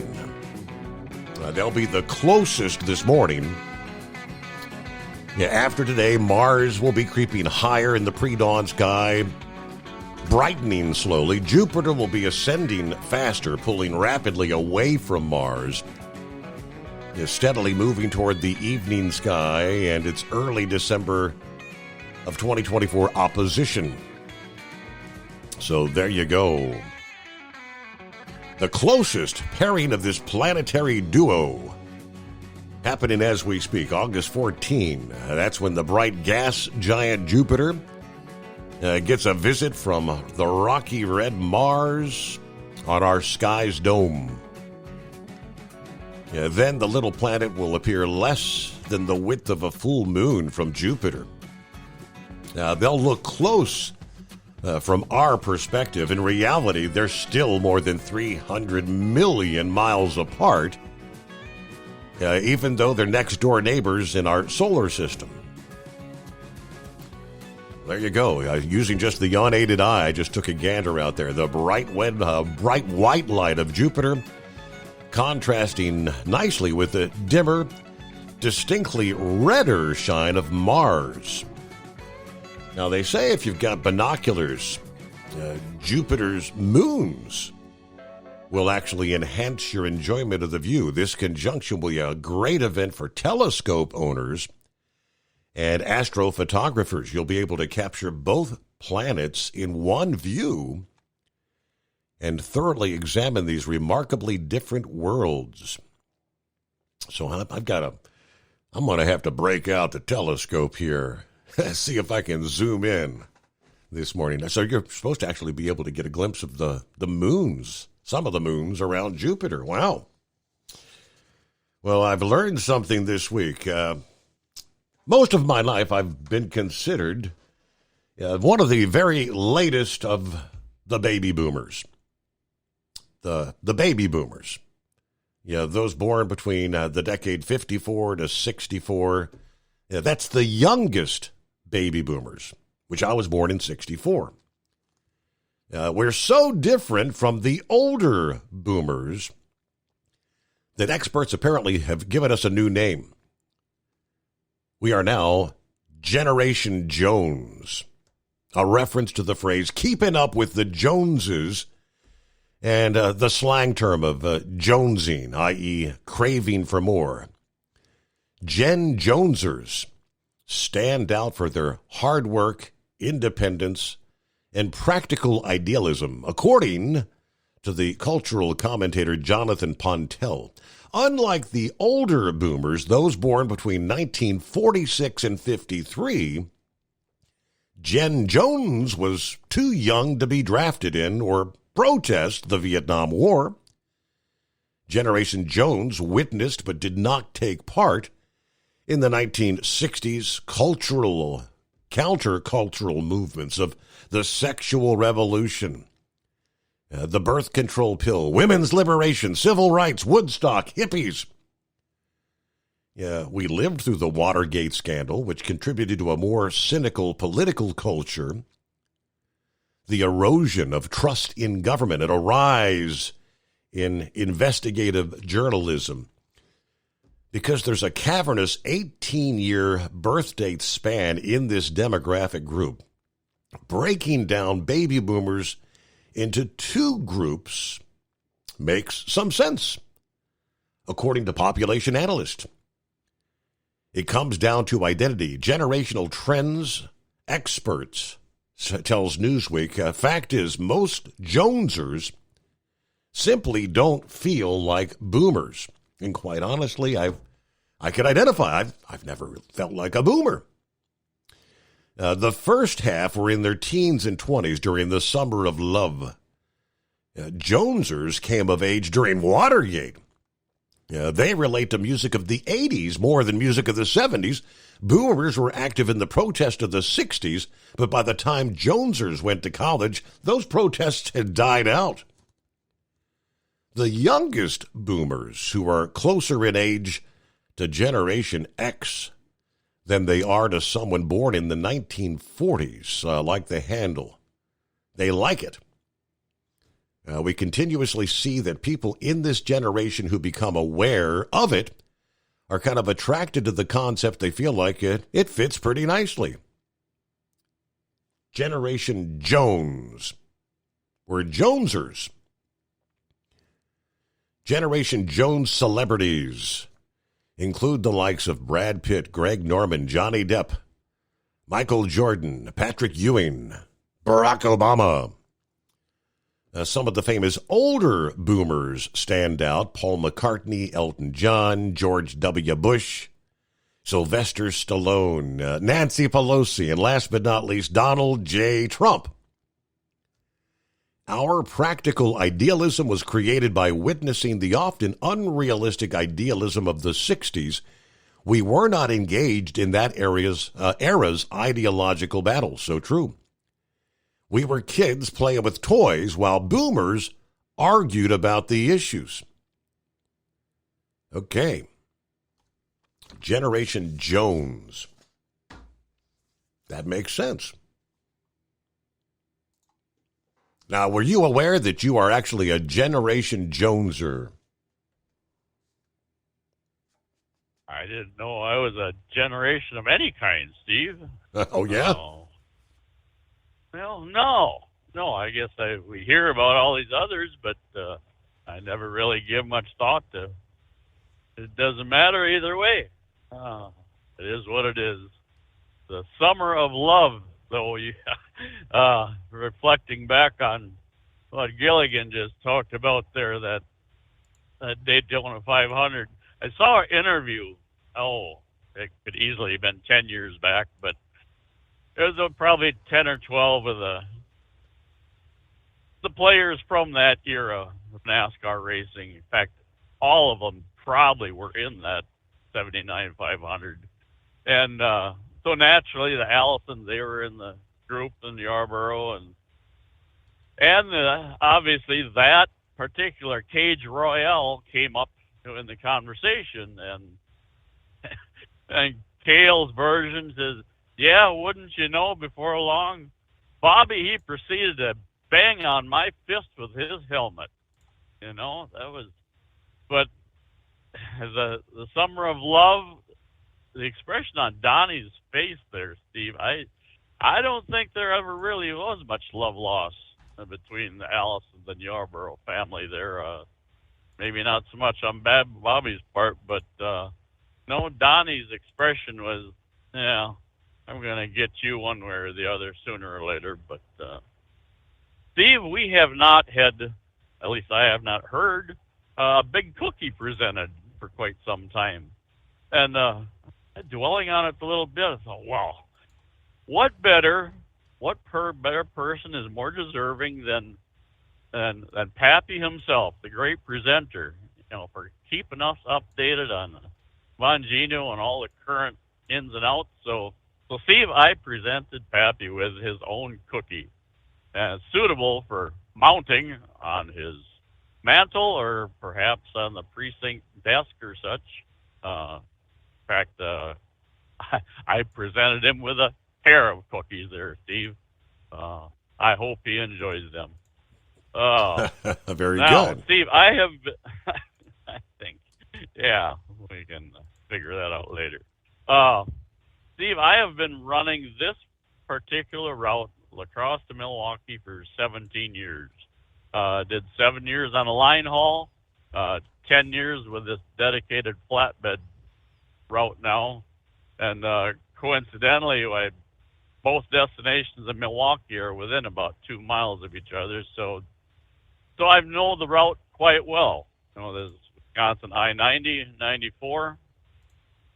See, Wisconsin, and I'm sure this is prevalent with most every other state in the union, Wisconsin cannot keep up with road maintenance the way it is with the loads that are for work with these days, Steve. Now, you take and add another 20 to 40,000 pounds on a given unit, and I don't care how many axles you add on to carry that weight, it's going to be hammering this roadway, to oblivion. Now, from what I see, the angle that I look at, I think it's the road base or sub base that's the problem. I mean, I've watched them work on the same sections of concrete the last 4 or 5 years in a row. They replace one little section, and next summer they'll come back and replace another section 10 feet from that, and it goes on and on and on. I really think it's the base that can't handle the loads that are presented. And I mean, the Schneider eggs, they come out about the first week in March, and they might get shifted around, but they sit here till the snowplows have had to dodge them about 3 times in the fall, and then it's time to pack them away for about 3 months. I can't imagine what would happen to the roadways, and probably more specifically the bridges and bridge approaches and such. Up in Madison, Wisconsin, on the west end, they rebuilt the bridge, maybe 2 years back, 3 years back. And who the hell ever signed off on that project as being completed? And this can be repeated in several other areas too. The first trip through there, Steve, I learned, I got to lean forward in my seat when I hit this bridge. Well, you do the whoop-de-doo, well, then the truck comes down and it loads that bridge with a far greater, load than if it had been a gentle, approach to that bridge. It now let's raise the weight on that unit, another 20, 30, 40%. Hey, that I think like most listeners and doers out here, it would not be a very productive end result as far as road longevity and such. But that's my opinion on it. Anyway, I have one more thing here. Was it last night or the night before? You touched it. We've heard it on the news. You've seen it a couple times about how we made it known that we have a sub, I believe in the Mediterranean right Correct. now. Yes. That's pretty much unprecedented to make the presence known. Well, you also mentioned we got 10 destroyers in the area. Well, I started thinking about it last night there, Stephen. How does today's destroyer compare to a World War II era unit? And certainly technology has played a big part in what has happened. So I did a quick search there, and the newest class, I forget. It doesn't matter, Steve. The technology is just, they used to be referred to as a tin can. They were about as dispensable as anything. They ran the perimeter of a fleet, and they were going to be the first to fail.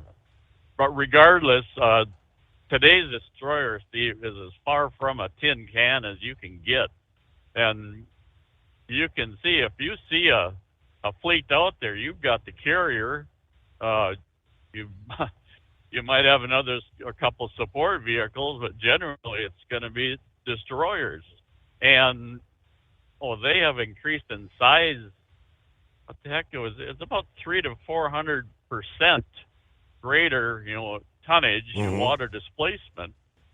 And this newest class, Steve, if it's loaded with the Tomahawk missiles, the Arizona Specials, if you want to be specific, it has far more firepower than any World War II era battleship, in that they don't come cheap, $2 to $3 billion per copy, and but yeah, we think of a destroyer as having that single 5-inch gun on the bow there, but no, there's I was almost caught off guard. we've heard of the guided missile destroyers, but no, they were a powerhouse to be reckoned with. They would be just as much a target as just about any other surface ship we have. So either way, I found that intriguing and interesting and such.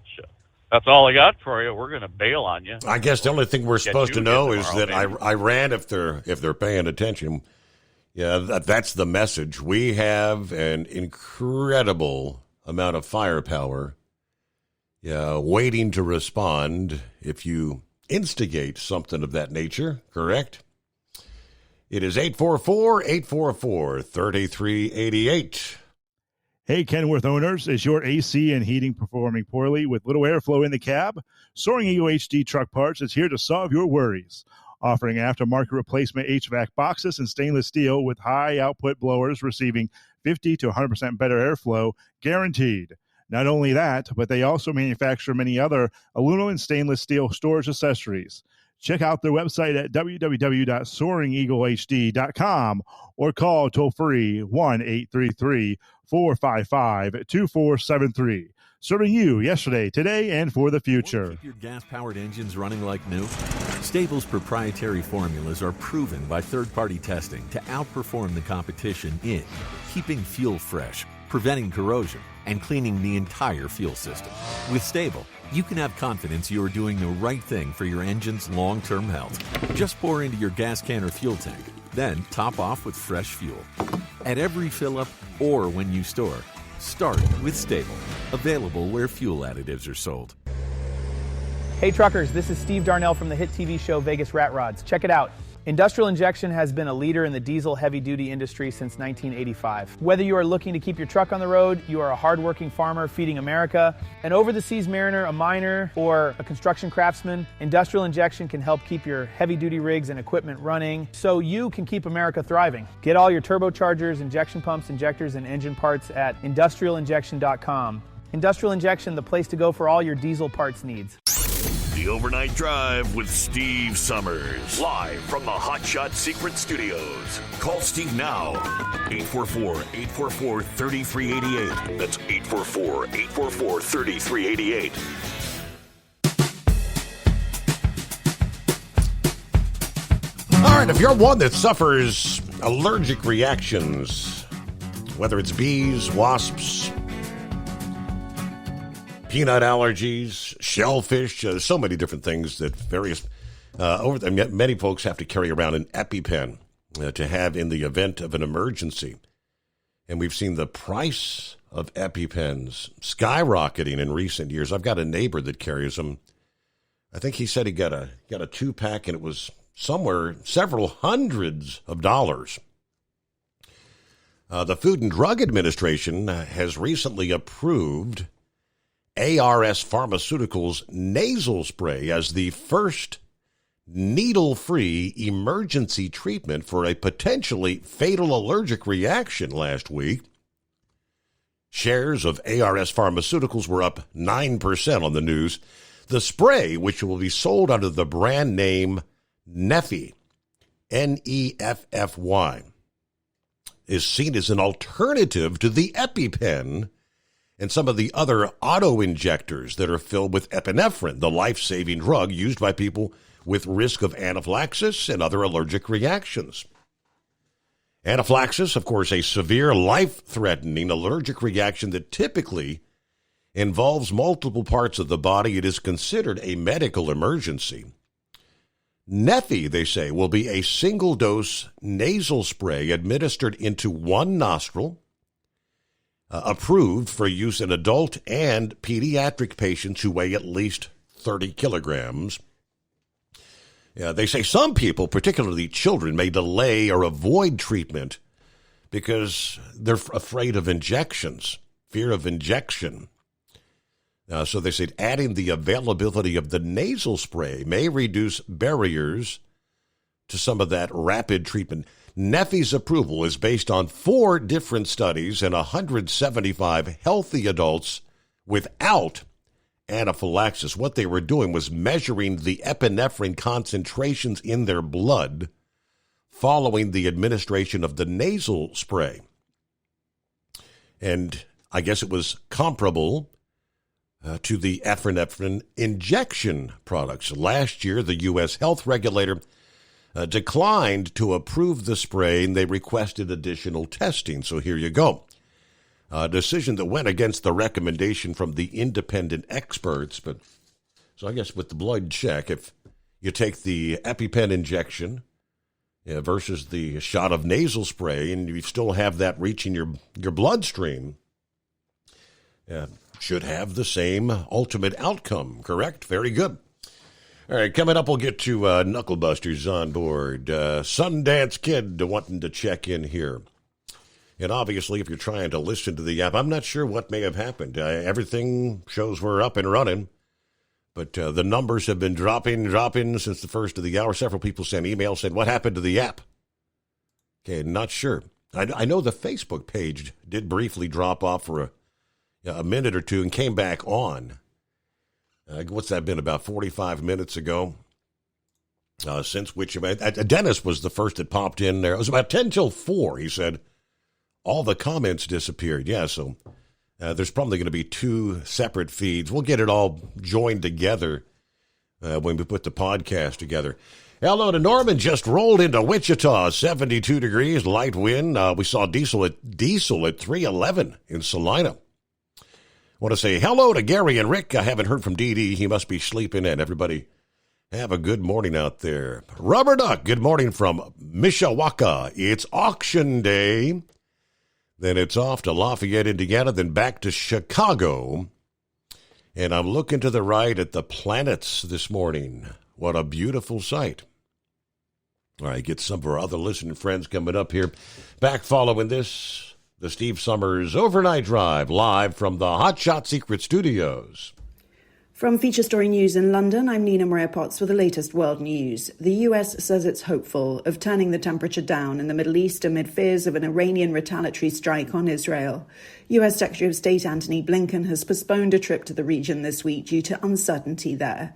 But President Joe Biden says he believes progress towards a ceasefire between Israel and Hamas could deter Tehran from attacking Israel. Iran insists it has the right to strike back over the assassination of Hamas leader Ismail Haniyeh in Tehran.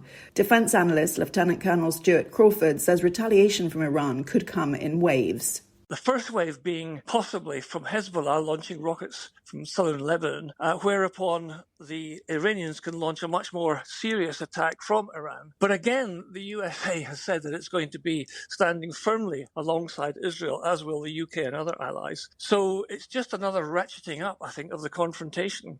Meanwhile, the United Nations Security Council convened yet another urgent meeting on the situation in Gaza. Algeria requested the meeting after another Israeli airstrike last weekend on a school housing hundreds of Palestinians. Jody Jacobs reports from the United Nations in New York. As tensions rise in the Middle East and the fighting in Gaza continues, UN Security Council members on Tuesday debated what action needs to be taken to achieve a lasting ceasefire between Hamas and Israel. Algeria requested the meeting, questioned how many more meetings the Council needs to convene to end the suffering of the Palestinian people. The United States, who will be leading negotiation talks between Israel and Hamas on Thursday, says the Council needs to begin talking with one voice, expressing deep concern of the civilian deaths in Gaza. However, as Linda Thomas-Greenfield, the U.S. ambassador to the UN, addressed the Council, the State Department announced the approval of a $20 billion arms sale to Israel that includes scores of fighter jets and advanced air-to-air missiles. Fumio Kishida has announced he will step down as Japan's Prime Minister next month. He's been in the post for 3 years, but recent polling shows his support has fallen to historic lows at around 15%. East Asia correspondent William Denzelo reports. At a news conference, Fumio Kishida announced he won't seek re-election at his party's leadership contest next month, effectively ending his tenure as Japan's Prime Minister. Kishida helped navigate the country out of the COVID-19 pandemic and helped improve ties with South Korea, but the Liberal Democratic Party has been rocked by domestic scandals. With the LDP dogged by a corruption probe, Kishida says the first step towards showing the party's changed is to step aside. His successor will be tasked with addressing economic headwinds and geopolitical tensions. Japan must hold a general election by October 2025. From bureaus worldwide, this is FSN. Ultimate comfort on the road. That's the Bostrom difference. And why so many drivers are upgrading their seats to Bostrom seating.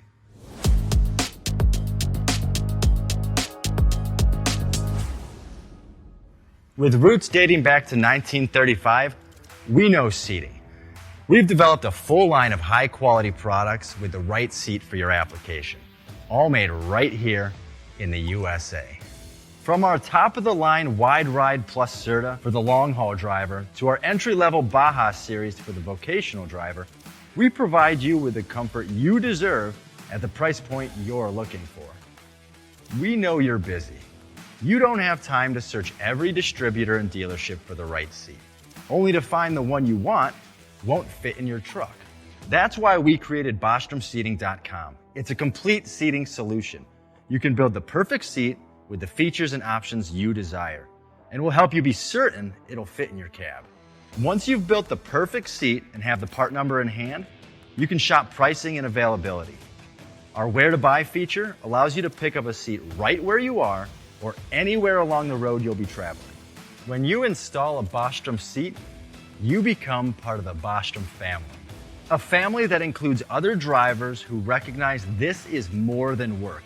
It's a ride, one that requires the next level comfort and support only Bostrom can provide. Go to BostromSeating.com to design your ride with ultimate comfort for the open road. Hands on the wheel, hands off invoicing. At Transcap, we're built for high speed and service, just like you. Our fast freight factoring helps you make more money, not chase it down, because we handle all the invoicing BS and back office work. Apply for fast funding at transcap.com/getcash. It takes just 60 seconds. Or call 888-250-TCAP. That's 888-250-TCAP. And mention Steve Summers Overnight Drive.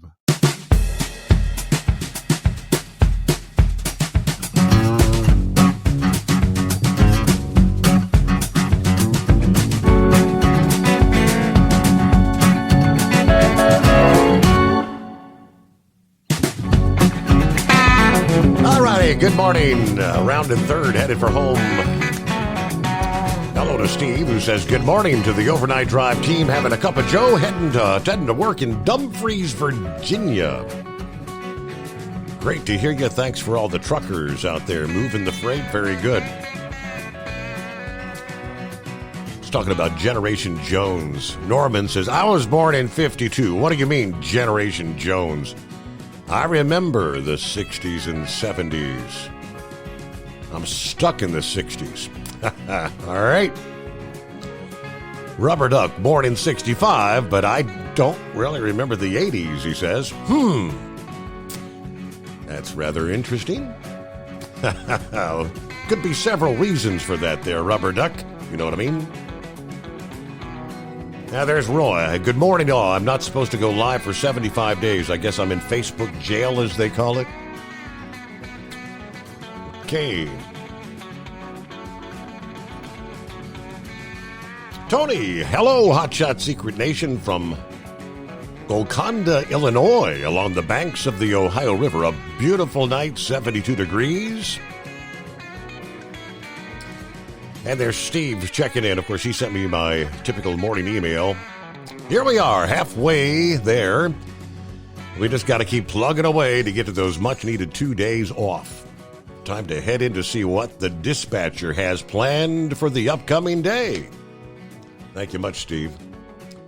All I know is I pulled up the app during the break. Android is working fine. Maybe something's going on with the iPhone app this morning. Knucklebuster, what's happening? Same old every day, Mr. Steve Summers. Morning to you. I saw your Mars and Jupiter thing over my left shoulder. I just couldn't get a picture of it there, so but it's pretty awesome to look at. Yeah. Well, I was born in 58, so what does that make me? Joneses? Yeah, the Jonesers were... but what'd they say? Well, yeah, you'd be a Joneser, Generation Jones. I don't know. I ain't trying to keep up with anybody. 54 to 64. Okay. That's well, what they say. I'm not trying to keep up with the Joneses. I can barely keep up with myself. Uh-huh. Anyway, went to the doctor today, and he gave me a clean bill of health, told me to keep eating them cheeseburgers. It'd be the death of me, right? And I don't know. Never underestimate your enemy. That's all I can tell you about Iran there. They probably got more than what we realize because they're always doing stuff in secret there, you know? Absolutely. Yeah. I mean, realistically, going back to, the whole Iraq scenario when Saddam Hussein was all those weapons of mass destruction, I think Iran was pretty much well ahead of Iraq then and much more so now than we might realize. Yeah, absolutely. Especially since Doofus Magoo was giving it to them there at Berry, right? Mm-hmm. Letting them do all that uranium there. Well, they ain't got but 2 seasons up there in Wisconsin, Steve. That's winter and 4th of July, so the construction season won't be long for him there anyway there, right? So, well, I'm on my way down here to University of Texas down here to welcome them boys to the SEC and try to get a hold of Arch Manning down here. Well, I doubt I'll see him. He ain't going to come over where I'm delivering at anyway. So, anyway, it's right around the corner, so I'm looking forward to it. All right, have a great, blessed day, Mr. Steve Summers. You're doing great. Real quick, I didn't see Reds and the Cards. They had game 2. Who came out on top? Damn it, Steve. You're supposed to win 2 in a row. Uh-oh. All right, just double checking there. So, all right, so they're looking for maybe the break out the brooms. Game 3, Reds Cards at some point today, right?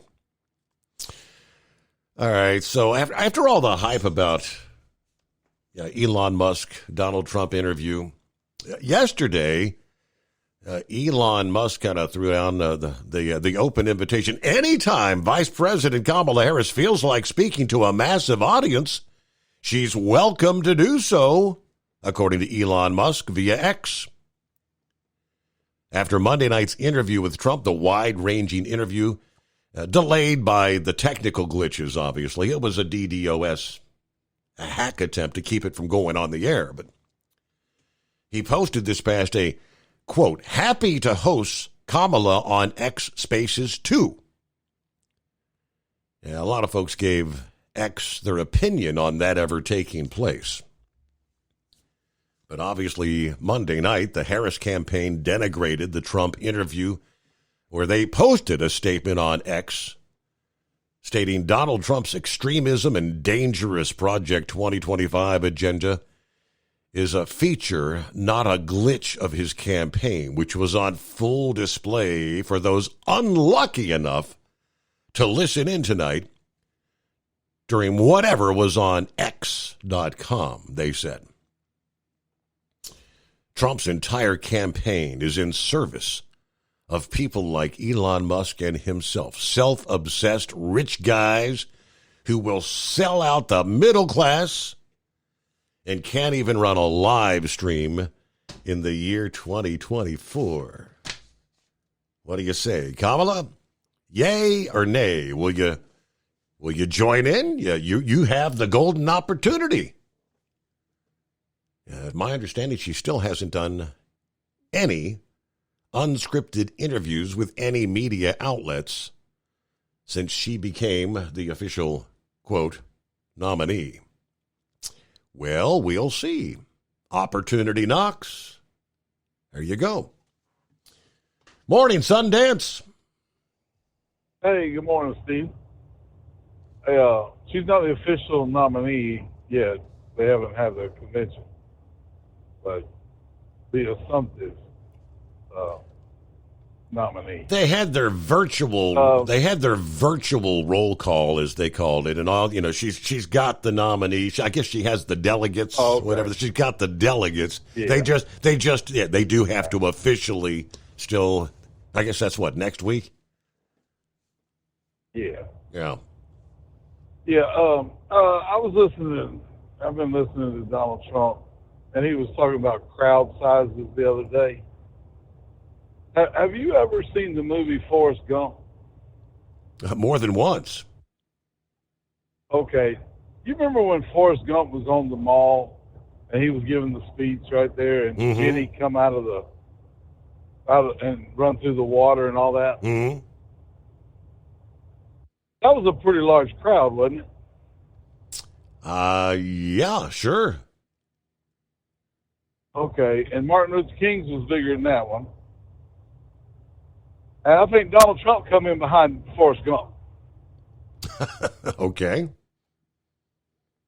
If you sell the pictures, he of all things, Donald Trump's comparing Martin Luther King's speech crowd to his January 6th crowd. Now, come on, man. Well, I don't see what the concern about a crowd size would be anyway. We know Joe Biden never had any large crowds. He couldn't get a parking lot full of people. He had to barely blow their horns when he spoke. Kamala's obviously got more people showing up for her rallies. Now, I mean, all this speculation about some of these being paid people coming in, bussing them in just to be in the crowd. Yeah, I bringing in the rap. Was it? Who was it? Cardi B or somebody? Shake that thing to bring the people out there in Atlanta. But right. I mean, who cares about that? I want to know. I want to know the policies, right? Yeah. Kamala's supposed to She's supposed to unveil her platform either today or tomorrow. Kamala is. It's going to be great. Oh, I'm sure it's going to be great. Hey, do you know what we're going to do? What? We're going to fix the border. Kamala said we are going to fix the border. Why hasn't she done anything about it for the last 3.5 years there, Sundance? Well, she went down there. No, she did not go to the border. She didn't go to the border. Wait a minute. Okay. She didn't go down there. All right. So she's the vice president, correct? Mm-hmm. Okay. The guy that was president before her in this administration, that guy said he's going to fix the border and build a wall and make Mexico pay for it, and had the Republican House and had a Republican Senate and the presidency, and couldn't get funding except for the funding he got from the Department of Defense. And that's because the Democrats would not allow the funding. When you have to have a 60 vote count in the Senate to get something done, and you only have 51 or 52, you don't get the 60. So the same damn Democrats were blocking at Sundance. He was building the wall. Joe Biden actually sold off millions of dollars worth of wall building material when he became president. Come on. You brainwashed moron. More of the same from the Sundance Kid. Meanwhile, it's 844-844-3388 as the drugs continue to pour into the country along that porous southern border that Kamala vows she's going to fix. Son of a... I can't believe it. And people like Sundance will actually say, she's going to do it. She's going to secure the border. The third largest meth seizure in DEA history, made from a farmer's market-bound tractor-trailer earlier this month. 2,380 pounds of meth discovered inside a tractor-trailer hauling celery to a Clayton County, Georgia farmer's market. According to the Fox affiliate out of Atlanta, this is the largest meth seizure at the DEA Atlanta ever. Third largest total meth seizure for the DEA across the board, according to the special agent in charge. Contained in a covered load of celery. It was hiding in the celery. Obviously, we threw away the celery, so that didn't make it to the store. Most of these kinds of seizures happen on the border or at a port of entry. And now we're several states away from a border. This cartel was very confident in what they'd been doing to send this much at one particular time. The truck driver, a Mexican national, was arrested in connection with the drug smuggling. We will send this message loud and clear to those who want to use agriculture as a means to an end, as for a cover for criminal activity. You will be caught, you'll be prosecuted, and you'll go to prison. But yeah, they're not going to send that sort of a quantity. They're always going to split things up, because if you split it amongst 4 trucks and one gets caught, the other 3 got through.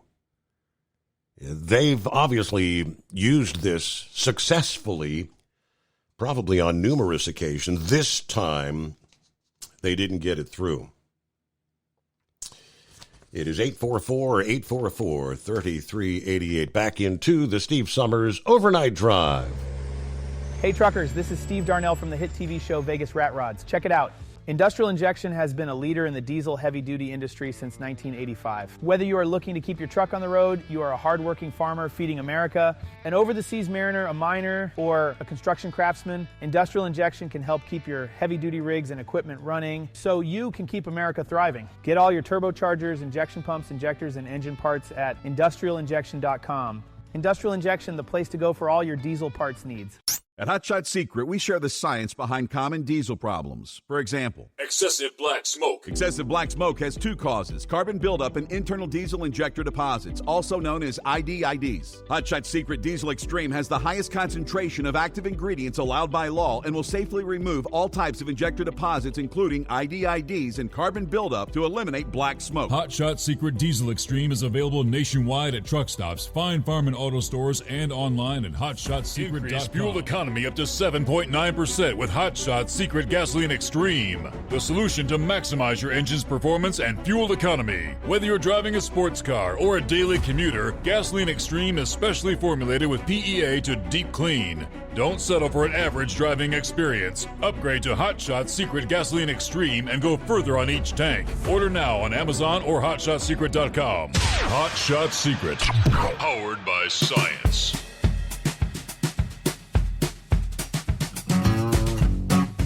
Alrighty, back at it here. We lost the anonymous hippopotamus a bit earlier.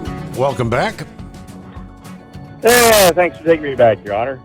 So I guess that last story there in Georgia, I guess that goes to prove that pretty much every state is a border state at this point. Yes, if you get it all the way to Georgia, you probably could have gotten it all the way through to, probably all the way up to New York City if you wanted to.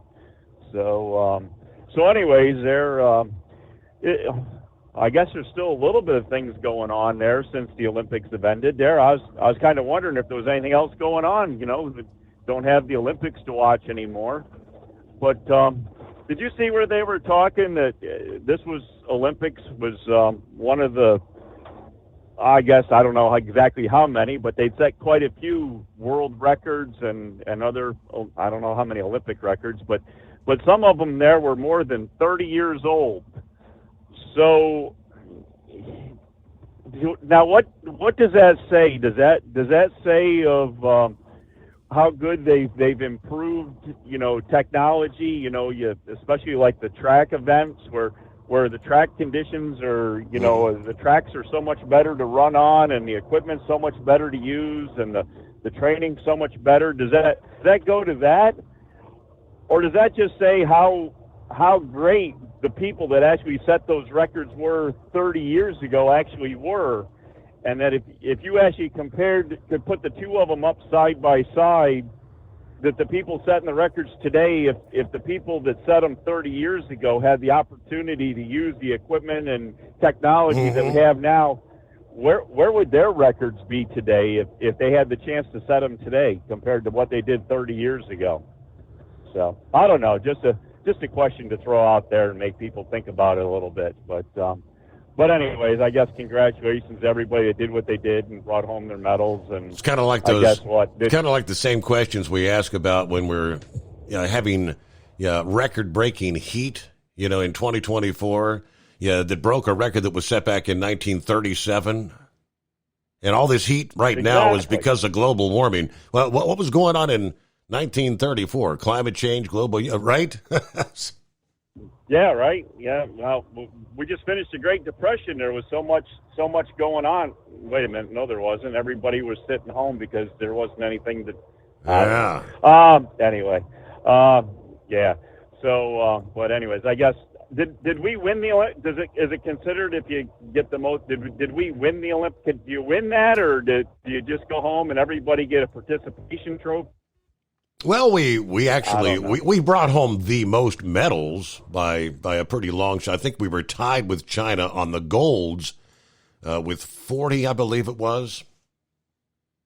Okay. So I don't know, but now if you go by a per capita thing and some country that's got like 12 people gets a medal compared to I mean who really I don't know. I'm just making stuff up here to burn up some of your radio time, I guess. Anyway, that was about all I wanted to kick back in there. And as I don't know, what can you say after Sundance was on with trying to figure out that's almost his political science is almost as bad as his math, Your Honor. Thank you. I don't know. Anyway, nothing that ever happens is the fault of the Democrats. That's all I know. Yeah, the final medal count, USA and China both had 40 golds. The overall, U.S. had 126 total medals versus 91 for China. U.S. had 44 silvers, 42 bronze. China, with their 40 gold, 27 silvers, 24 bronze. Again, a total of 91. Yeah, third in the medal count was Japan, 20 golds, 12 silver, 13 bronze, followed by Australia with 18 gold, 19 silver, 16 bronze. France wound out the top five, 16 golds, 26 silver, and 22 bronze. And you go on down the line. Yeah, just some of these smaller countries. Yeah, you got the likes of Kenya. Yeah, that's the runners, right? The long-distance runners, things like that. Yeah, 4 golds, 2 silvers, 5 bronze. Yeah, what was the country they said that ended up with absolutely nothing? They didn't win a medal, not a medal won. Oh, well, at least they tried, right? They had participants there. Let's see, in the final minutes here, got a few left here. Vic checking in, I believe. Good morning. Yeah, I'm kind of really late tonight, but the first thing I want to thank you for looking up that stuff about Tim Walsh. But when you were discussing earlier about the roads and the new heavyweight limit, yes, it depends a whole lot on all the road composition and the roadbed composition. My personal feeling is, as you mentioned earlier, that they're trying to prepare a path for the heavier EV batteries. Trucks, with their and the reason I mention that I don't know. Well, you've probably never been up there in Michigan, but Michigan has a funny weight formula. It's so much per square inch of tires, and they look like caterpillars up there.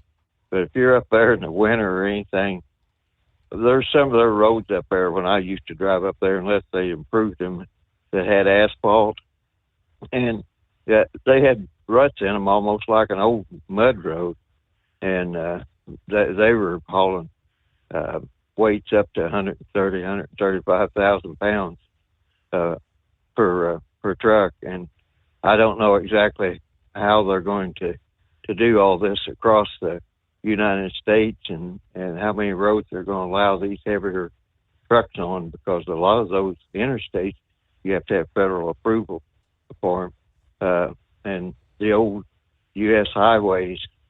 Now they're in Ohio. Ohio has upgraded their old interstates and made them limited access, but most states haven't done that. So that was really the main thing that I just wanted to throw that in there. There's a whole lot of engineering that needs to be done before they even think about it. And I know somewhere down the line here a few years ago, Vic, I was reading about, it might have been China. I think it was China, where, like you're saying, the asphalt, the compound, and the depth, the thickness over there is so much greater. They can we're constantly having to go in and do repairs, because I guess we do it the cheapest way. You get a few years out of it, then you got to dig it up and repave it. If they would just pave it thick enough the first time, you may not have to do that. Right. And another thing that they're doing over here, a lot of the old interstates, they're just putting asphalt on top of the old concrete there. And some concrete, well, there's a whole science thing that goes with that too, depending on what you're going to use concrete for. You have to have something that's called a slump test anyway. It's the aggregate or gravel and the cement, and then of course the water that eventually makes the concrete. And depending upon what type of aggregate that you use, it will change the strength of the concrete. Right. Of course. Okay. Well, Vic, right there, we gotta leave off there because we look at the clock. We are fresh out of time. But have a great hump day. Thanks so much for spending some time with us. Be back at the midnight hour tonight. We'll do it again. The Steve Summers Overnight Drive.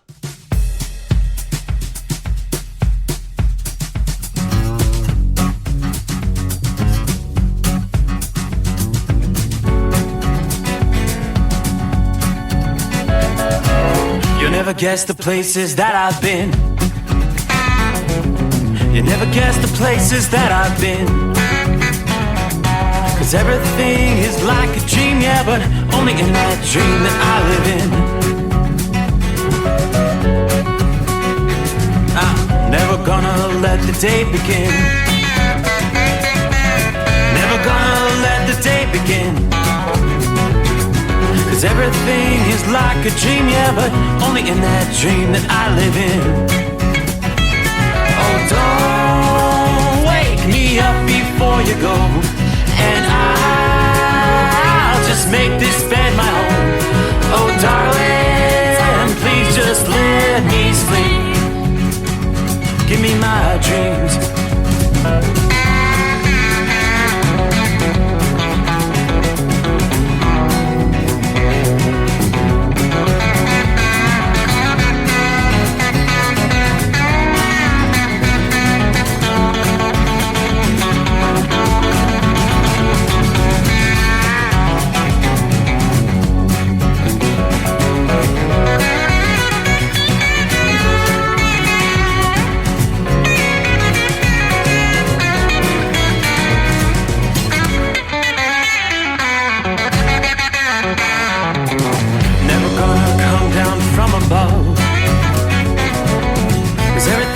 Better from above.